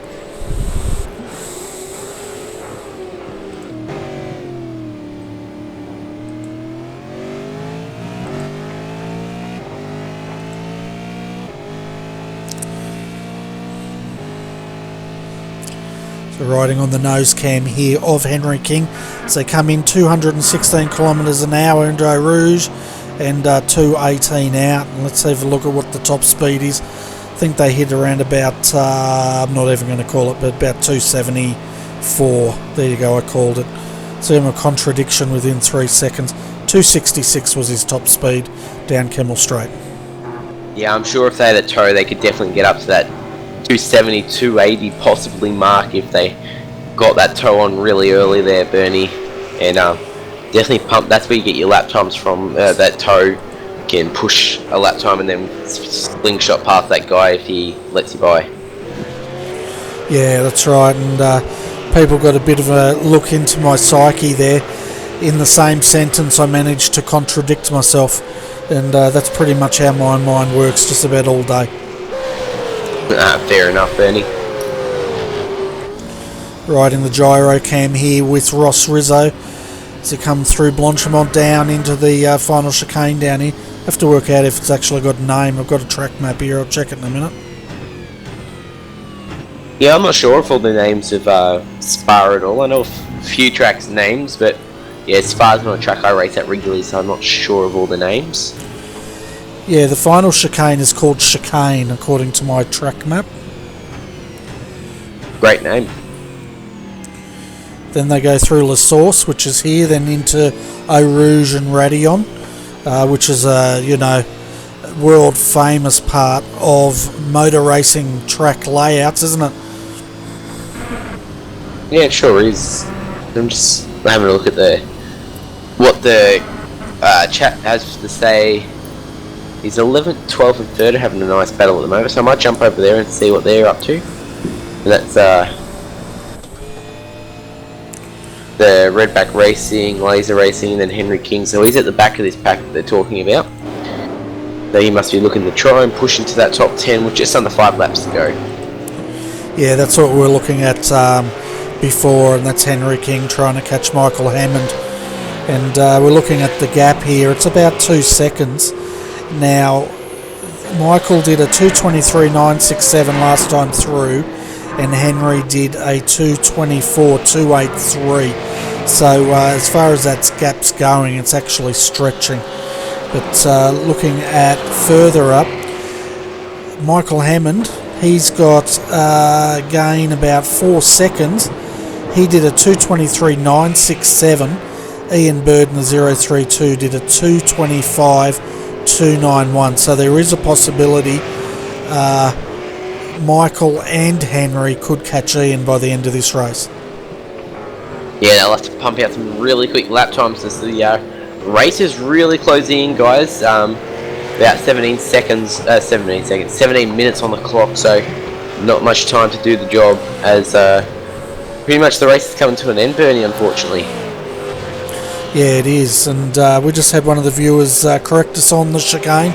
It's actually called the bus stop chicane, so thanks there, Tom, and I'll have to get my track map updated. But yeah, so I actually prefer the bus stop chicane to the last chicane.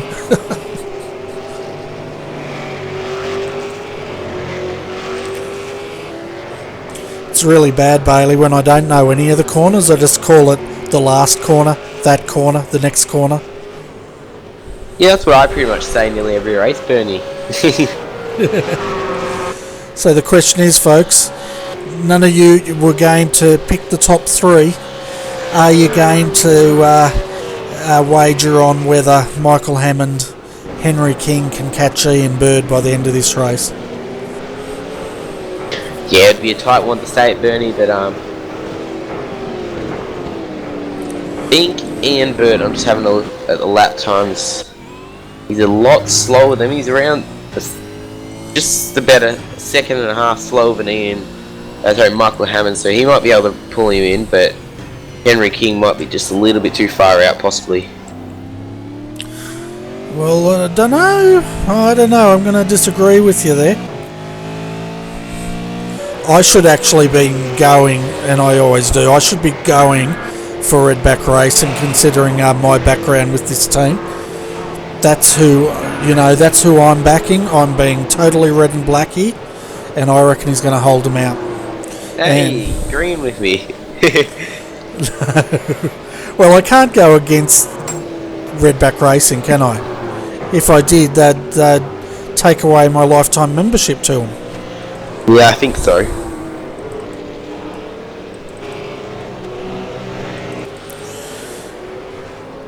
So, folks, tell us what you think is going to happen out of these 3. Don't be shy.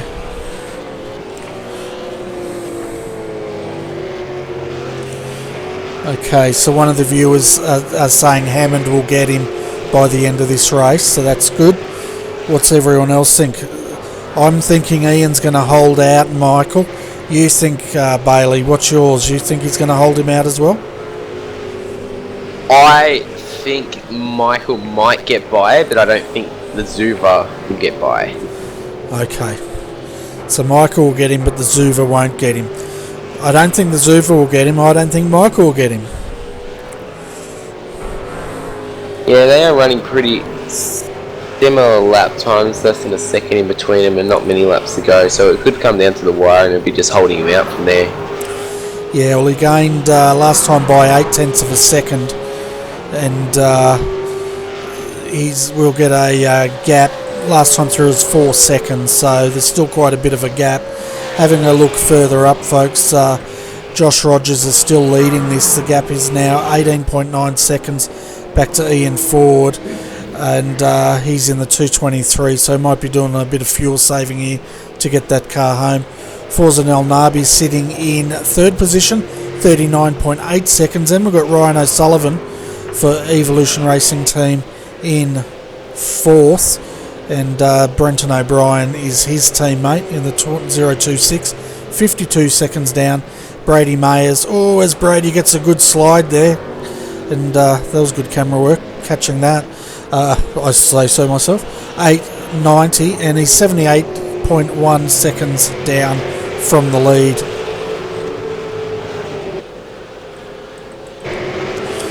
I tell you what, Brian Borg has now got on to, has he or not? No, he hasn't. Ross Rizzo, Chris D'Angelo, they are still chasing each other here for 6th and 7th, and then we've got Brian Borg and Thomas Hinds. So Brian's got quite a large gap here in 8th. Thomas Hinds, Nick Cummings, and then we're back to the battle with Ian Bird, Michael Hammond and Henry King. Yeah, so it's been one hell of a night so far, Bernie, and I've seen the last couple of hours of the race, and I have to say it's been a wonderful race, and thank you for letting me commentate it once again. Yeah, well, no worries. We've had a good team of commentators up here tonight, folks. We had Nick Hausler. He joined me at the start of the race, and he had to go off for race control duties, but Brenton O'Brien from Evolution Racing Team jumped in. He was also driving, also jumped in for some commentary, and of course now we've got Bailey Hall here to call the rest of the action to the end of the race. So yeah, a good team of commentators tonight, 4 of us to get this race out to the viewers. Yeah, it's great to see so many people getting involved and helping out you, Bernie, because it's a big job you do, and we'll leave this after the race, I think. But yeah, thank you very much for everything you do for the RRTV community. Yeah, no worries. I was just glad to get my dinner. But I tell you what, I like those gold rims on Ian's car there. I might have to go and steal those after the race. Yes, they do look very spunky. The team got a bit of an upgrade on the wheel rims. I reckon. I know when I ran that team, there's no way I'd spring for gold rims. I'd be lucky if they got black rims. Yeah, well, it definitely looks a bit different than their normal car. I don't know if they've got it. Oh yeah, they've got another one out there, and it's got the white rims on it. That doesn't look too bad at all, but the gold rims look very nice. Yeah, definitely. I might have to chuck those gold rims on my Skip Barber. Do you reckon that'd fit? Alright folks, we're down to the last lap. It's just been called. So it's going to be, at the moment, Josh Rogers. If he gets through this lap, he's going to win it. 20.5 seconds. You know, something catastrophic would have to occur. And of course now Ian Ford is starting his last lap. And then we've got Forza El Nabi just coming in to the bus stop chicane for the second final time here. And then he'll start his final lap. I tell you what, it feels like, yeah, 12 o'clock, we're actually not doing too bad, really. Yeah, not too bad up here. It's a late one, obviously, for everyone racing in... you got to think in New Zealand, it's 2 in the morning if anyone from New Zealand's racing. Oh yeah, it'd be crazy, and I'm sure we've got some Kiwis out there having a run. And you can see now Michael Hammond drifting the car through Blanchimont there, trying to pull in Ian, and the gap last time by was 2.4 seconds, and it's a lot closer this time. And of course these guys are still on their second last lap, so they're going to have one more lap to go of this race to see if Michael Hammond can reel in Ian Bird here. Now the trick is with Ian is he's got to not look in his mirrors, keep on hitting his apexes, and because I know from experience if you start looking in your mirrors, that gap is going to go because you're going to miss all your apexes. Yeah, that's correct, and I wish there was a button you could just turn off those mirrors in these final laps. You didn't have to look at the car behind you, Bernie. Because I have to admit, from experience, and I'm sure other people do it, if you look in those mirrors and you don't look forward, it definitely throws you off track and you miss all your apexes, which pretty much loses time for you. Pretty much does, and we're just coming up now to the final lap. We can see Josh Rogers coming across to take the checkered flag here at Spa, and he's just coming through the hairpin for the final time, and he will take, what round are we at? Round 15 for the Spa 650 goes to Team TTL. Congratulations to Josh Rogers. Second will be Ian Ford for Evolution Racing Team number 1, and he's going... I get confused, where the hell's the finish line? I think it's around the corner and down the hill. I think he's even got confused where it's at. I think pretty sure the finish line is where the PMS car just went over, so just past of bus stop chicane. Okay, where they started.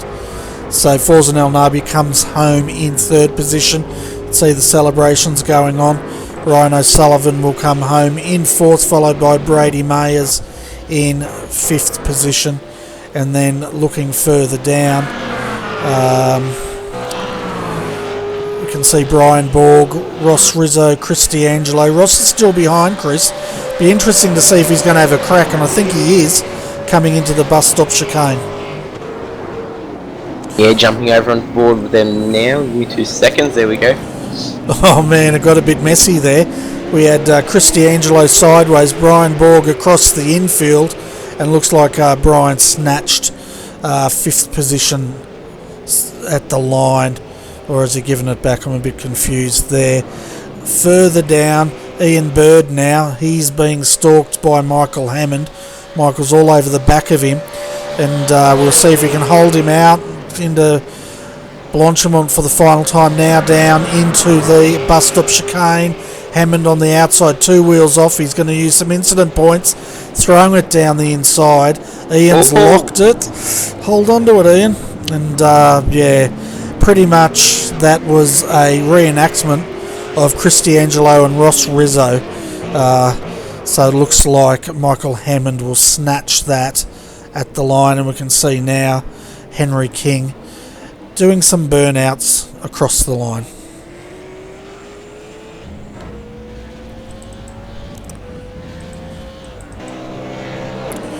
See our race winner here coming around. Sorry folks, I think we've lost all the burnouts. We missed them because we were calling the rest of the race, but yeah, congratulations to Team TTL. I don't think Team TTL have done their burnouts yet. They just continue on with their lap. I think they're coming around to do some. Or maybe a bit of drifting. Yeah, a little bit of drifting there, and doing a bit of Van Gisbergen action. Alright, so let's see if he's going to do some burnouts.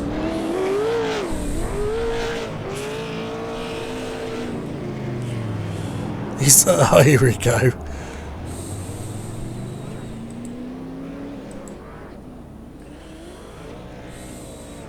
So I take it those tyres won't be used again anytime soon.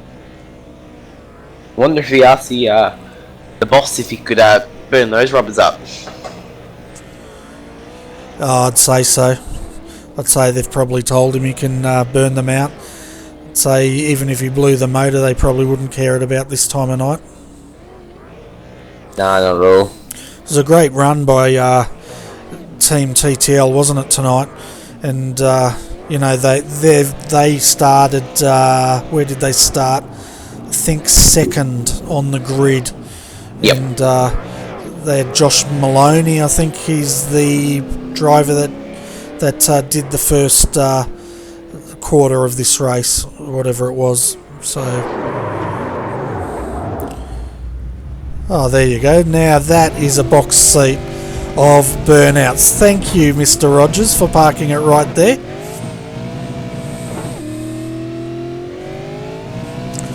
See if we can blow the motor. What do you reckon? I reckon they have a good crack at it. He's going through the gears. Oh, now he's exited. Well, I thought that was well parked Yeah, so Jake Maloney, I think, was Josh Rogers' co-driver tonight for Team TTL, so fantastic effort. Hopefully they'll come up for a bit of an interview up here in the TeamSpeak so we can have a chat with them. But I guess we should bring up our first interviews, Ian Ford, Luke Harvey, and have a chat with them. They were in the number 1 car. Hi guys, welcome to RRTV Combox. Congratulations, second tonight. It looked like, Ian, you went into fuel save mode towards the end of that race. No fuel save mode there at all, Bernie. It was just a quite a nice little slowdown. Yeah, it was a really good effort tonight, wasn't it, from ERT as it usually is. You guys started from, I think, pole position tonight. Very strong earlier on, well, strong all night.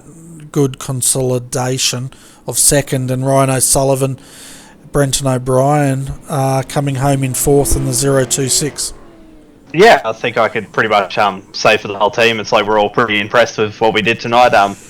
Obviously, when you have someone like Josh Rogers, who's an absolute beast in this car racing, it becomes one of those things where it's like you have to step up to a whole new level again to beat him. And I'll take pride that I managed to cheekily get the fastest lap in the race there at the end. But other than that, they did a fantastic job, basically finding clear air to run in, and stuck to their strategy. We stuck to our strategy, and we were just on the losing side of it just tonight before we decided to back it down.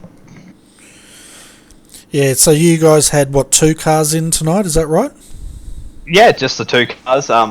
Riley's been having a few issues with the internet and stuff like that. Hopefully that's sorted out, but if not, everyone can email IINet and just have a bit of a whinge over there to him and see if they can get him back next week. Yeah, well, we might have to start a petition to get him back up and back in racing. But Luke, we saw you in the car at the start, and the guys all around you were attacking that like a sprint race where you were a lot more measured. What were your thoughts at that time of how aggressive the racing was earlier on? I don't know if I was being measured or just slow, but no. Look, like I said last time at Watkins Glen, my job in these races with 40 is just to bring it back to him one piece with as least amount of incident points as possible and let him do the racing. Yeah, well, the guys at the start, they were pretty, well, most of the night it was treated like a sprint race, but I thought your approach to it was far more sensible between you and me and the viewers. But yeah, good job. You got it home in one piece, as you say. That's what you're there to do, and then off you went. But I think you're being a bit modest, Luke. I know my place, Bernie, but no, the plan was just to give it back to 40 with as small incident points as possible, so then he could possibly use a few incident points later on in the race if he had to. We didn't want to burn them up early and then have to conserve at the end. Yeah, fair enough. And how's the campaign going, ERT in the World GT3s? And I think you got a guy in Formula 1 as well, don't you? Yeah, I'm not too sure Riley would appreciate us telling you how he's been going, because it's not been that impressive due to other people's driving mainly. But in the GT3 we had an awesome performance there the other week, last weekend at, where was it, Silverstone, where we managed to get 7th and 9th, I think it was. And we've pretty much consolidated our spot in the top 8, so hopefully in these last 3 races we can just keep it up. Yeah, fantastic. And I'm getting the name right tonight. Have you noticed that? Yeah, it's pretty good. It's one of those things. I think we've got a new driver coming on board pretty soon that's going to throw up a lot of ambition within the team, and that should be something that I think you should see over the next week sometime. But other than that, it's just been an amazing couple of days. Pretty much everyone at the team is on a high at the moment, and hopefully it keeps going for the rest of the season. Yeah, fantastic. Well, I'm going to hand you over to Bailey here, because I know he's champing at the bit to have a chat with you guys. he's having a nap or gone to get his coffee finally. One of the two. Yeah, that's how keen he is to chat to you guys. I think he's left the building. But anyway, Ian, Luke, well done tonight. Fantastic effort for you guys, as well as Ryan O'Sullivan and Brenton O'Brien in the 026. But as always, before we let you go, did you want to give a shout out to all your sponsors? Yeah, but first of all, obviously, like, big thanks to you and you, Bailey, Nick, everyone that, you know, gets the show on the road, not only the broadcast side, but, you know, the more admin side of things, which is quite good. Obviously it was a great night of racing, and I'm not too sure if there was much I don't know, like bad sportsmanship or anything down the field. It all seemed to be pretty clean when I was watching the broadcast, as well as, like, you know, scoping through the field. And on top of that, probably just like to thank Logitech G. Obviously makes some awesome pedals, and they seem to go super fast when you actually figure out how to drive properly. Joel's Real Timing obviously figured out our strategy tonight. It didn't quite work out, but hopefully next time. I think I'm forgetting someone, like GTI, MPMS Racing Simulators, and also MS Limited. Fantastic. We also had Brenton O'Brien up here commentating, and I tell you what, it was the most interesting commentary, because he was commentating about your cars and the racing, but at the same time the other side of him wasn't going to release any secrets. But then when we had interviews, he started pumping people for information that he could feed back to you guys. So that's how it is in the racing game. I was talking to Brian Borg before the start of a race at Lime Rock last week, and, you know, he said that he found something between Wednesday night and I think it was Saturday, and I pretty much was just straight out of the box, just like, okay, what have you found? Like, you know, I won't tell anyone, and obviously he was pretty tight-mouthed about that, but it's one of those things you've got to take your chance, and hopefully someone slips up eventually and tells you something decent.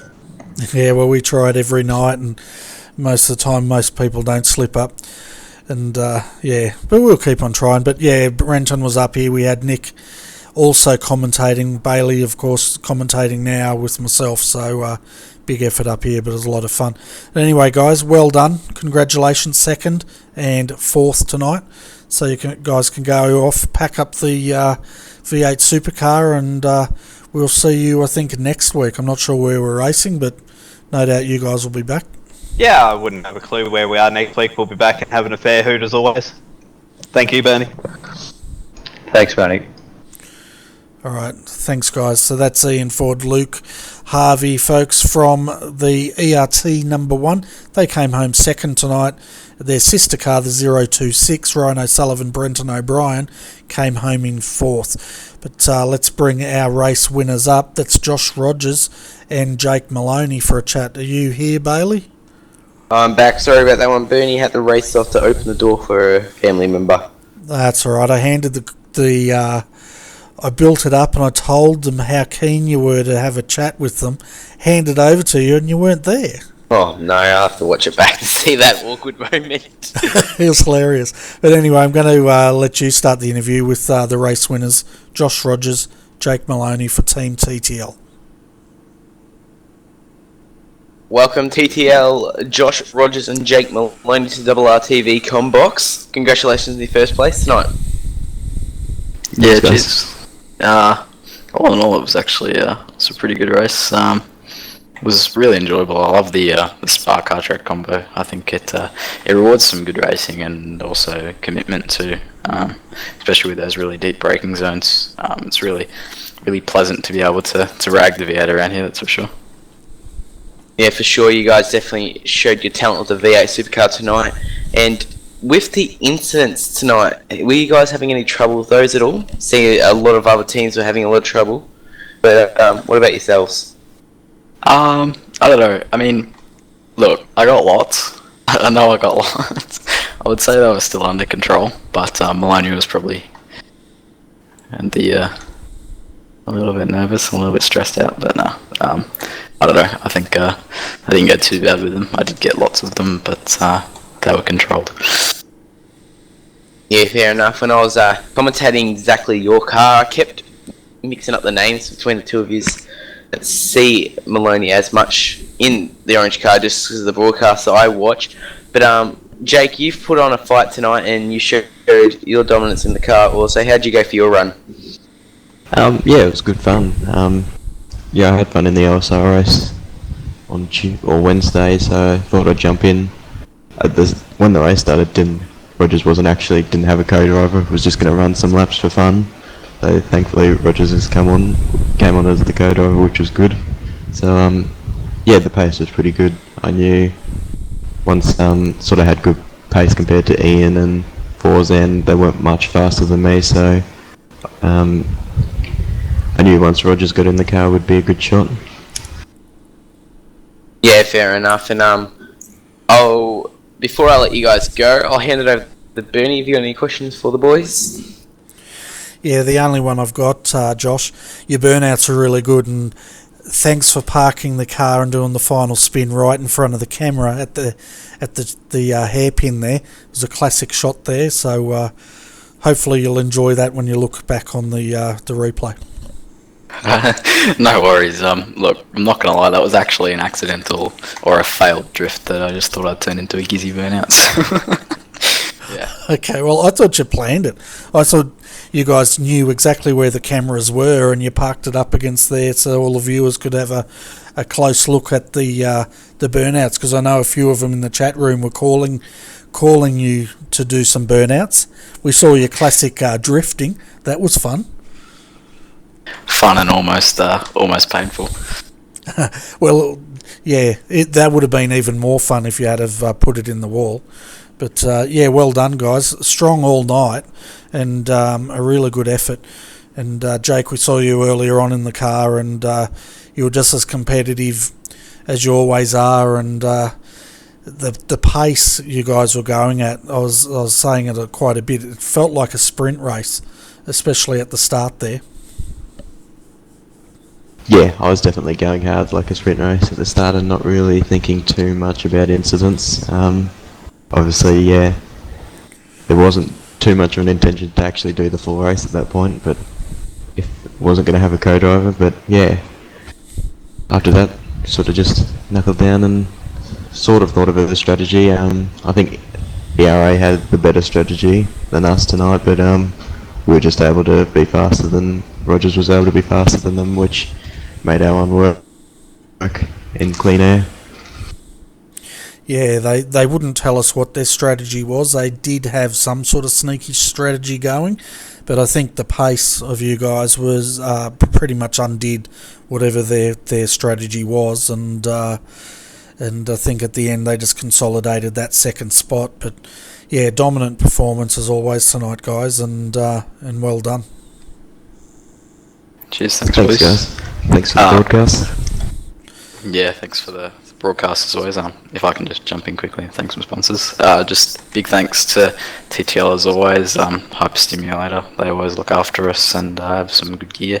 And yeah, thanks to Maloney too. You've been a great co-driver tonight, mate. Cheers, buddy. Yeah, I was going to ask you if you wanted to announce any sponsors. We've also got to work out what's going on with your paint scheme as well, because it wasn't showing up again tonight. So, yeah, we haven't got one loaded. Oh, is that what it is? I was sitting here going, what's going on with trading paints? Alright, so yeah, that's sorted. Yeah, even if you send it over to me as well, as you know, in the car team format, I can throw it up on my computer here as well. No worries. Awesome, guys, well done, and well done on doing your sponsors, burnouts, winning the race and all that stuff. So 12:20 AM, I think it's time for you boys to go to bed. Sounds like a plan.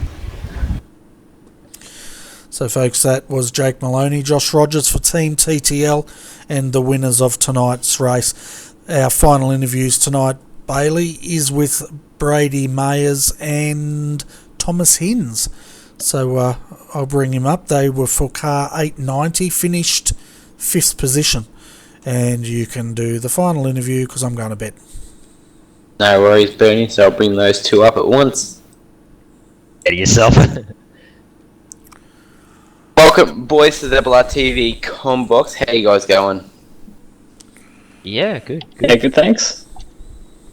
That's good to hear. I brought you both up at the same time as it's pretty much wrapping up around into our night. So, Starting off with you, Tom, you finished 9th tonight. You've brought the car home and you've done a well done job. How did you go in the end? Yeah, thanks, Bailey. It was good fun. We qualified 15th, which, I was pretty happy with that. I mean, there's some pretty good drives, to be fair, in the field tonight. It was quite a lot of talent there. And I'm not usually, again, as I always say in like every interview now, I'm not really much of a qualifier, so I wasn't expecting much, and just put it thereabouts. It was a little bit, it was a bit tight at the start. It was, maybe some interesting moments here and there, but it all got through in the end relatively clean. Then obviously just put our head down, tried to do what we could. I think we're up at 4th or something for the first safety car, and of course that was probably worst time for us as it could be, because it was about a lap before I was going to pit, and then we had to pit, and then we dropped back to like 20th or something. Then I just basically tagged along a little bit with Ross, and we just kind of worked our way back up. I think we were near the 10 when I headed over to Brody, and he did a fantastic job, really great job to Brody, especially that second safety car. He had to hold off El Nabi and everybody else coming at him. That was, as I said before the interview, when they pulled me in there, I was just in the waiting booth, just like, it's just really, it was a bit of an intense wait. But it all worked out in the end. We kept it clean, kept out of trouble, and then he kept going along, some good stuff, and then handed it over to me. And I'm actually really happy with that last stint, because I was just really, the car felt fantastic. I was just in this really good zone, just pumping out really consistent laps. I managed to hold off Cummings at the end, so I thought Cummings was going to get us, but I managed to keep the laps going and hold on to 9th. But yeah, as I said, top 10 was kind of the aim. When we got to 15th, I was like, top 10 to be good, good points, and I got 9th. So yeah, I think we're both very happy. Yeah, it was an awesome finish, and seeing that crossover line was even better. But thank you very much, Tom, for jumping up into the comment box tonight and giving a race summary of what you guys... Have you guys got any sponsors one last time you'd like to thank? Yeah, like I said, just real quick, GTI and Carney, of course, main sponsors. And again, as I mentioned when I popped in, of course, for you guys that wouldn't have shown, because we had trouble getting the paint to work. But yeah, big thanks to those guys, as always. And again, to the team for just the great support and great help with the setup and all that kind of thing in making it such a great fun time for doing these Enduros and pretty much any race that we do in our Pro Force racing team. So again, big thanks to those guys.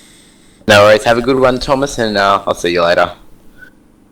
Alrighty, Brady, so we'll move over to you now. You finished 5th tonight in the PRA Australian entry 890. You had a great race. How did it sum up for you guys? Some races quite diverse, really. Like, it was pretty chaotic at the start, and Gene held his nerve, and we had a couple of setbacks, but we just kept pushing on, and car was just really good to drive, we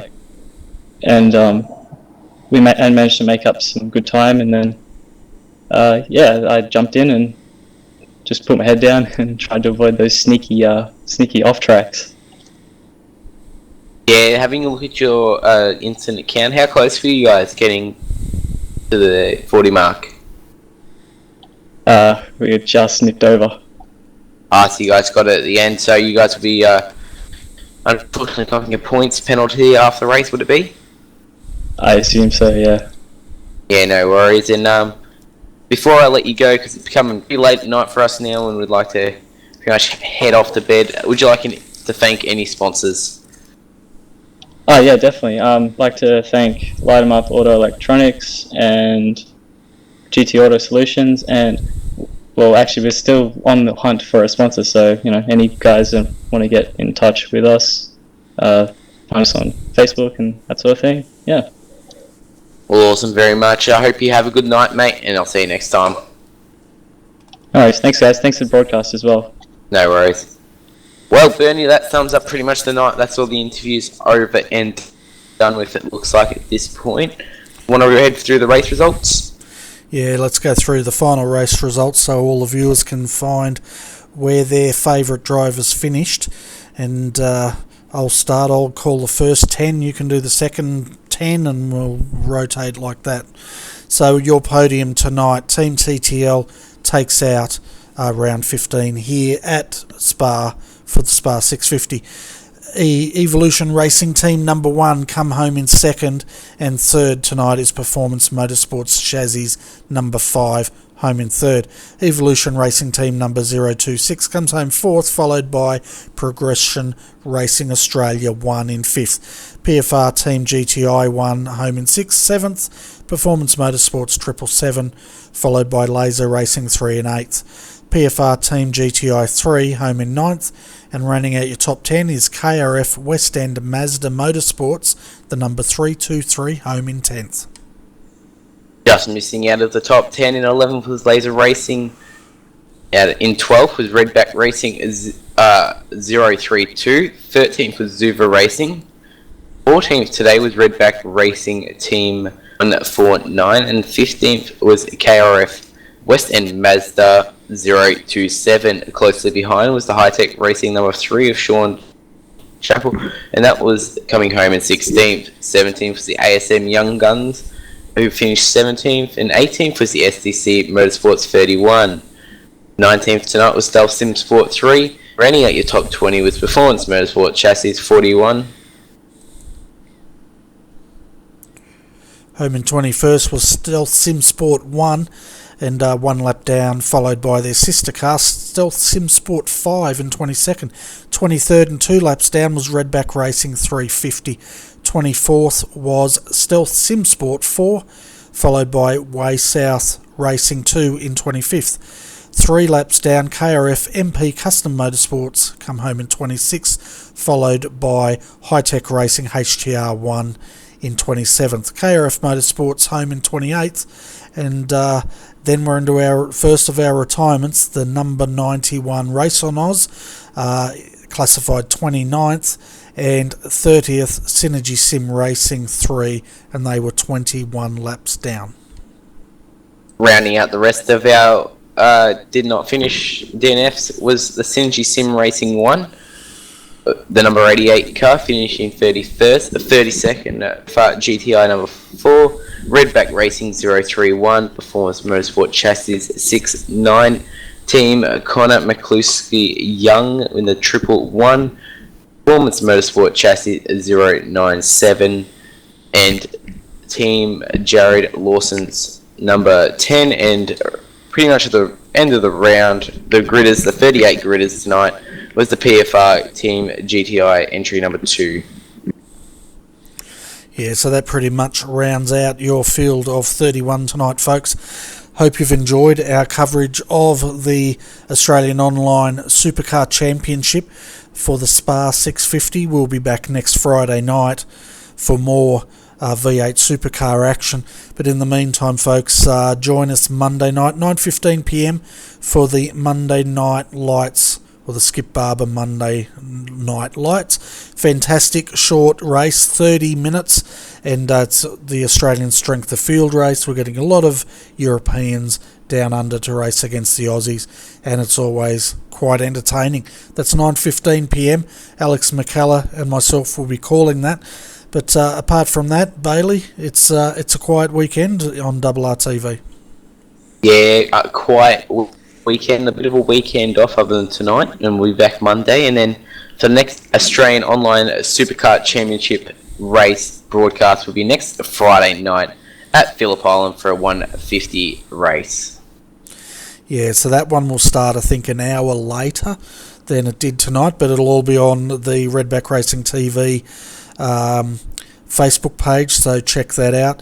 And also, I'd like to thank all our commentators tonight. We had a fantastic lineup. Of course, we've got Bailey Hall with me at the moment to call the end of the race. We had Nick Hausler call the start of the race, and he also did race control as well as organise this series. And then Brenton O'Brien, it was a great pleasure to have him back in the combox with us and do a stint as well. So on behalf of all those, well, I'd like to thank all of those guys for joining me tonight.